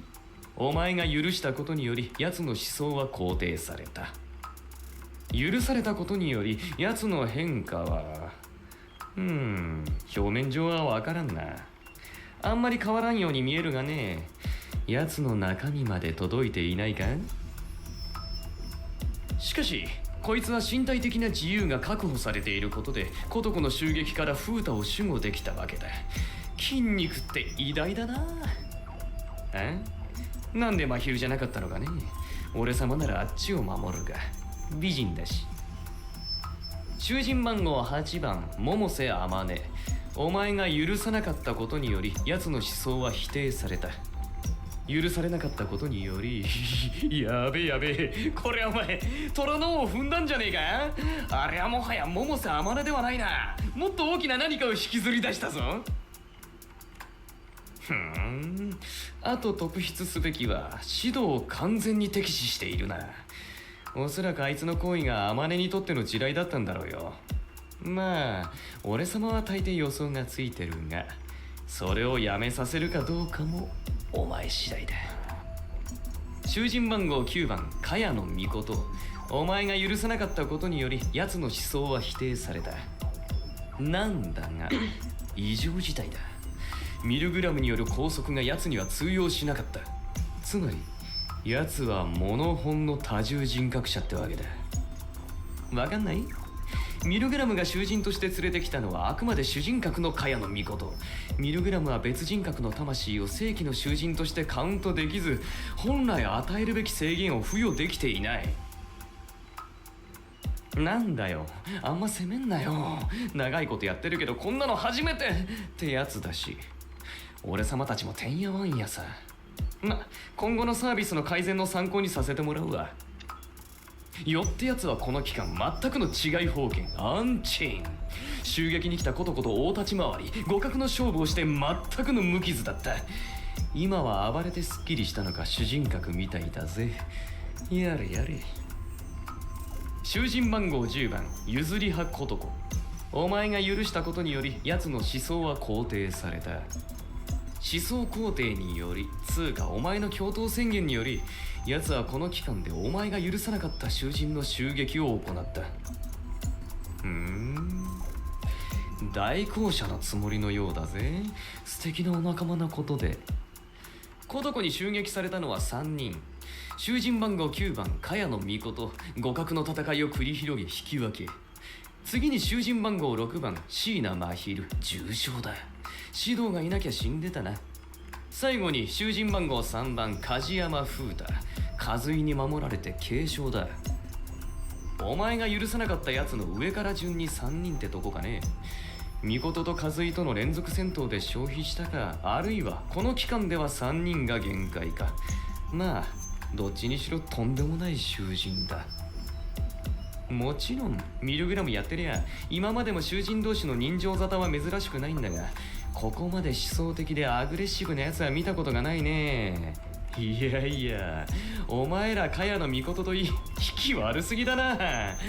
あるいは良すぎなのかな。さて以上が第一審後に起きたあれこれってとこ。ちなみにお前が起きてからは囚人同士の戦闘は禁止させてもらう。ミルグラムを続行させるためにもな。だから一旦は安心しな。だからよ、次に派手なことが起こるとしたら二審が終わった後だ。どうなるか覚悟して判決を下すんだな。そういうことだ。ミルグラムは感性、道徳、倫理、法律、趣味、思考、性癖、いずれを基準にしてもいいと言ったな。お前らは第一審をその通りにやってくれた。感謝してるよ。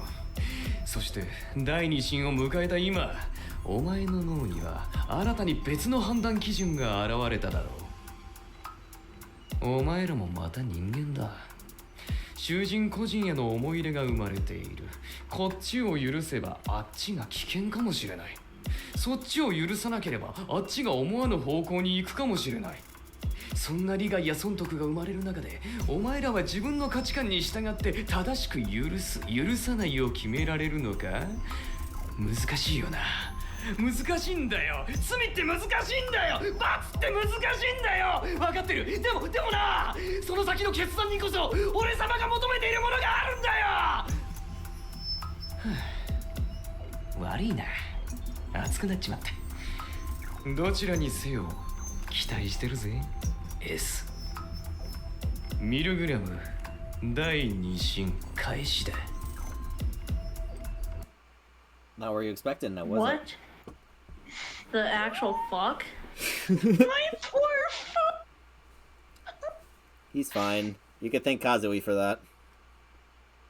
This is why I love him. This is why I want to bang him. Poor little Fuuta, though. He's all bandaged up. I almost don't even know what to say about it. No one's dead yet. Let's not say that. I don't like that word. I don't like that word. What, dead? Yet.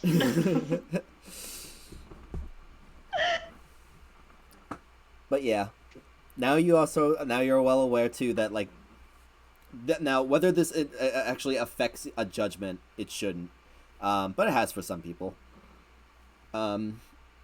That whether you vote one guilty or innocent over another actually can have an effect on like what that prisoner does after the trial's over. Mm-hmm. With that in mind, you guys want to see what Haruka's like now? Oh yeah, let's do it. Let's do it. Wait, we're going to the okay. Yeah. This is a voice that's trailer. a trailer. That's a trailer. Oh, is he older? No. 待たせたな、はるか。あ、こんにちは。なんだかとても久しぶりな気がしますね、看守さん。ああ、そうだな。なんだか大変なことになりましたね。Wait, what? It's the little masochist. I know he'd be a masochist. I called it. I freaking called it. 日清でしたっけ？ミルグラムの中の雰囲気も変わってしまって。コトコはとんでもないことをしてくれたようだな。他のみんなの状況はどうだ？フータやマヒルさんは怪我で大変そうです。こういう状況なので僕たちは指導さんを中心に固まっています。コトコさんだけが一人で行動しています。コトコさんは今は攻撃の意思がないということを伝えてきて、それで停戦交渉というのを指導さんと和井さんがしてくれて。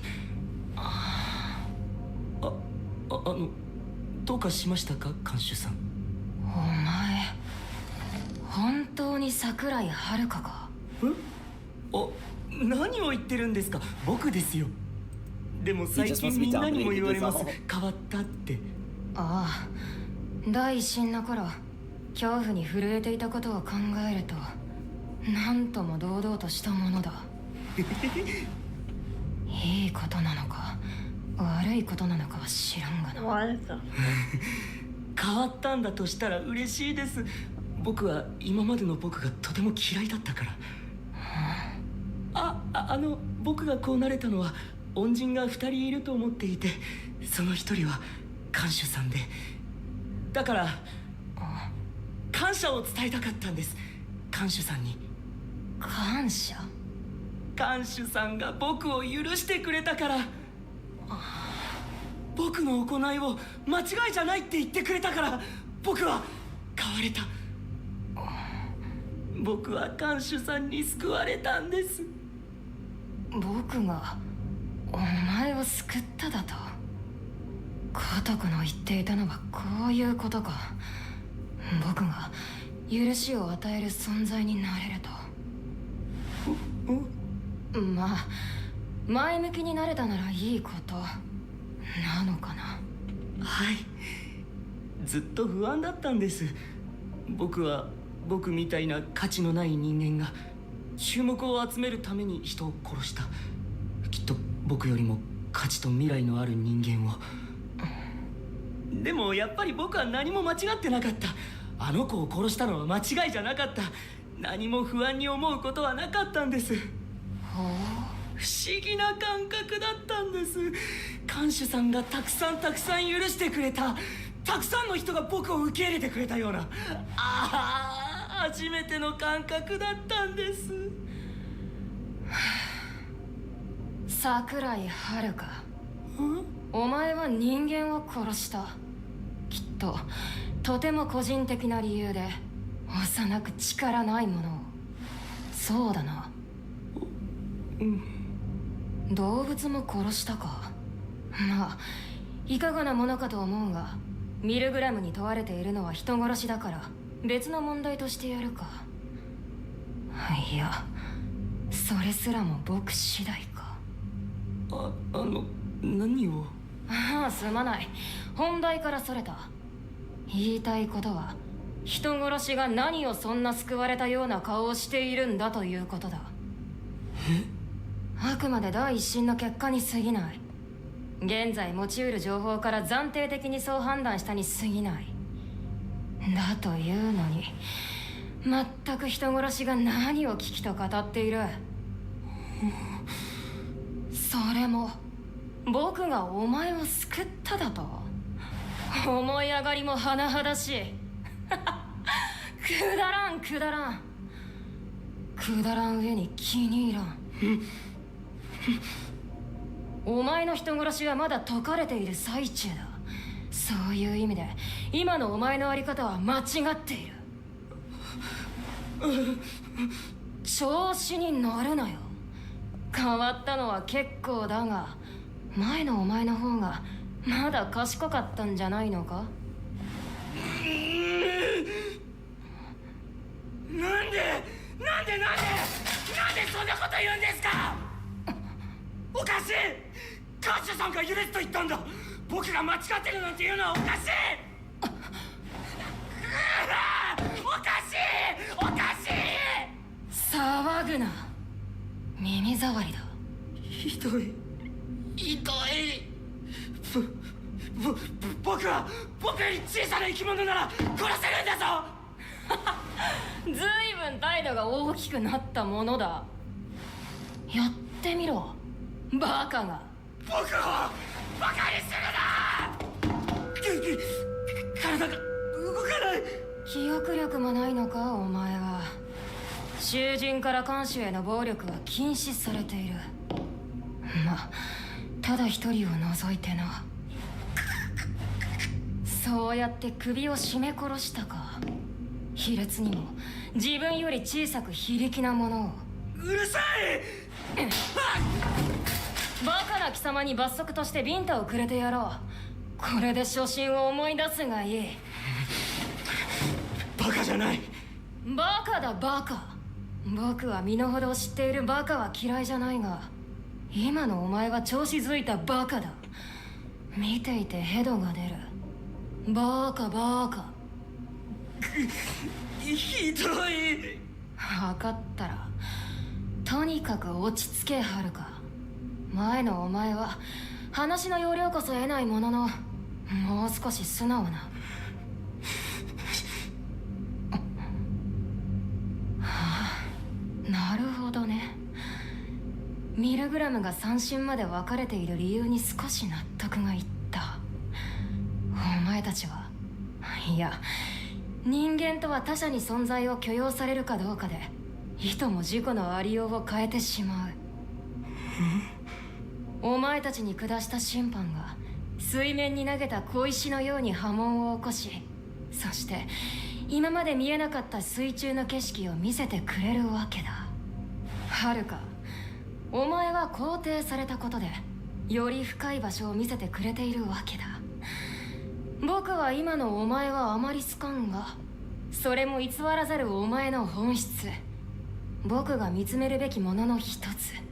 看守さん、ずっと何言ってるかわからないです。僕がお前を許すと判断したことを間違いとは言わない。だが今一度お前を見つめる必要があるということだ。許すって言ったのに。最初から三神制だと言ってある。なんでそんなに僕をいじめるんですか。いじめてない。許すべきか許さないべきか見極めようとしているだけだ。それこそお前の行いが間違いかどうか。間違いなわけない。だってああでもしないと僕は誰にも見てもらえなかったんだ。注目を集めたくて殺したか。誰にも愛されなかったお前が。そうだよ。だって僕がただ出来の悪い人間のままだったら興味を持ってくれないんだから。だからといって人を。僕だけ不公平じゃないか。僕だけ生まれた時から何にもできなくて、周りと同じことができなくて、お母さんは僕を諦めて、お母さんの世界から僕はいなくなった。そのために人を殺すことが正しいことだと思っているのか。知らないよ。じゃあどうすればよかったって言うんだ。お母さんの大事なものを盗んだって興味すら持ってくれなかったんだ。僕は僕を諦めたままいればよかったっていうの。僕だけそうすればよかったっていうのかよ。安心しろハルカ。お前の事情も思いも含めて最終的に僕が判断を。やっぱり看守さんは僕のお母さんじゃない。はあ？最初からそうだが。そうか、そうか。お母さんは一人しかいないもんな。僕を見てくれなかったお母さんもお母さんじゃなかったんだ。何を言っている。だいぶ怖いぞお前。ごめんなさい看守さん、迷惑をかけてしまって。僕のお母さんはムーさんだけだった。あ？ムーさんはお母さんなんです。違うと思うが。いいえ。いいえなことはあるか。ムーさんは僕を褒めてくれるんです。ダメな僕を褒めて、認めて、見つめて、そして必要としてくれる。今の僕があるのはムーさんのおかげなんです。恩人が2人と言っていた。もう1人はムーか。はい、ムーさんがいればいい。それだけでミルグラムに来た意味があったんだって。本当のお母さんに会えたんだから僕は幸せです。ごめんなさい、さっきはダダをこねて。いい子でいないと、ムーさんのためにも。これは囚人同士の欲求や利害の合致ということか。そういうこともあるか。母を求めているハルカ。ムーは一体ハルカに何を求めている。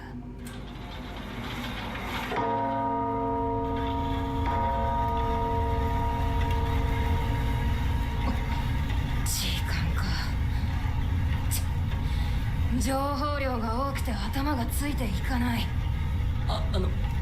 なんだかごめんなさい。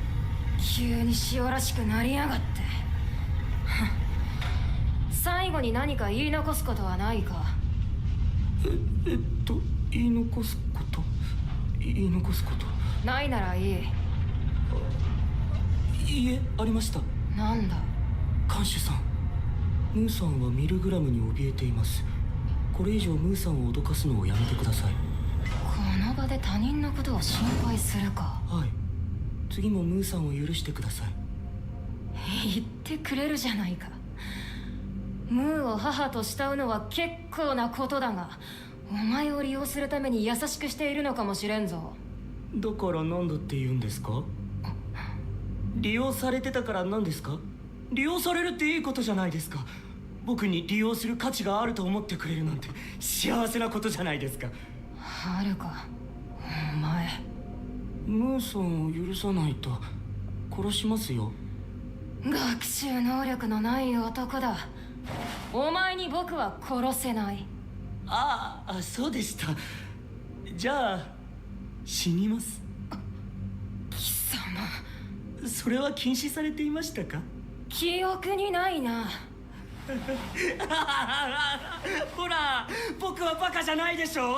ああ、訂正する。お前は本物の大バカ者だ。そうなんです、生まれつきね。囚人番号1番はるか、お前の罪を訴え。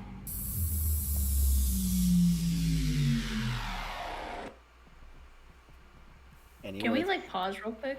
Yeah. Can we pause real quick?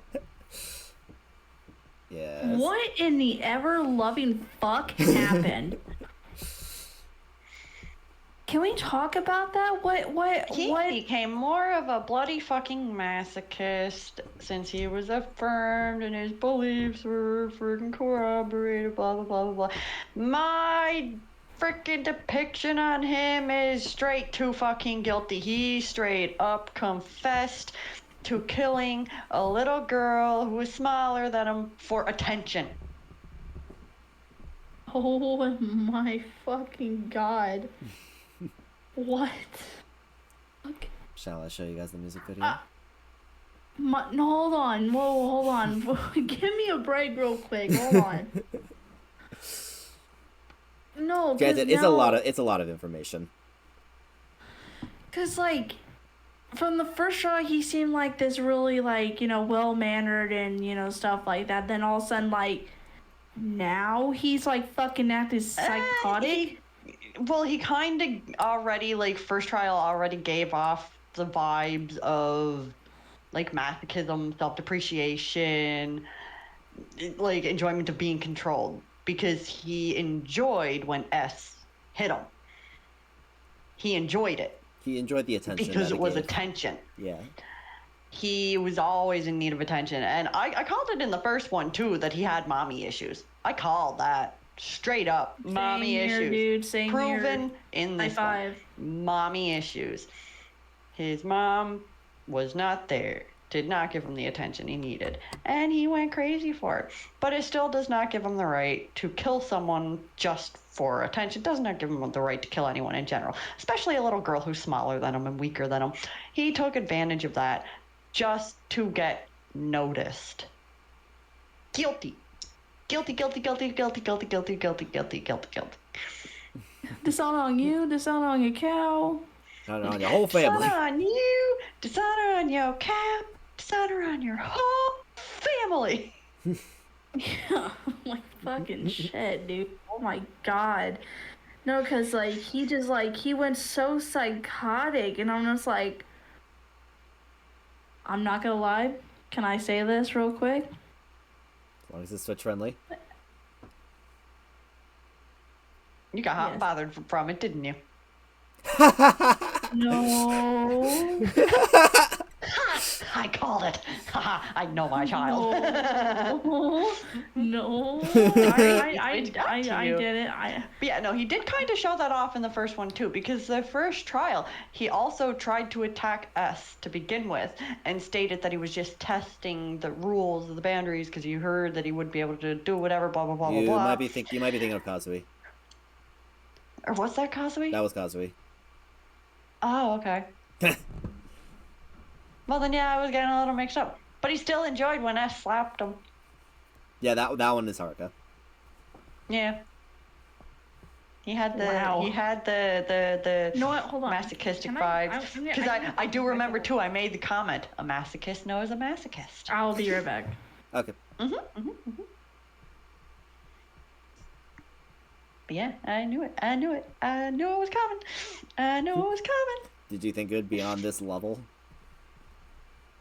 Oh, 100%. I actually, this is kind of mild to what I thought it would turn out to be. Really? Like in what regard? Initially, I thought he'd be more like... I thought an introduction in a second trial to him would be like him asking S, like begging S to hit him again. I thought it would have been getting to that type of point. But it swapped over to still being a masochist of the same level, but more in a sense of the mommy attention. Right. Not in like the self-depreciation attention. He wants like he went from self-depreciation and physical depreciation kink to mommy kink. So he kind of tampered down from what I thought it would become. I mean, if you want something that actually make it worse, he thinks he's 17. He doesn't know if he's 17. He might actually be older than 17. Moo's guaranteed 16. So no matter no matter which one you go with, Moo is younger. He just wants that like female attention. He wants something reminiscent of like a mother's affection. I know. I'm just gonna point it out though. I also have the feeling and kind of think he might be like growth stunted mentally. Oh, he is absolutely growth stunted mentally. Oh, 100%. He has to be thinking he's younger than what he is. Then I'm fairly certain. Like in this interrogation too, he basically confirms that he had he didn't learn he didn't learn how to do this. He couldn't do the same things as everyone else around him. Yeah, he wasn't allowed to. He not even that he wasn't allowed to. He couldn't. True. Ooh, maybe that's why Didn't we determine that too from the first one? Maybe that's why the mother kind of didn't really pay attention to him and favored the little sister more, because he was probably the learning disabled child, while the daughter seemed to be perfect. That was our the learning disability bit was our theory. Yes. Yeah. You needed more attention than what the mother could provide. Still guilty, but I think the first one we did determine, or at least I determined on my half, I was tilted in between, leaning somewhat to innocent because of it also being mostly the mother's fault for neglecting him and showing the favoritism to the newborn, the daughter, whatever, blah blah blah, because there was nothing wrong with the daughter. Yeah, and she didn't put in the time and effort that was meant for him. The question then becomes at what point does is that line crossed? At what point does that excuse stop working? He passed that point now. Yeah, exactly. By admitting to it that he did it for attention and reveling in the fact that he did it. Saying he needed to, whatever, blah, blah, blah, and he has no regrets that he did it. Again, to my first statement the first time, even if he is learning disabled, mentally disabled, they cannot be depicted as that they can't learn right from wrong, because they can learn right and wrong. Yeah, it's still their responsibility. Extra effort. Yeah, it's still their responsibility. Yeah, teaching them, they can still be taught. You just need to put in more effort. So yeah, it does fall on the mother's fault, but he still did the action knowing right from wrong. He approves that he did the action. He confesses he did the action, and he's okay with it.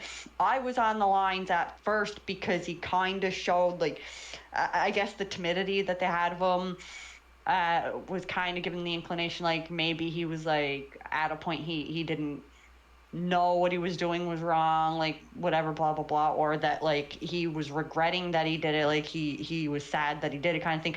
But now that's all out the window. That is all out the window. Once he got what he wanted, his true colors showed. He finally got someone who was giving him that motherly affection, that familial affection that he wanted, that recognition, and he finally let it out.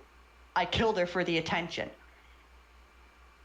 Not I killed her because I was sad, she was getting everything. I killed her because, I was mistreated or whatever, blah, blah, blah. No, I killed her for the attention. Well, that is where the line was crossed. Right. He knew what he was doing. He did it. He took a life knowingly. He took a life willingly, and he took a life proudly. Holy hell, I hate directing people over the internet form from the other side of the world. My man hit the world record run. Worth it, so I'm free of the teaching. Well, welcome back, Pearl. You're just in time for Haruka's music video. Or at least it will be, at least when Rena comes back. But, yeah. We had a lot of information just kind of thrust on us in 12 minutes. Mm-hmm. Hell yeah. Yeah, no. I am generally, no, I say generally, no, I am in the same boat as you guys, when it comes to Haruka's case. Yep.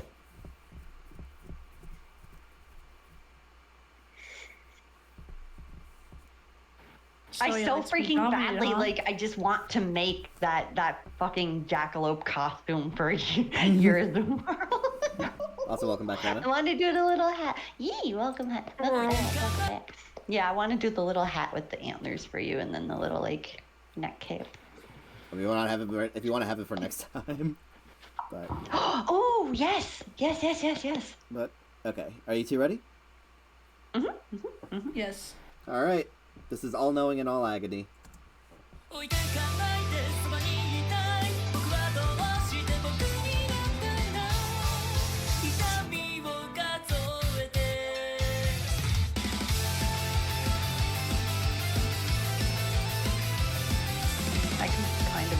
the attractions. Someone who's crazy.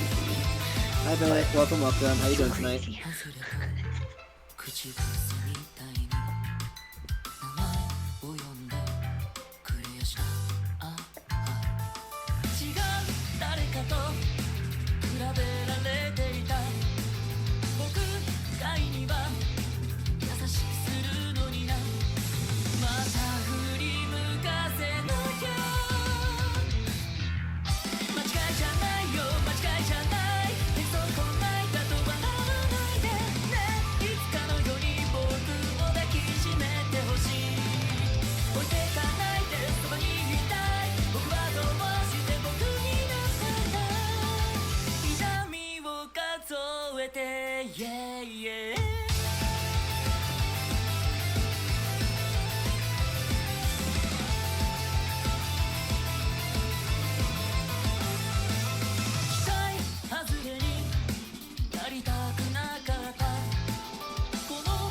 Yeah, 100% guilty.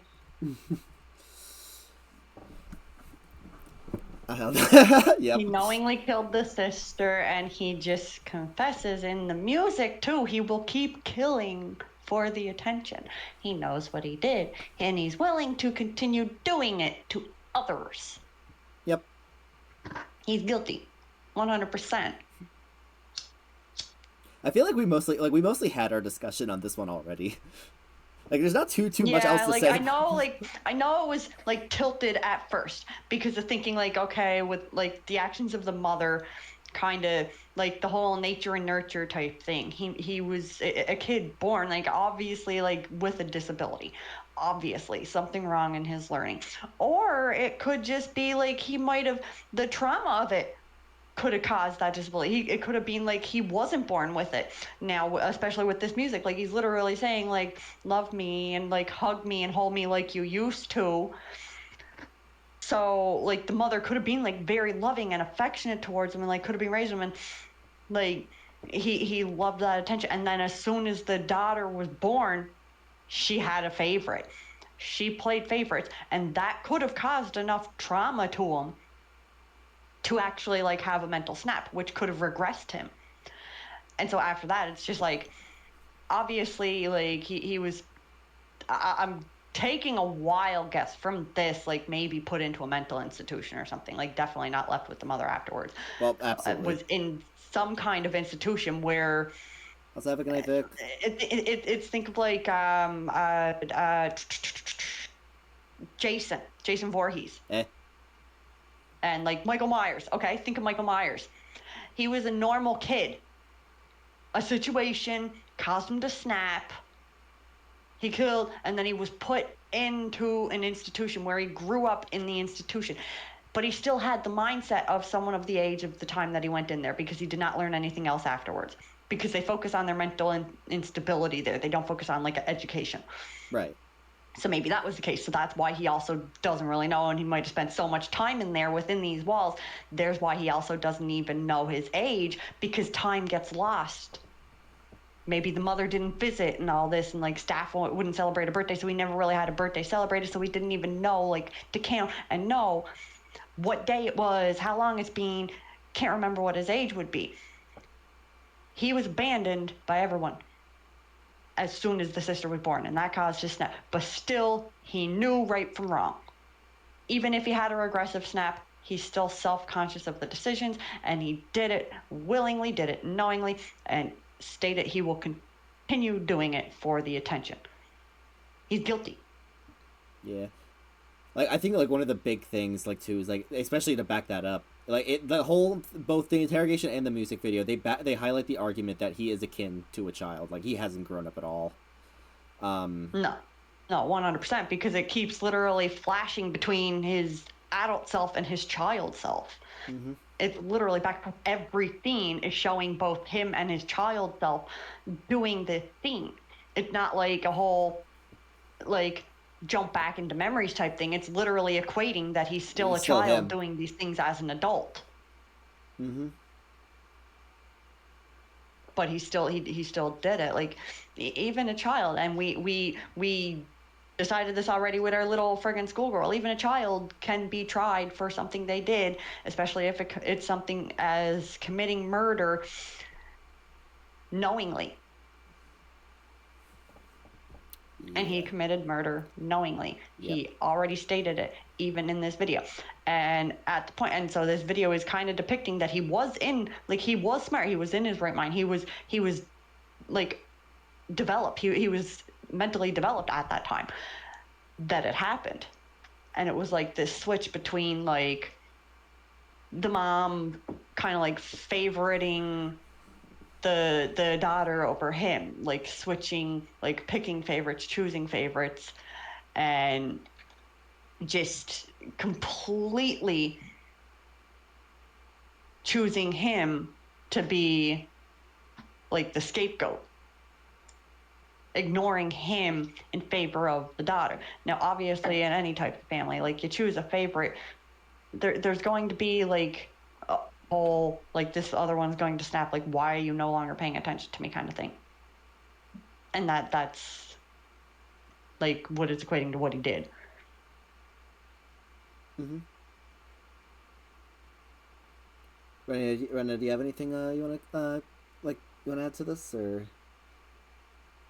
Oh, he is so fucking guilty. Oh, man.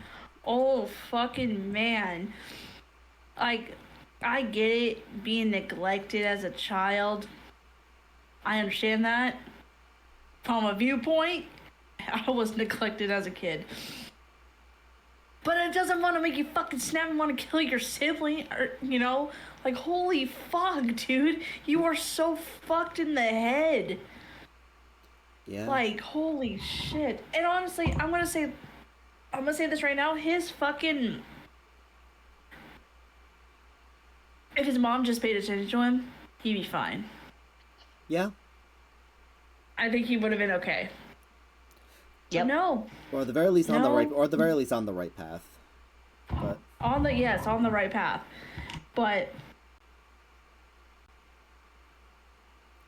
even with her neglect, he still made the choices knowingly. That's where that line was crossed. He did it knowingly. Yeah, he would have been a very caring older brother. He would have been really good to his little sister. Been a good son. Like, the parental neglect is things that can cause that rift between siblings. Like, they could turn out to be the best siblings ever if they're given, like, equal love. But if one is shown more love than the other, doesn't matter if that other is innocent and, like, they're trying to, like, that little girl could have been like, hey, big brother, like, loved her big brother and wanted everything to do with him, but he's hating her because of the fact of the parental action. you're her favorite and like you're getting everything from her, like they'll see it as you're stealing like my life from me, even though like she's innocent and she doesn't know, like she's young, and like the parents are the ones causing that rift in between the siblings instead of letting them be siblings. So it's very possible too that action, like with that in mind, that action could have been like, once he killed his little sister, he just killed the only one in his family that actually loved him. That could have been a situation to cause the mental snap. It's actually not like the full deterioration. It's actually not a bad. Yeah, it's not actually about a bad like idea. So like literally everyone here agrees guilty, right? Yep. Oh yeah, 100% fuck. Without a doubt. You're guilty. Even no, you're high. You're fucking wrong. Well, we flipped one character. I'd be the next one to be tortured. We flipped. Yeah, I will ask one thing though. What about the song itself? Do you like the song? Oh yeah, oh, very much so. I like that. Yeah. All right, now are you guys ready to flip another character completely on their head? On their head. Oh god. Still probably gonna think Yuno's guilty. We'll see. 待たせたな、ユノ。どうも。お久しぶり、看守さん。見た感じ、変わりないようだな。別に変わんないよ。ああ、そっか。はるかはすごい変わりようだったからね。いやー、女で変わるな男って。ひとまず安心だ。では尋問を始めるぞ。ユノ。めんどくさいからパス。は？さっさと歌でもなんでも抽出しちゃってよ。それでさ、あることないこと勝手に想像して勝手に決めちゃえば。ずいぶん非協力的な態度だな。まあね、なんかあんまり興味なくなっちゃったんだよね。興味があろうとなかろうと、僕は自分の仕事をするだけだけどな。仕事ねえ、どう？その立派な仕事で招いたこのカオスな状況、楽しい？何が言いたい？監視さん的には満足？許すだの許さないだのやって、今監獄の中こんなだけど。囚人同士の争いのことか。そう、監視さんが許したことこさんが大暴れで怪我人続出の巻。真昼にフータか。それは僕としても予想外の出来事だった。へえ、私からしたらことこさんなんて絶対友達にしたくないけどな。最初から結論決まってて話にならないタイプじゃん。まあ誰と仲良くするかなんて勝手か。でも特に真昼さんはやばいね。肉体も精神も限界かな。あとミコトさんも襲われたんだけどね、引き分けって感じだったみたい。あの人強かったんだね、意外。あとはるかとムーちゃんもめんどくさい感じになってるし、あとアマネちゃんとシドウさんもか。アマネとシドウ？まあはるかとムーちゃんの真逆って感じだけどね。相当なもんだからご自分で確認どうぞ。それも第一審の結果による影響か。まあ何が言いたいかと言いますと、くそめんどくさいんだけど、私最初に言ったよね、法律以外で人が人を罰するなんてキリがないって。だからミルグラム自体には興味がないって。はあ、覚えている。お前は僕の審判のことを気にせずありのままでいると言っていたな。おお、そうそう、覚えててくれて嬉しい。でもね、私別に嫌いじゃなかったんだ、ミルグラム。変な人たちばかりだけど日常生活よりはあったかかったし、楽しんでいるようには見えたな。うん、楽しかったね。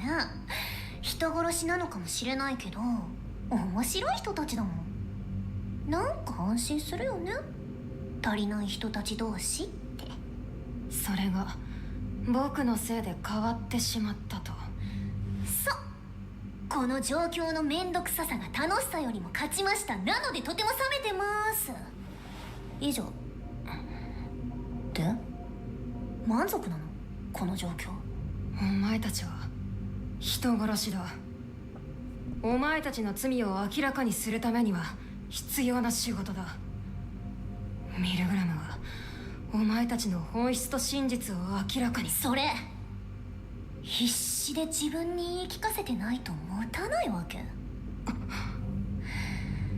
真実を明らかにしたいねえ。ああ、当然だ。ミルグラムの監視として正しく罪を判断するためにいっぱいパパ活した結果の堕胎。多分それが私の人殺し。さあどうぞ真実を召し上がれ。どう？満足？じゃあもう終わっていい？ユノ、お前あんま驚かないね。やっぱり歌の抽出で分かってたんだ。まあな、可能性の一つとして高いとは思っていた。ミルグラムの人殺しの解釈の範囲からすると、we're not actually playing anything. I'm showing a series. そういう感じってのは大体分かってたよ。感じてた。感じていただと。聞こえるんだよ、ミルグラムにいると。多分私以外のみんなも一緒だと思う。私の罪に対して覗いて探って何かを話し合う声が。そんなことが。あれは監視さんの思ってることとかじゃないの？知らないけど。わからん。ミルグラムにそんな効果があるとは聞いていない。確かに僕はその事実を考察した上でお前を許すと判断した。暫定的ではあるが。では私のサメポイント2つ目を発表します。イエーイ。ノリ悪いな。お前という人間がよくわからなくなってきた。深刻になられすぎてもだるいしね。分かった、続けろ。サメポイント2つ目は簡単に言うと許されたこと。なんだと？まあ正確には許されたこと自体じゃないんだけど。よくわからんな。はっきり言え。じゃあ私の頭の中に聞こえていた声を教えてあげよっか。かわいそうだから、何か理由があるに違いないから、過去に辛い経験をしたからこうなっているのかも。家庭環境に問題があるからこうなってるんだ。まだ愛を知らないから。だから許す。僕がそういう類推に至ったのは事実だ。はいはい。まああくまでね、個人的な意見になりますけども、私はその思い込み説教臭くて気持ちが悪い。くだらないよ。勝手にかわいそうだと決めつけて、勝手に過去を作って、自分の理想の私像を作って、納得する私を作って実際いるんだよね、そういう人。そういう人に限って私に何にもしてくれない。ユノ、私はかわいそうじゃない。家族もとっても仲良しだし、お金にも別に困ってない。自分にとってそれが必要だと思って自分の意思でそうしたまでだよ。ではお前は何を求めてその援助交際を。何よどんでんの？ピュアだね。黙れ。僕は人殺し以外の行為の善悪を問うつもりはないが、倫理的に問題のある行為なのは間違いないだろう。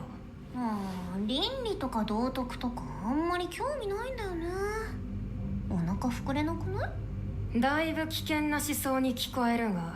いや、それはマジで。私思うんだよね。倫理や道徳を守らなきゃって窮屈で不幸になってる人っていっぱいいてさ、もっと気楽に生きればいいのにって。程度によるとは思うが。そうそう、もちろん犯罪は基本的に良くないとは思うんだけども、誰も不幸にしない不道徳な行為ってあるじゃん。それこそパパ活だって倫理的に良くないとされているからそりゃ隠してたけど、誰か困ってる？ウィンウィンの関係でしょ。先ほども言った通りだ。人殺し以外の行為の是非について問うつもりはない。だがそれがお前の人殺しにつながっているのは事実。それはそうだね。堕胎が殺人じゃないなんて言うつもりはないよ。私はれっきとした人殺しだ。僕はお前のことがよくわからない。こだわりがあるようでない、持論があるようで固執していない。討論に勝ちたいわけじゃないから、思ってること話してるだけ。後悔はしていないのか。命を奪うという実感を得られるほど私にはそれが生命だと感じられなかった。違和感と異物感。軽蔑した？ごめんね。でもほんと実際に感じてもいない悲しみを主張することはできない。僕にはわからない。経験したことがない。そうだね。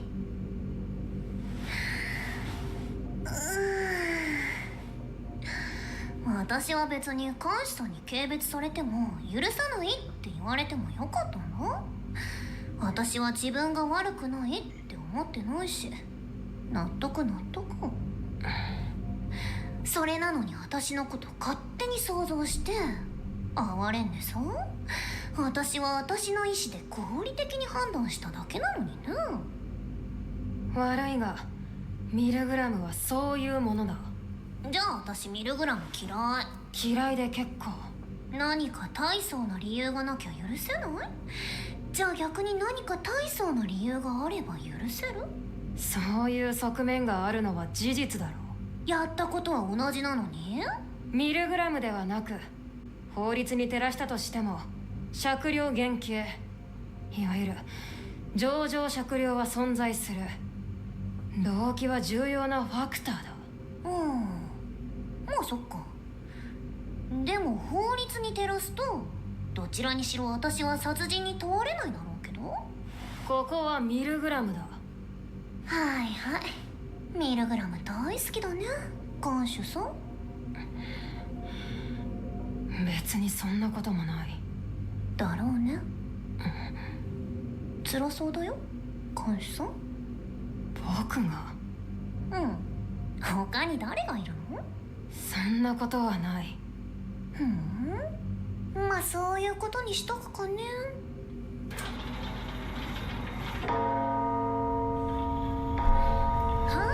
終わった。はいさっさと歌でも何でも抽出しちゃって。まったくこいつは。やったことの答え合わせはできたでしょ。あとは何？理由でも動機でも作者の気持ちでも好き勝手に考えれば。僕の仕事に散々ケチつけやがって。怒った？ちょっとな。だって許すとか許さないとかおままごとだよ。そんなんじゃ私はあったかくならないもん。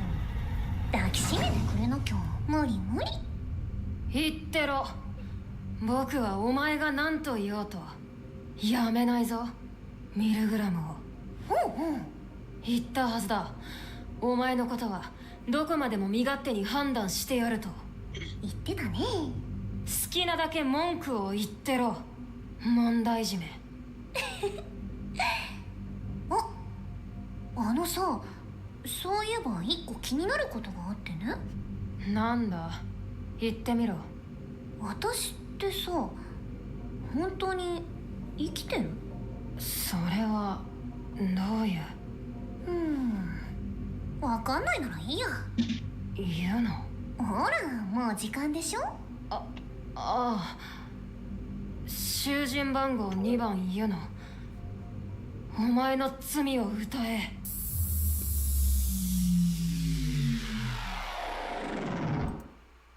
It took a lot of energy from me when I showed you guys it in trial 1 to not tell you your theories are incredibly wrong and flip the character on its head.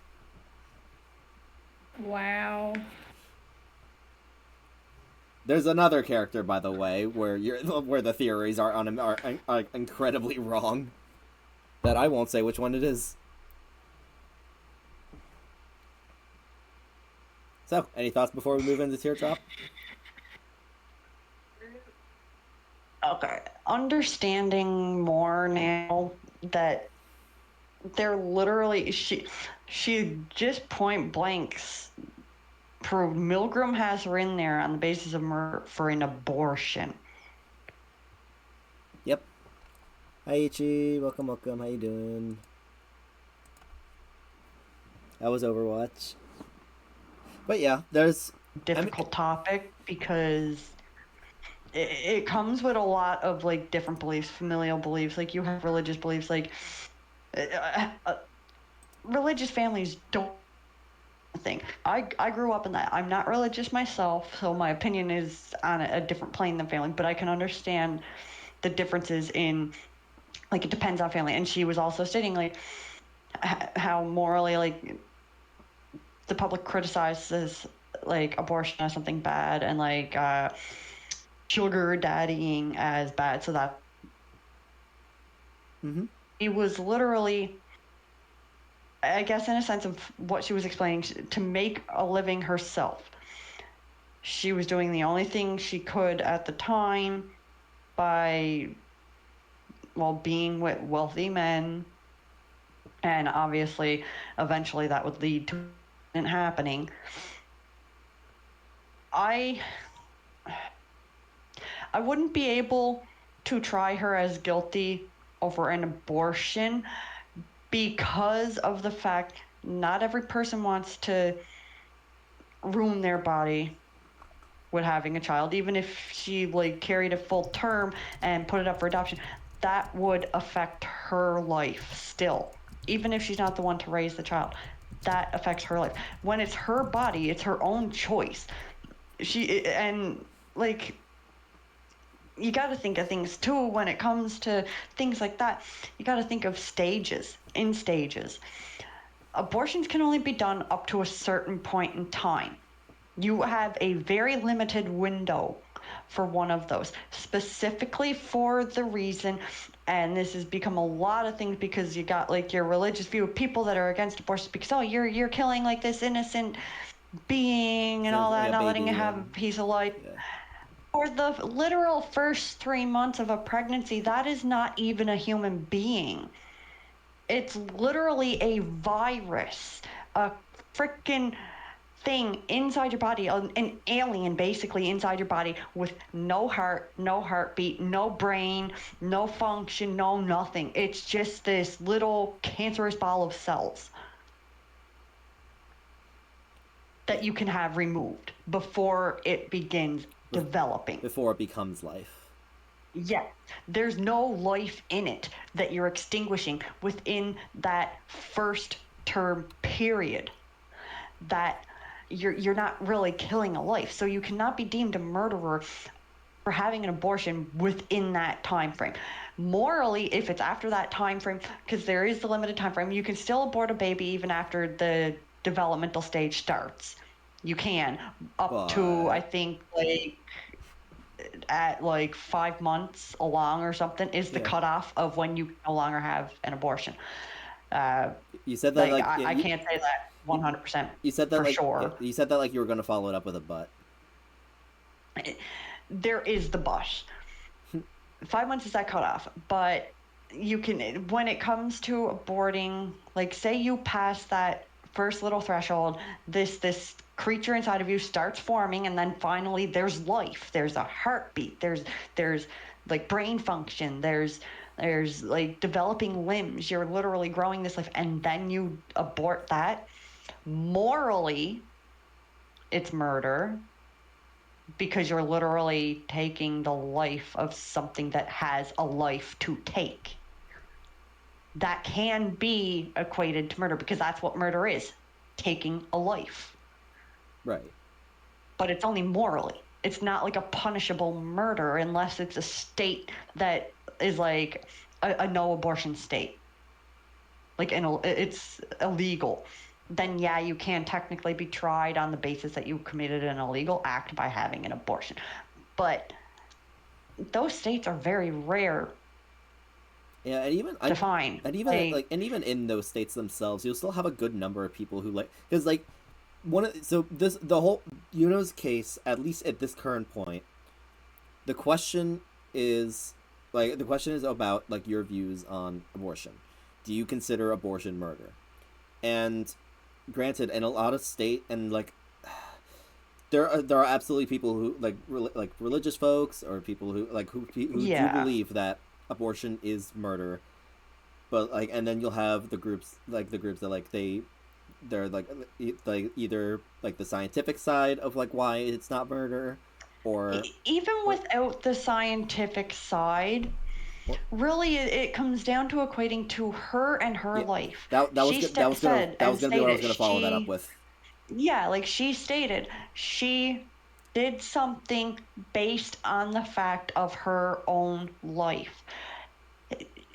If she was to have that baby, like she's bringing a child into a world where the child, like she may know like, hey, I'm not capable of taking care of this child. So then this child is being brought into a world with a parent that can't love it, a parent that cannot connect with it, a parent that did not want it. That child's going to have a terrible life. So that would actually be the worst thing to do. Then even if she brought it into the world and gave it up for adoption, there's no guarantee the child will go to a good home. You have to consider that factor. Even if they did go to a good home, she still needs to carry into the factor of her own life. This is something that would affect her in the long run, even if she was to not keep custody of a born child. It still affects her. It affects how people would see her. It could ostracize her from an entire community and her family. Mm-hmm. So she needed to think of herself. And it sounds selfish in that sense, but especially when it comes to pregnancy. I am along with the firm belief that you're responsible for your actions. You spread your legs and you're going to get pregnant. Well, that's your responsibility.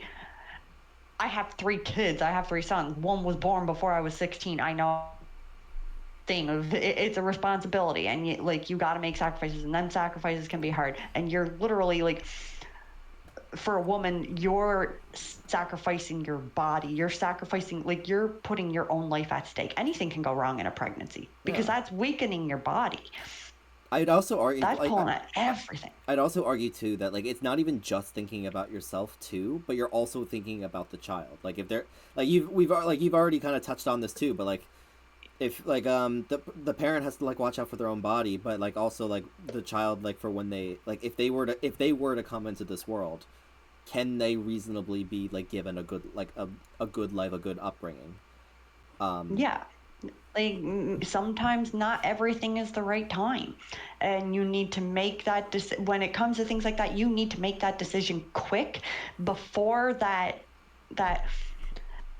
before what is put into your body. I'm not going to call it a thing. I'm not going to call it a creature. I'm not going to be like a disrespectful in any kind of sense of that. Before whatever is put into your body, before it begins developing, before it is implanted with that life. That decision should be made then, not after. When it comes to things like even considering abortion, you are very limited on the timeline to make the choice in the proper time frame. Because like I said, it's that first little while where it's just it's literally a ball of virus cells in your body. That's all it starts off as. I'm curious. This virus in your body that's feeding until it can gain a life. I'm curious from how you phrase things. So, You like for the first 5 months, like the 5 month period to like before, like let's just hypothetically, if the, I'm curious about your thought process for this then, or like your belief on this. But like if the 5 months passed, and then the abortion was taken, would you consider what would you consider for like forgiven or unforgiven then?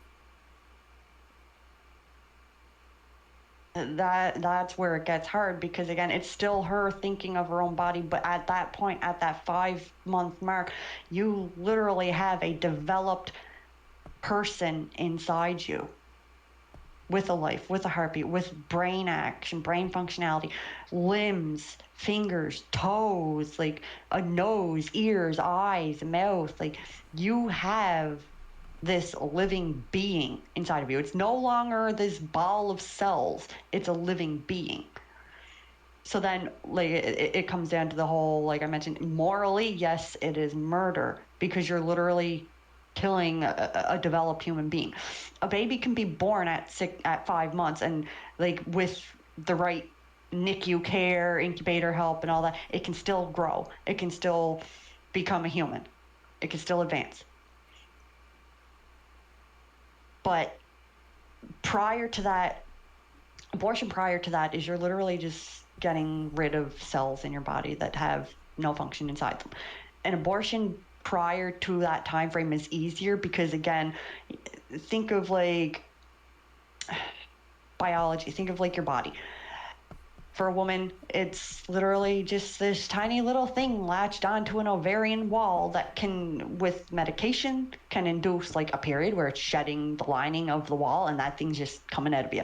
That's what an early stage abortion is. A late stage abortion is you're literally cutting out a life from your body. You're not just shedding this lump inside you.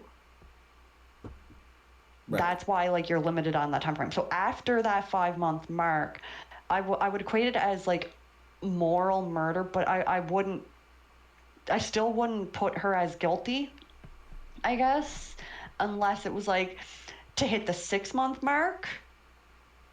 Like, if she was to have delayed it that long, then it could be tilted towards guilty, because then she could have let them just, go in, have an early C-section where they could have removed that baby and just, here, I don't want it. Like, incubate it, you help it grow, find it a home, give it a chance.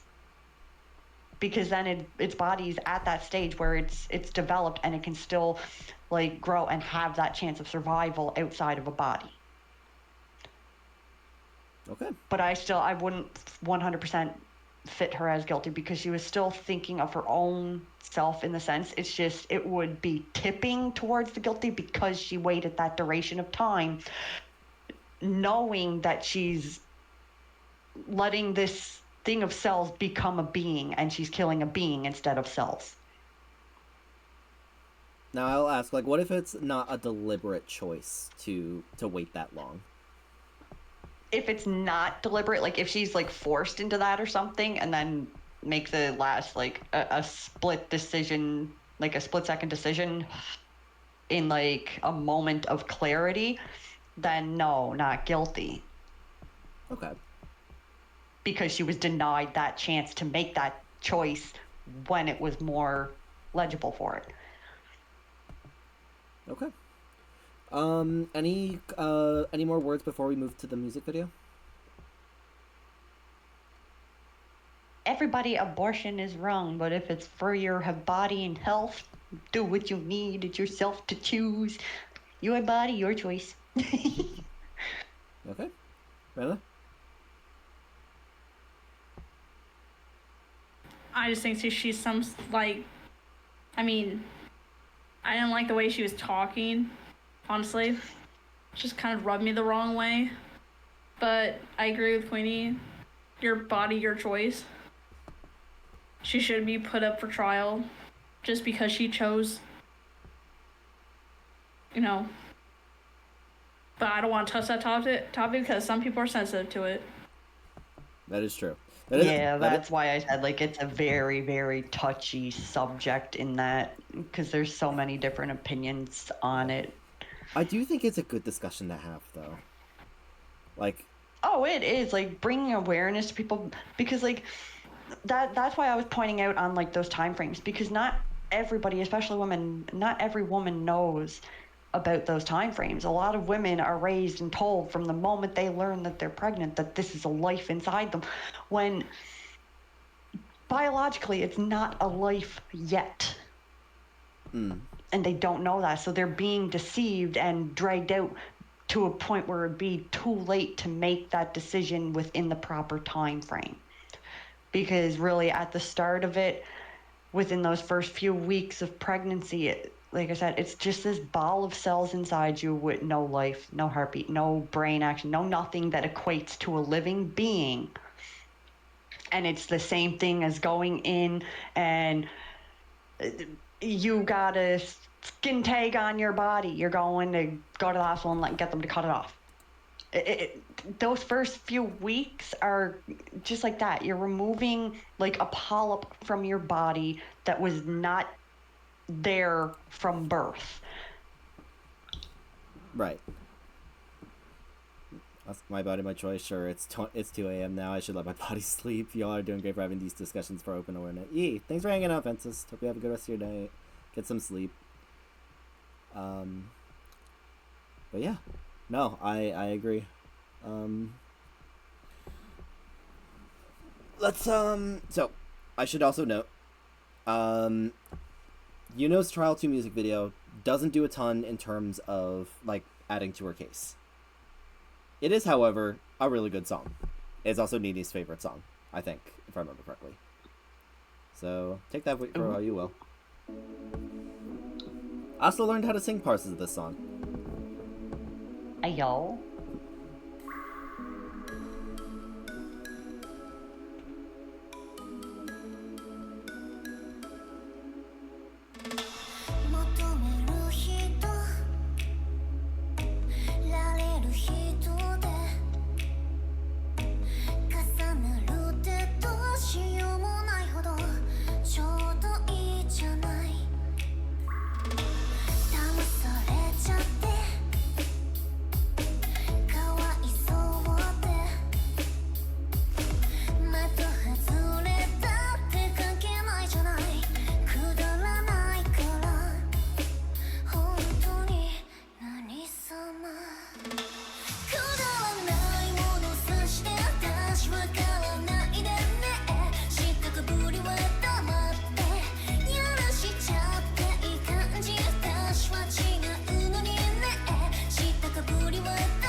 There you go. I actually like the So, I mean, I like the song too, but like, so she opened her legs, pretty much. How old is she? She's 18. I think it was like she was doing her best to survive what she could, like with her interview and like how she stated like about how her family would be and like community would be like and see her and shit. She was in like a very controlled life. So she was doing what any kid does and rebelled. She said the opposite. Well, I know she said too about like her family weren't so bad, but and like she wasn't hurting for money. But just saying they weren't so bad, that doesn't mean like they weren't also like attentive to her.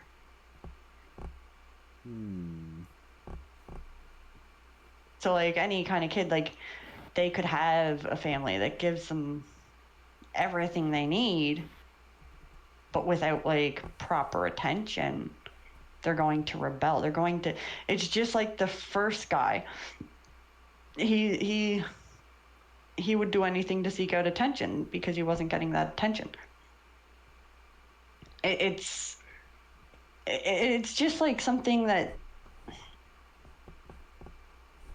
developing people do when they're still at ages where their minds and their bodies are still growing.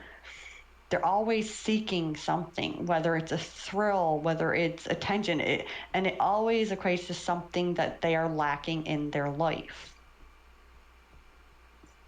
So maybe she was like lacking recognition, lacking like a feeling of control.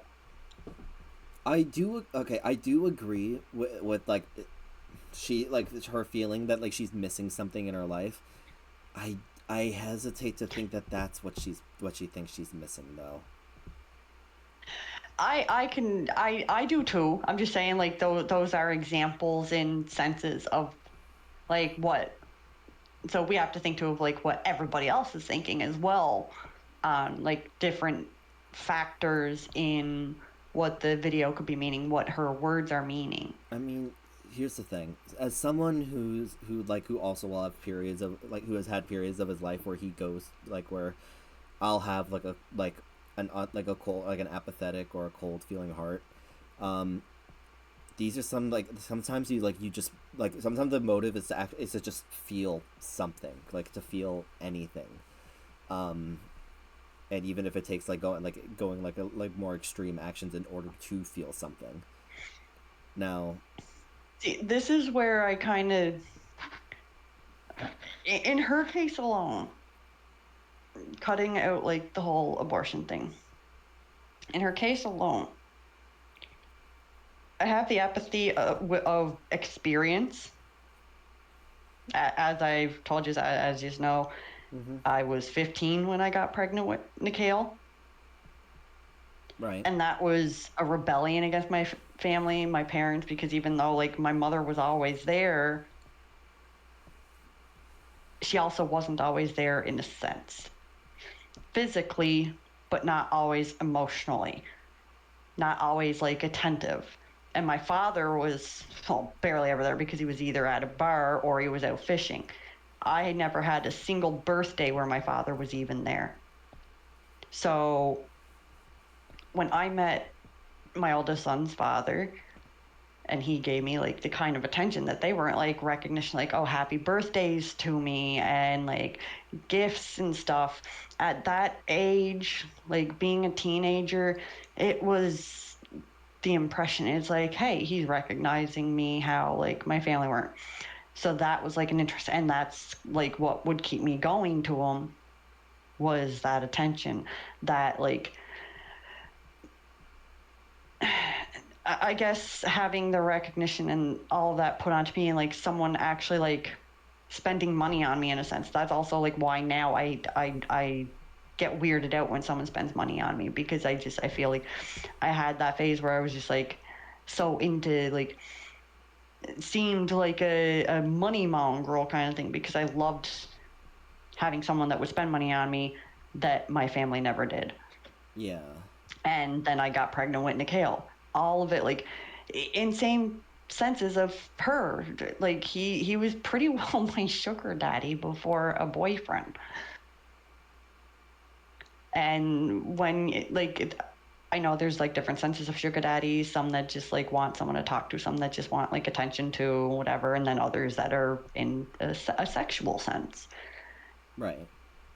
And perhaps, like, she could have had, like, those multiple kinds of sugar daddies that just wanted things like, oh, like, snap a picture for me or dress nice for me, come have dinner with me and let's hang out, whatever, blah, blah, blah. But things like that, it can all lead to just, like, how she was raised, even with the best kind of family who have, like, you got rich kids. Think of it, like, you got rich kids that have everything they could ever want, but with emotionally distant families, and they still rebel.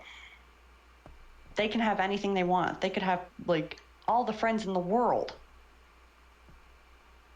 But without that guidance, without that attention, without that desire of what you want from your family, it can push you to do things. And, like, that's what I mean. Like, I can feel her choice personally because it's what I went through when I was 15. Mind you, I obviously I didn't abort. I kept my responsibility. I knew I knew, like, yeah, I spread my legs, like, that I know.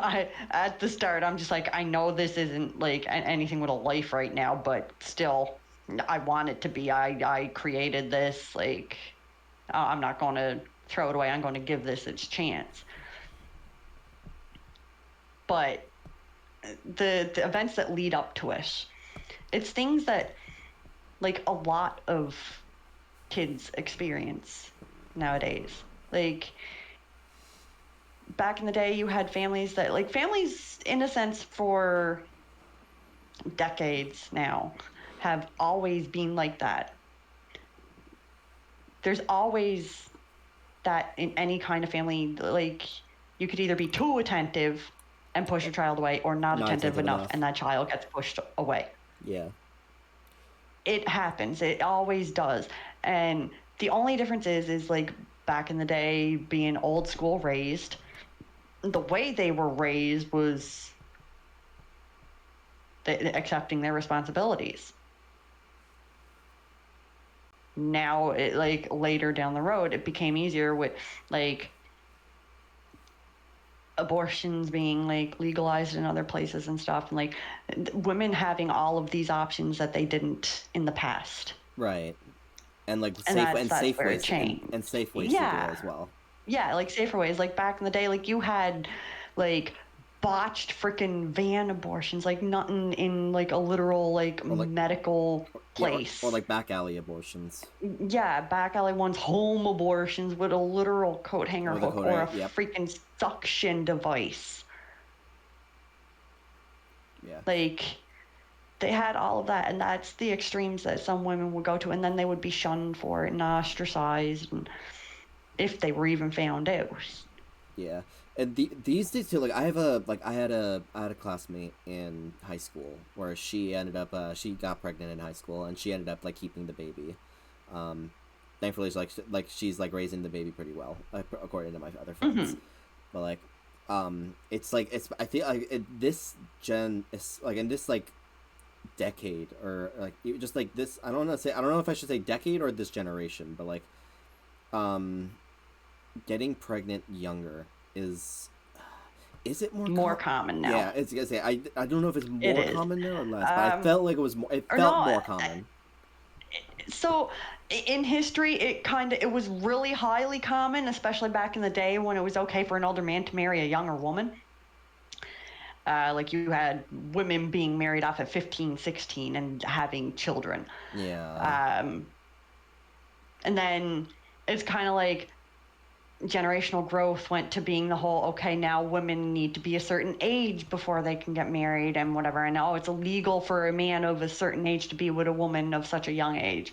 Yeah. That kind of stopped it, but there was still that rebellion in families. That's when like the rebellion started between women, and now it's kind of like in this generation it's back to like how it was with like the commonality of like the amount of younger women getting pregnant now, but now they're not as supported and prepared as they were back then. Yeah, see, that's kind of like what I kind of like started like realizing. Like it's like, because marriage for women has been like the age has been like majorly like pushed like to farther in life. Yeah, people don't traditionally get married at 16 anymore, which is realistically a good thing, at least in my opinion. But it doesn't stop premarital sex, for example, is always a thing. And whether that and it does feel like, especially like there's rebellion, so like many more restraints now, so much more freedom than there was. Yeah, and I think that's why the numbers are like the numbers of that are approaching the same as how they used to be.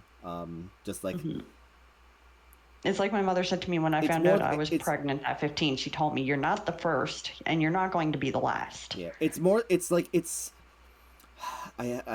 that? It's like it's more like choice based this time. Like in this decade, like it's usually it's the generation or the person's choice to actually have that experience, rather than like back then when it's like you're basically forced to, if you were married while young. But yeah, I don't know. Yuno's case is so interesting to me because also I love her as a character. She's one of the most interesting characters for me out of the list. And her case is it's something that if you discuss it with the people if you discuss it with the right people, it's discussing a topic like this can either turn into a giant discussion like we have here, or it can turn into a really quick, a very quick discussion where it's I pass off, yeah, I don't want to hear it. Not even I don't want to hear it. It's I think this. Yeah, well, and I think this too. Okay. And it doesn't really go any further than that. It's let's get this over with quick. Well, kind of, yeah, because most of the people, especially in the groups that we tend to spend our most of our time with, the people that we tend to be around most of us are tend to be pro-choice. Oh yeah. So especially if you're surrounded by people who agree with you. That there's others that would find it as a subject that's touchy to talk on. Exactly. Yeah. But that's what I'm saying. When I say the discussion could either be really quick, or it could be it can actually be a discussion. Because more often than not, you're gonna in depth and getting everybody's opinion. Yeah, because especially most of the time, especially if you agree on something, it doesn't really turn into a debate, because you agree. There's no reason for it to be a debate or a discussion, because you kind of just you just agree with each other and then you move on. Mm-hmm. And even here, where we do still agree with each other, but we're actually making it a discussion. Yeah. Also, in a momento, my cat freaking knocked over my wicker basket. Yeah, take care of that. Loki. But, Rena, are you still doing okay, by the way? Yeah. Why? Okay. No, you've just been quiet, is all. I just wanted to make sure. Just letting you guys vent or talk. So. I mean, have you had I don't want to exclude you or anything if you've had anything you wanted to add to, Oh, I mean, she kind of really covered it for me, so. Fair enough. I honestly I don't like her at all. I see. Sorry if that was a short answer. It's just no, that's fine.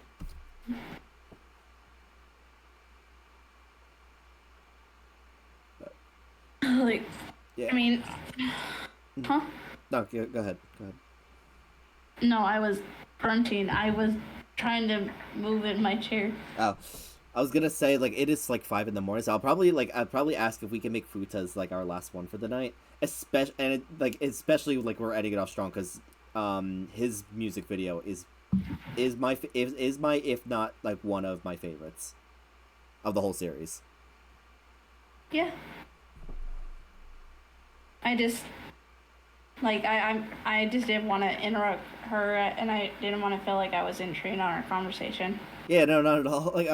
Honestly, if you please, don't worry about like interrupting or anything. I say as I also usually tend to be quiet, because I don't want to interrupt.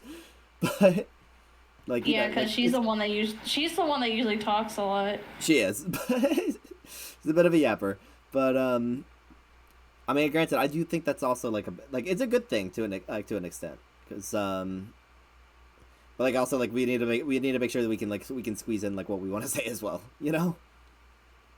Yeah, I just honestly think she I don't know. Yeah. I mean, overall,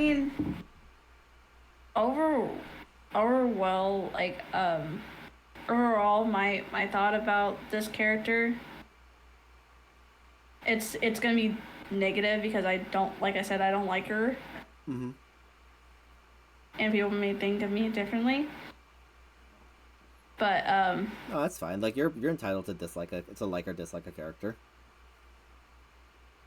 I honestly think come from a background, I come from a background where I was controlled a lot, but I was also neglected, and I also didn't really come from money. Mm-hmm. Just is that really all you had to do just to get money, was to have sugar daddies to open your fucking legs? And then the way she talked in her trial, it's just she was just cocky and arrogant.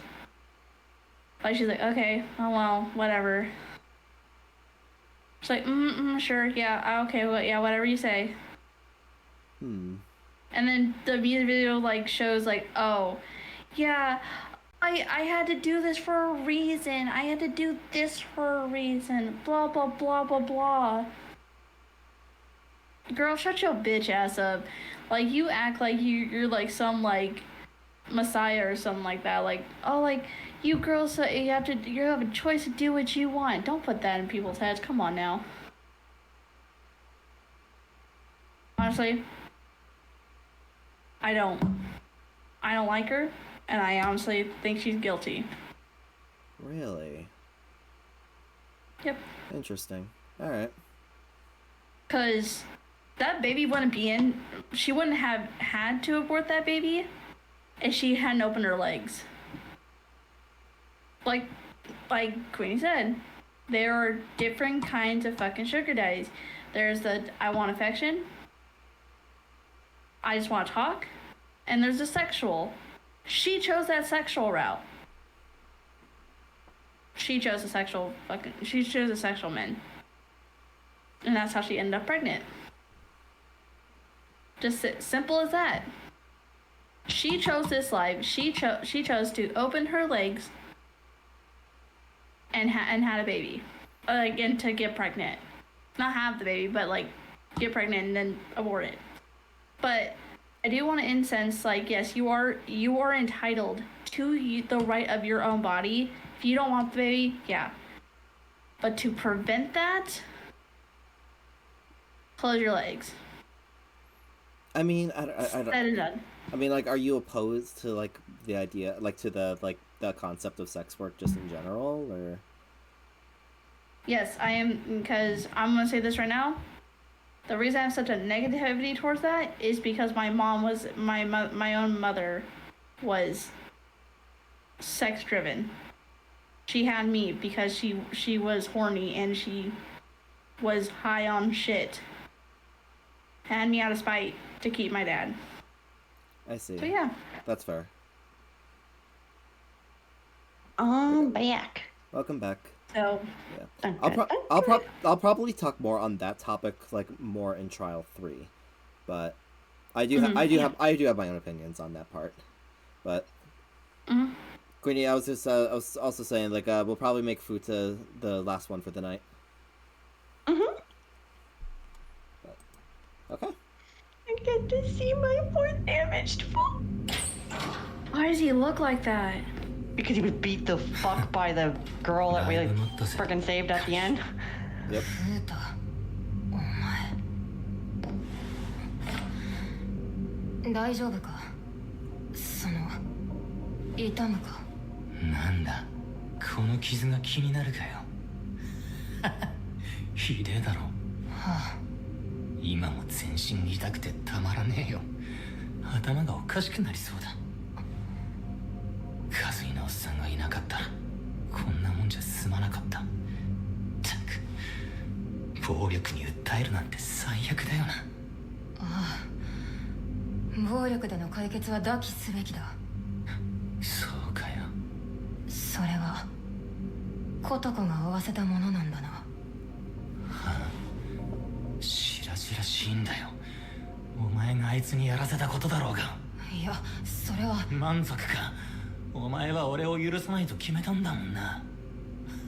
わかりやすい罰が下って満足かよ。それは違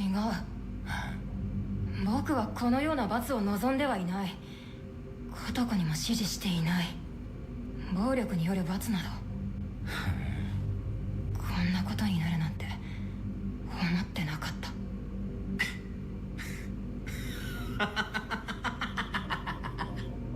何がおかしい？よく言うぜ。お前は望んだんだよ、これを。俺のこの姿を。違う。僕はお前たちがなぜ人殺しとなったのか、そしてどう判断すべきなのか、それを求めているだけで。おい、見ろよ、俺の右目。ひでえだろ。あの安全靴みてえなんで蹴られたらこうなんだぜ。引くんじゃねえよ、傷つくぜ。指導が言うにはもう視力が戻らねえ可能性が高いらしい。やってらんねえな。そんなつもりじゃなかったね。ただな、この痛みのおかげで俺はようやく分かったぜ、ミルグラムのことが。なんだと？なあ、お前はコトコのやつを許したんだろ。指示したんだよな。悪いやつには何してもいいって、あいつの思想を。なぜそれを？怒られながら伝わったよ。あいつは悪人には何してもいいと思ったら、罪の大小関係なくな。その判断基準をお前に任せたんだ。その気持ちを許したんだよ、お前は。そういう側面があると感じたのは事実だ。巨悪に対する正義として立ち向かうことは必要な時もあると。お前の判断通りにミルグラムは形を変えた。お前の望む善悪の基準は、世界はこれってことだな。そんなことはない。俺を許さずコトコを許すって、そういうことだろ。お前が望んだ結果だろうが。笑ってんだろ今も、俺のこのざまを見て。違う、僕はこんなことになるなんて思わなかっただろ。ああ、わかるよ、わかる。それはフータ。なのになんで。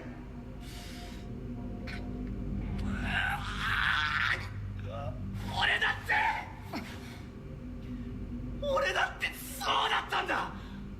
俺だってあんなことになるなんて思ってなかった。フータ、俺だって一緒なのに、お前は俺を許さなかったじゃねえか。俺がやったことってなんだ。ただ悪いことを悪いと言っただけだろ。ただ悪いやつをネットで叩いただけだ。ここまでされるようなことがお前みたいに暴力振るってねえだろ。だがミルグラムはお前を人殺しだと判断している。てめえ。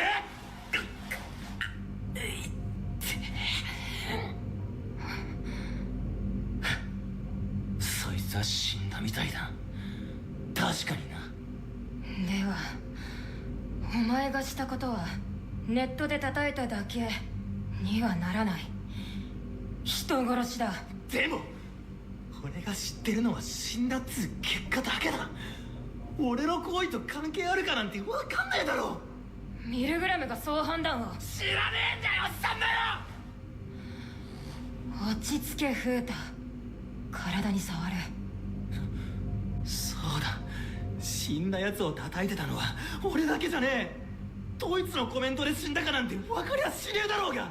それはそうかもしれない。裁かれるべきはお前だけではないのかもしれない。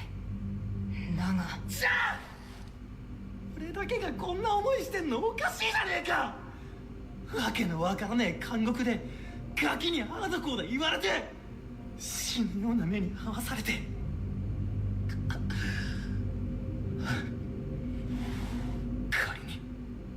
仮にだ、俺がネットで叩いたから人が死んじまったとしてだ、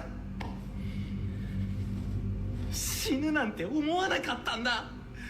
ただ悪いことを悪いと、罪を罪だと思っただけなんだよ。わかるだろなあ。お前と一緒じゃねえか。僕とお前が一緒。お前を物理的に傷つけるとは思わずにお前を許さないと決めた僕は、相手が死ぬと思わずに殺したお前と一緒だと言いたいのか。そうだよ。何が違えんだよ。マヒルだって死にかけてる。あれでマヒルが死んじまったら一緒だろ。バカにするなよ。僕は見たぞ。お前がゲームのように自分の行いを楽しんでいる様を。大勢を先導し一方的に蹂躙する様を。それを僕と同じだと。ふざけるな。僕はミルグラムの看守だ。お前たちの罪を判断する者。お前やマヒルだけではない。囚人10人全員命がけで向き合ってきた。人の罪を娯楽のように扱うお前と一緒にしてくれるな。バ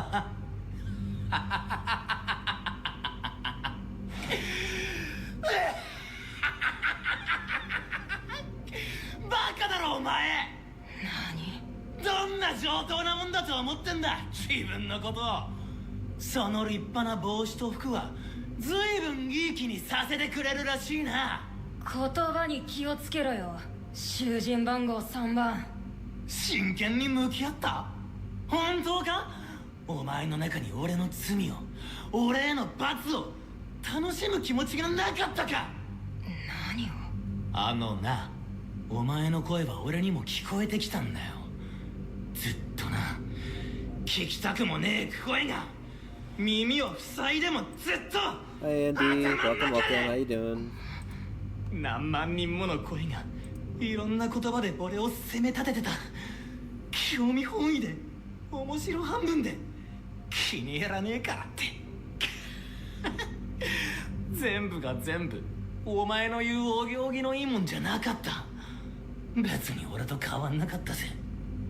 ユノも聞いたと言っていた無数の声。お前と俺は何も変わんねえよ。俺たちの罪を面白がって楽しんでやがる。僕はお前たちのことを強く知りたいと思っただけで。 We're alright. We're on our last one for the night today. 俺とお前は同類だよ。違いは着てる服だけだ。そんな奴に俺を許すだの許さないだの決められてたまっかよ。俺を許さないんだよな。じゃあお前はお前のことも許すなよ。フータ！んだよ。お前の言うことはよく分かった。僕とお前が同類だとしよう。 No worries. それでも僕は看守だ。何を言われようと僕は自分の仕事を辞めない。たとえ自分を棚に上げることになっても僕はお前の罪を判断する。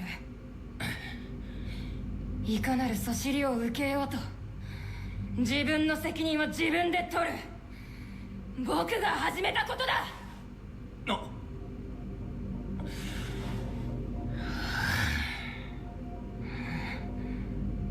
なあ、そうかよ。おい、大丈夫かフータ。何言っても無駄だな、お前には。どうした急に塩らしく。なあ、エス、聞いてくれ。俺はもう嫌だ。限界だ。耐えられない。俺が誰かを叩いて人が死んだとしてさ、そのことをお前が叩いてさ、これで俺が死にでもしたらまた続くぜ、これ。フータ。なあ、俺はもうお前にされたことを許すからさ。俺はこの痛みを受け入れるからさ。だからもう許してくれよ、頼むよ。痛くて死ぬかと思ったんだ。怖かったんだ。はあ、何万人に絶えず責められる気持ちも最悪なんだ。世界中が俺をずっと見ている気がして眠れないんだ。痛いのも辛いのも嫌なんだよ。頼むよ、悪かったよ、エ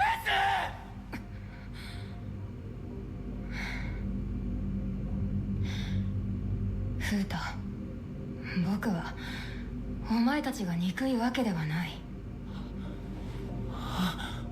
長い時間をかけてお前たちに向き合ってきた。心の中に触れてきた。お前らが人殺しであろうとももう他人ではない。その愛着は簡単に切り離せるものではない。そうだな。傷ついたお前を見て自分の行いを後悔する気持ちもある。僕の判断がお前たちをさらに歪めてしまったのかもしれないと思う迷いもある。それにだ。正直に言うとお前たちを友のように思う気持ちもあるんだよ。エス。残念だよ。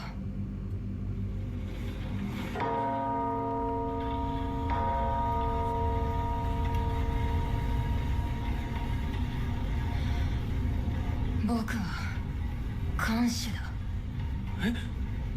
自分の身に起きた苦しみから逃れる気持ちで口にした懺悔を真に受けることはできない。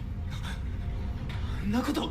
そもそもお前の今苦しんでいる姿と行ってしまった罪と関連性があるかも決めかねる。未だ自分が殺した人間に対して謝罪の言葉がないことももちろん考慮せねばならない。過去の行いを僕に謝られても知らないよ。違うんだ。ありがとうフータ。覚悟が必要だということが分かったよ。感謝は僕は泣いてすがる友の罪すら遠慮なく裁かねばならないということだ。以上、尋問は終了だ。全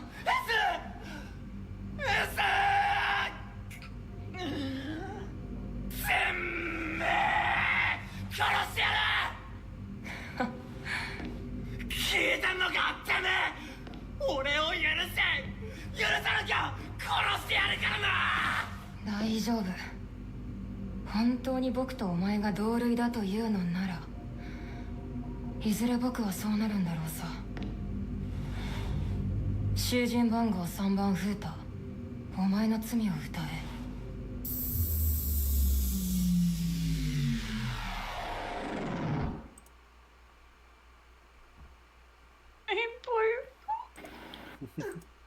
Oh, I no, I wanna kill S. I wanna kill him so bad. that boy has went through fucking shit because what he like told a bad person online that they did something wrong. Is that what all that happened? He did admit to bullying someone online. It wasn't stating like that they just did something wrong. He was stating like, yeah, he knew like a crime is a crime, wrong is wrong. But what he did was him and other people were progressively attacking somebody online and finding amusement in doing it. Mm-hmm. But still, it's...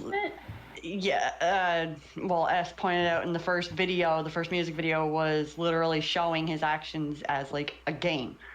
Him as this hero in a game, slaughtering these, like, enemies, these big boss creatures, and these boss creatures are the person online.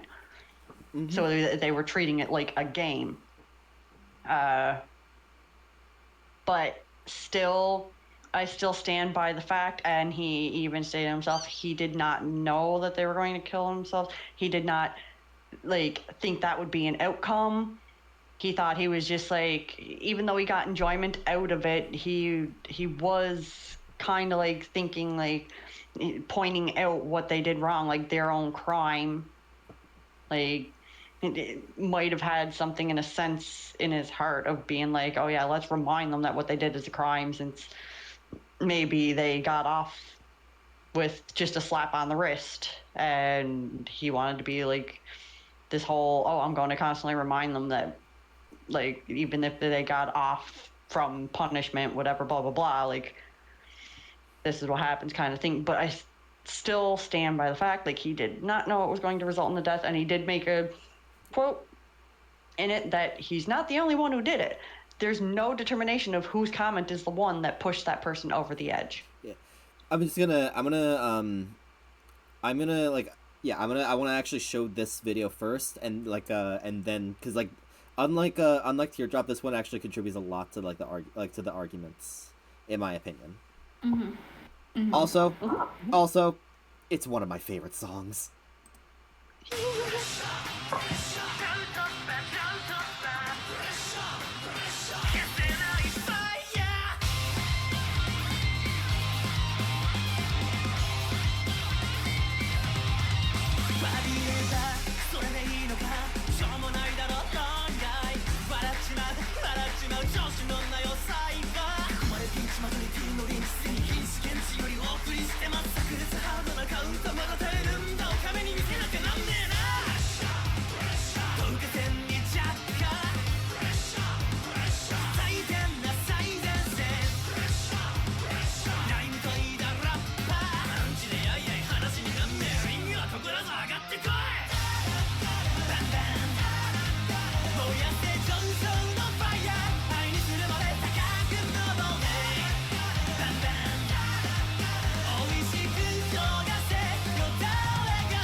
So.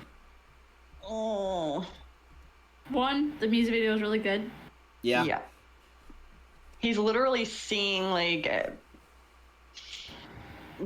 he is seeing the injustice that's in Milgram. This video is literally pointing out he's seeing the injustice that is in that place. He's like, why am I getting punished for, and the others don't get punished? You know, he got hurt the worst. No, that was Mahiru. Mahiru is the one that almost died. He lost sight in his eye because, of course, our lonely daddy saved him. The other one, she didn't really get saved and was beat so bad, then the doctor had to save her life.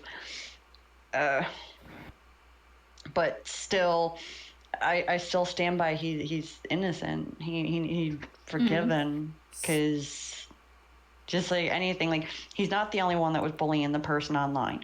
There's no guarantee to whose comment caused that person to tip over the edge. There's no guarantee either that even it's the comments that pushed this person over the edge. It could have been something else underlying that no one knew. Mm-hmm.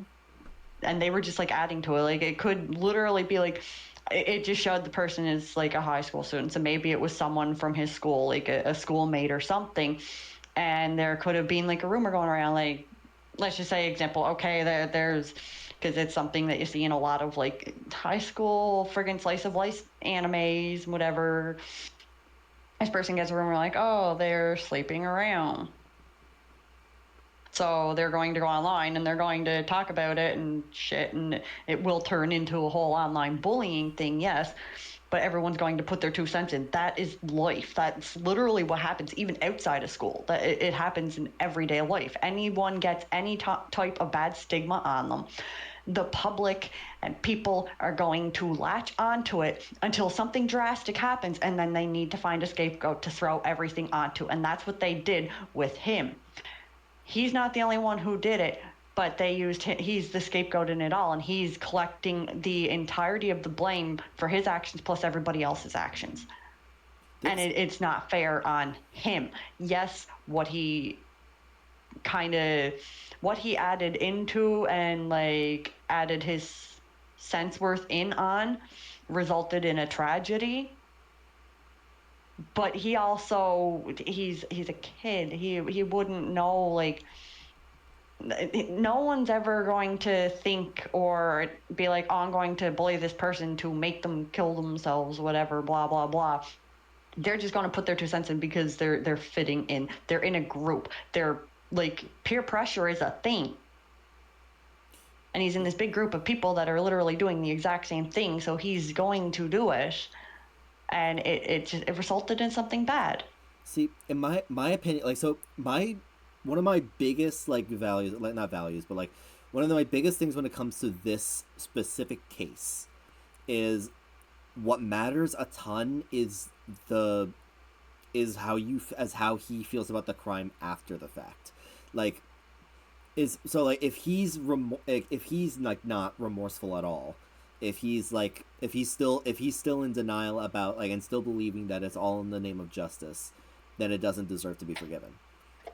Now, but if he's remorseful, like he's starting to be, or maybe he even already is. Yeah, I think that showed, like, even from the first one, like the very ending of the video, it shows him like crash down and crying. Yeah, but like here's the big thing is, like, with a crime like that, because, like, yes, there's like you can have a back and forth as to, like, what, like, he didn't like directly kill someone, but he still indirectly killed someone. And I will point out, because, like, Milotic mentioned, like, now he's realizing the action of his consequences. In my opinion, you shouldn't have even been doing it in the first place, which is true. But if you're remorseful about the crime, then it's more just hammering down a point that he already knows. Like, it's just at this point, like, yeah, he shouldn't have done it, but nothing can really be done about it to begin with. Yeah, like, he's already dealing with remorse from it. He's already suffering because of it. The only thing that Milgram and now S is doing is causing him even more suffering. They're doing to him what he did. This, and I've been noticing this too with a lot of the videos now. After, like, these few videos for the second trial, is showing, and he even pointed it out. He worded it different, but I'm going to simplify it here. The process of Milgram is, if you're found guilty, Milgram is going to make you feel the pain that you caused somebody, Milgram thinks you caused somebody to feel. You are going to suffer what they suffered. Mm-hmm. Based on the choice, based on what S decides. Oh, you made this person suffer this way, and whatever S thinks their suffering is from or for, and he determines them guilty, Milgram is making them suffer that. Milgram is literally following on S's choice, S's mind, like S's whole thoughts on things. They're literally telling us, we're hearing your thoughts. We know what you're saying about us in your own mind. Like, and you're determining this, and now I'm suffering this. I'm suffering what you were saying in your mind. I mean, I guess that is a kid changes things, because like people do feel regret for bullying later in life. This is so damn hard to judge, because I hate bullying with a passion. Yeah, that's one of the other reasons. Like Fuuta's case is like I very easily can understand a case for both sides, because it also like your views on bullying are like have a major part in it. Yep. But yeah, like also he is 20. Like he is like he's not like a kid, but he's still really young. Yeah. A man doesn't fully finish growing until he's 24. He's still 25? 25. I was always told 24. Either way, like he's still not done growing. He's still in development. Like his mind still has room to grow. Mm-hmm. And he's newly out of school. Like if this person was a student, let's think of the fact maybe this happened a while ago while he was still in school. Mm-hmm. While he was still a student, and this was a schoolmate or something, whatever, blah, blah, blah. That happening and that resulting in their death, like I said, the end of his first trial video showed him crying. This one here is literally showing all of his fear, and that he's like, and he's already, after quoting, like he's feeling all the eyes on him, and he's literally saying he can't take it anymore. Like he's done. Like he is now literally to the mental point that this girl was. Mm-hmm. And she took action, but he's unable to take the action. Yeah, he's to that point. Milgram has pushed him to that point. Yeah, that's why I say though, like that's why his attitude towards his own crime matters a ton for me when it comes to whether or not I forgive him, because especially too, like for example, like there's a lot of cases of online and such, where like someone does like something terrible and then they apologize, but then you can tell that they don't actually feel bad, so you don't accept the apology. So what happens in this? It's all on morality, on if they're actually remorseful. Yeah. So like, what happens in this scenario where you are sorry, you are truly sorry? Like with a case, forgiven, like, and you can see it in these videos. Like with this one here, the scene where they're spray painting the girl. Like he's literally on the ground trembling. He's terrified. He's backing away. Like he's remorseful. Like he's seeing in his mind like what happened, and like this is scaring the shit out of him. Yeah. If he wasn't remorseful, if he didn't give a shit, he would not be like that right now. He would not be in that position right now with that face. See, that's the other thing too. Like that's why he was not forgiven in trial 1 compared to that's I think why he wasn't why he wasn't forgiven in trial 1, because he was still in that stage of denial where he thinks that he was just imparting justice. Here, he doesn't have that mindset anymore. But back then he did, which I think is like I get that. Like he did have the whole like not wanting to believe that he murdered somebody, which again though is also understandable. Like he's still young. No one in that age, like if somebody dies as a result of something someone said or posted online or anything, nobody wants to believe themselves to be a murderer, because they're in that much trauma themselves now, while still trying to mentally adjust and accept the fact of what happened. Like this trauma, like that can traumatize them too. Yeah, somebody was traumatized enough that they killed themselves. Now the person who wrote the words that caused that push are also traumatized, seeing the consequences of their actions, of like a consequence that they did not expect or even plan for. Like he did not like, he didn't go into that planning for her to spray paint over her freaking photo. He did not go into it planning for her to do that. I guess he could be forgiven because of what Milgram did to him. Like I said, two wrongs don't really make a right. As much as I hate bullies, if you're sorry, then they deserve. See, I mean, here's the thing. Like, it's if you still don't forgive him for that, that's perfectly valid as well. Like, because like here's the thing. Like, yes, his crime itself is still bad. Like, he is still very much at fault. Regardless of like whether like he's like remorseful or not, like you can still not forgive him for the fact that simply for the fact that he did it to begin with. But on the other hand, like we know like by now like he really was not expecting the harm he'd cause just right from picking on the girl online. Like he is not responsible for the others that jumped in on her, and he does regret it even if he can't do anything about it after the fact. But like, I think like he does have fault in what he did. He does have major fault. What he did was wrong, for sure, 100%. What he did was wrong. But the level that they're penalizing him at is worse than what he does deserve, because they are penalizing him at the level of the punishment for the entire group of people that did it. And we can't determine either how many people did it. This could be a small handful of people, could have been just like school kids. This could be like a whole freaking like football field full of people, or like a whole state full of people doing it online. And he is the only one getting punished for everybody's actions. He is the one who's taking the fall for the entire group, and it's not fair. His punishment is becoming too extreme. Like you can clearly see, like he's seen the fault. He's seen like everything that came from his own actions as well as everybody else's. Like he almost died for something like this. That's kind of crazy. That is true. I will point out though, I have to wonder if he didn't get like for like even like I think there's two punishments he received. He received like the voices that he would hear from everyone judging him, and there's Kotoko's beatdown. If he didn't experience these things, would he still be in that denial phase, are his punishments the reason why he's actually like remorseful now? Like that's possible. But I also think, too, he could have still came to the same conclusion with less punishment. That's true. What he received was way too extreme.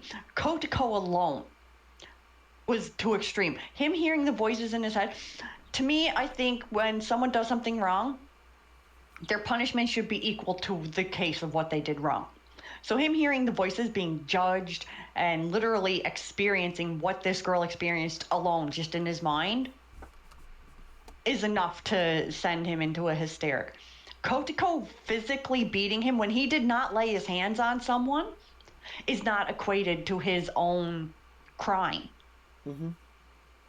A crime should be treated like it's an eye for an eye. What someone does to you, never treat somebody the way you would not want to be treated. Right. And so he bullied online. He said things online. Whispers and comments about this girl. Then he experienced that too in his mind. Hearing everybody's judgment, everybody's comments about him, like feeling like all eyes are on him, and everybody's quoting about like everything bad about him, and he's getting the exact same experience this girl got, on top of now physically being assaulted and hurt to the point that he could have died if it wasn't intervened in. So his punishment was more extreme than his own crime. Like his own, like what he's being tried for, not the result of the try, but his own actions. He's being punished more than his own actions. That's not teaching someone a lesson. That is torturing them. Right. That's enforcing a mindset on them. So I wouldn't even say, like, I want to put him, and I'm going to keep him as forgiven for me for that main fact. But with how I see it, with the punishment he's suffered, to me, that doesn't teach a lesson. So what he's learned and like any level of regret that he has now isn't one that he came to of his own decision. It's one that was literally forced on him. So that's not learning a lesson. That's forcing a mentality, something that can be broken through over time, and it's not something that would stick because he did not technically learn it on his own will. He was forced to learn it. I mean, here's the thing. Like, even trial 1, like, he's in this, I know he was in this, he's in the stage of denial. But I think even he knew that what he did was wrong. It's just that like everyone's, like people say, he didn't know the extremity. Well, he doesn't know the extremity, but he also doesn't want to believe it. Which, who would? Yeah. Who would? Like, if you're doing something not with the intention of actually hurting someone, you're just doing something kind of to fit in. Nobody wants to have that experience being where it results in the death of somebody. And if it does, and you learn that can be traumatizing. Like, that's like, oh my God, I caused someone to die. Like, I inadvertently, like, I took somebody's life. Like, I ruined their life. Like, that's going to stick with him for the rest of his life. That's a pain in itself that only amplifies every single day with the regret and the suffering and the self-hate and depreciation. Nobody's going to want to admit to anything like that. Nobody's going to want to accept it because that's hard to accept. It's hard to accept that you killed someone when that was not your intent. Yeah. And like it seems to me like from the first video, he was slowly coming to it. Like, obviously he's going to deny it for quite a while his mind is still trying to process it. That's the word I was trying to think of before. He was trying to process it all. And then Kotoko literally beating him does not help him process it. That forces a belief into him. That forces him to accept something before he's ready to accept it. And that's the worst thing to do. If you're not ready to accept something, being forced to admit to it and then forced to be like thinking you accept it, that's bad. Or even worse, like you say your sorries just so you can get it to stop, not because you actually feel it. Yeah. Like, when you're forced into accepting something before you're ready, you're going to say anything to try and stop the pain that you're feeling. That, exactly, yeah. So you're not really understanding. You're forced to understand something that you can't understand. So really, you'll act like you understand, but you don't. And that's what they did to him. They forced him into something before he was ready to accept it. And that wasn't fair to him. Mm-hmm. And honestly, like, it's all tying down to S, too, because it's all on S's judgment here and, like, S's actions with them. Like, how S talks with them during the interviews and, like, the things that S may get them to say. So there's actually quite a bit. You gotta think, interaction-wise, people respond to receptors. So it's kind of like S is goading them into saying things with their own actions, their own words to them. And he's pulling this information out, like, they're pulling this information out of them. Mm-hmm. And that's what's determining, like, us as voters, that's what gets our judgment, is what S pulls out. So really, it's all tying down to what S is wanting us to see. And that is actually, it's just like Fuuta said to S. We're exactly alike. We're no different. Because really, they aren't now. S is doing the same thing to him that he did to this girl, but not online. And S is pushing him to the mental breaking point that this girl was at. All because S is believing in Milgram. S is following Milgram.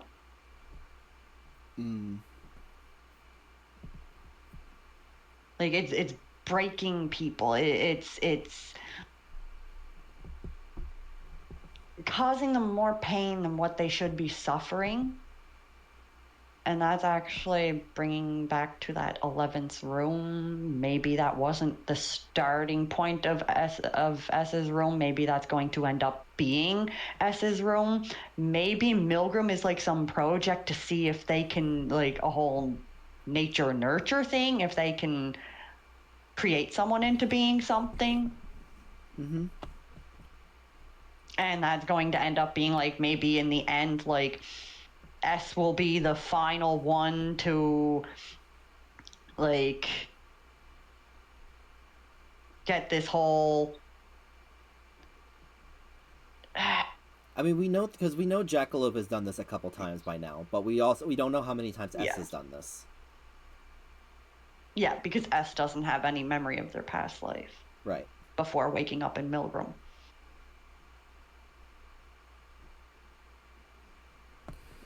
Yeah. So what is everyone's final verdict? I feel like I love this discussion because, like, this has been like a lot of back and forth. But what is everyone's final? I know Queenie's is forgiven. Yep. Mine's also actually forgiven. Milotic, Rena, what about you two? Oh, he's forgiven for me, cause, like, what really got me is that S felt remorseful a little bit. Like, he started to feel like, I didn't want to hurt you. I didn't want this to happen. Like, none of this was supposed to happen. You were just supposed to, like, get the shit scared out of you so you wouldn't do it again. But it happened. And now it feels like, you know, it feels like he's just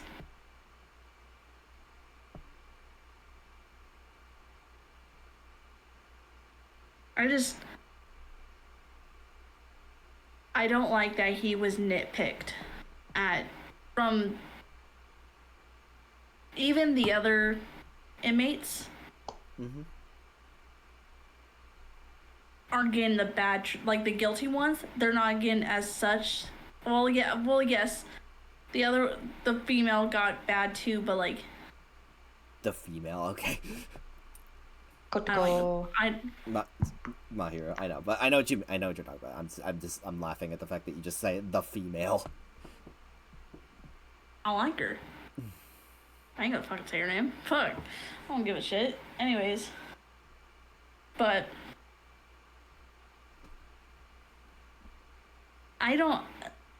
yes, he shouldn't have bullied somebody online. That is a big no. You shouldn't do that. Mm-hmm. But should he get punished for... It's like all the weight of the other people that bullied that poor girl got put on him. Like, all the actions that they did was, like, all put on him. Like, oh yeah, we can't punish the other people, so we're gonna punish you instead. What the fuck? Hold on. Interesting. And it's just like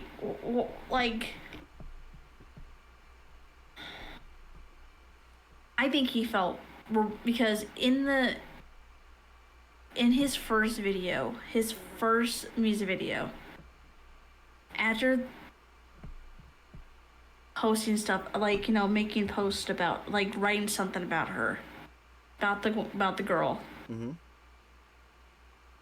What really struck me is how when you and Queenie were talking about how, like, he felt remorseful, like, after he got her or before he got her, he felt remorseful as soon as he sent that. Because you can tell by the fucking look on his face that he didn't, like, he was like, what did I do? What did I just do? I went overboard. Why did I do that? Mm-hmm. You know what I mean? It's just like, I think he felt remorseful after the fact.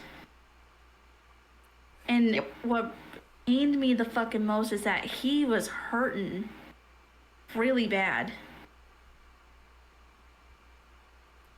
Like, he just, like, he was telling us, like, how the fuck am I in the wrong when there's other people that did it too? Shouldn't they be brought here too for the punishment I'm receiving as well? Like, what do I have to lose an eye to do that? Why do I have to get hurt because they also did it too? It's not just me, it's other people too. Like, you know? Yeah. Morning, Quinn. How you doing? But no, I agree. Like, again, like, I do agree that the punishment is, like, way beyond, like, the actual, like way beyond the actual crime. But even if we exclude the punishment aspects, even if you exclude the punishment aspects, the mentality about the crime now is why I drift towards forgiven. Now, again, I still stand by. You can also very easily create an argument for not forgiven. Oh, I forgive him. That's the thing. Yeah. Everyone here agrees to forgive, which makes me even more which makes me even more excited for trial 3. Yeah, because why should he get punished? What the fuck?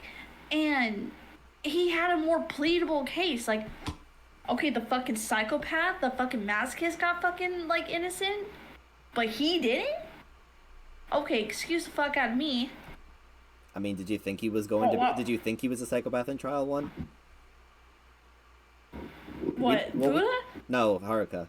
We know he is now, but, like, did you, and when you first met him, did you think he was gonna be that? Honestly, it gave that fucking, it did. It gave that fucking vibe. It did. I forget what you answered in terms of, like whether you forgave him in trial 1 or not.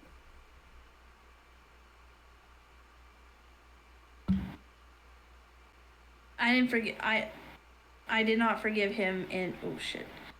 I did not forgive him in trial 1 because, like, just the way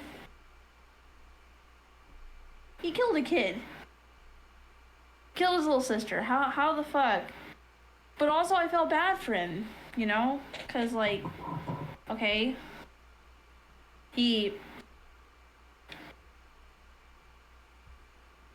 I don't know. I don't. Yeah, it's okay. I honestly think, like, he's a fucking, the first one's a freak. He's a fucking freak. But Fuuta, he gets in trouble for what? Because he indirectly he felt caused remorse. Because he indirectly caused the death of a young girl. Now, like even excluding, like, the details, that is still like what his case ultimately boils down to. But yeah, I think nowadays, if someone who bullied me previously said they were sorry, I might forgive them. I mean, kids do so. I mean, that's the other that's like the other big thing. Like, it's still important to remember that, like, Fuuta's still young. Like, I know we've talked about this already, but yeah, kids do stupid shit. Also, hi, Miss Rosa. Kids do Welcome, stupid shit. Yeah. No, they do stupid shit. They do. And, I mean, I was a stupid kid once. I knew stupid kids. Like, I'm going to talk about this real quick as an example. Mm-hmm. There was a girl we're gonna call her Samantha, right? All right. She was really talented. Like she was going places. Like she was going places. And you like she was going to be a famous, like, you know, she was really good at ballet and stuff like that. And she met the wrong guy. And she was naive about it. And he started spreading some rumors about her. And started spreading all this false, misleading information about her. How she was easy and how stuff like that. Not even 3 days later, she suicide. I'm really sorry. I mean, I didn't know her. She was of a classmate. I mean, I didn't really know her. I just knew she was in my class. She was in one of my classes, and she was a really nice girl. Oh yeah, I was like, even if you don't know her, that's still terrible. Yeah. And it's just, you know, it's just, I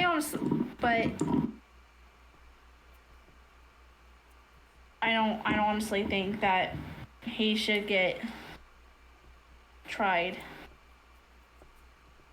for something that others did, and he like, what if his comment didn't even affect her? Like, what if he said something like low mild, like, oh, so you sleep around, or hey, you did this, or hey, you did that. Like, what if it wasn't that like it wasn't that big of a deal, but other comments, like, you know, it could have been her family, it could have been, like, you know, friends that she knew. You gonna punish Fuuta for it? What, because you said one little comment? Okay, all right. Oh, so you're gonna put all the weight on the world for all the weight of everybody that did it? You gonna do that to him?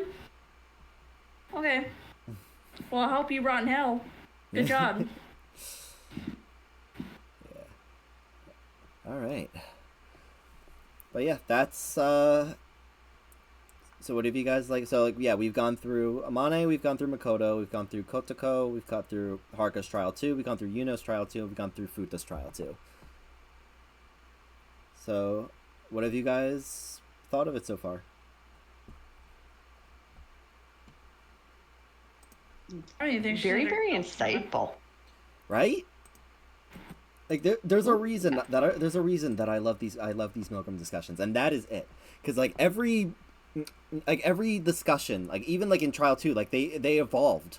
Like we've talked about Fuuta's case quite a bit in the first trial too, and now we talked about it extensively in trial 2 as well. So I feel like even if it was a minor contribution, you still contributed, but a massive punishment for it, probably not. Yeah. Hey, where did I come in? Hi, we were wrapping up Milgram for the night. You came actually kind of like at the end of stream. Also, hi Andy, welcome back. But yeah, I hope that you guys enjoyed this. I hope you both enjoyed this as well. Oh, I did. I did. I do enjoy having these conversations with you guys. But it is 6 a.m. Fucking Quinn woke up before I went to bed. Yeah. And I don't even know who I want to raid tonight. I don't even think there's anybody to raid at this time of hour. Yeah. You know what? Maybe I won't. You're right. Maybe I won't tonight. But yeah, fuck them other people. I will not be live tomorrow because I will be on Rena's stream here. We're doing Coffin of Andy and Lele. I'm voicing Andrew again. He's doing the sexy voice, Chai. He's doing the sexy voice. I guess I will do the sexy voice. Or at least I'll try to. Yes! I just screamed! But, but yeah. So, I won't be live tomorrow, but I'll be on Rena's stream. I will not be live Friday. I doubt I'll be live Saturday. I probably won't be because I'll probably be getting back at 11 again. Sunday's a maybe. We'll see. But yeah, guys, thank you so much for hanging out tonight. I had fun. I hope you guys had fun as well. Now we should kiss and make out. Yeah, exactly. All right, pucker up.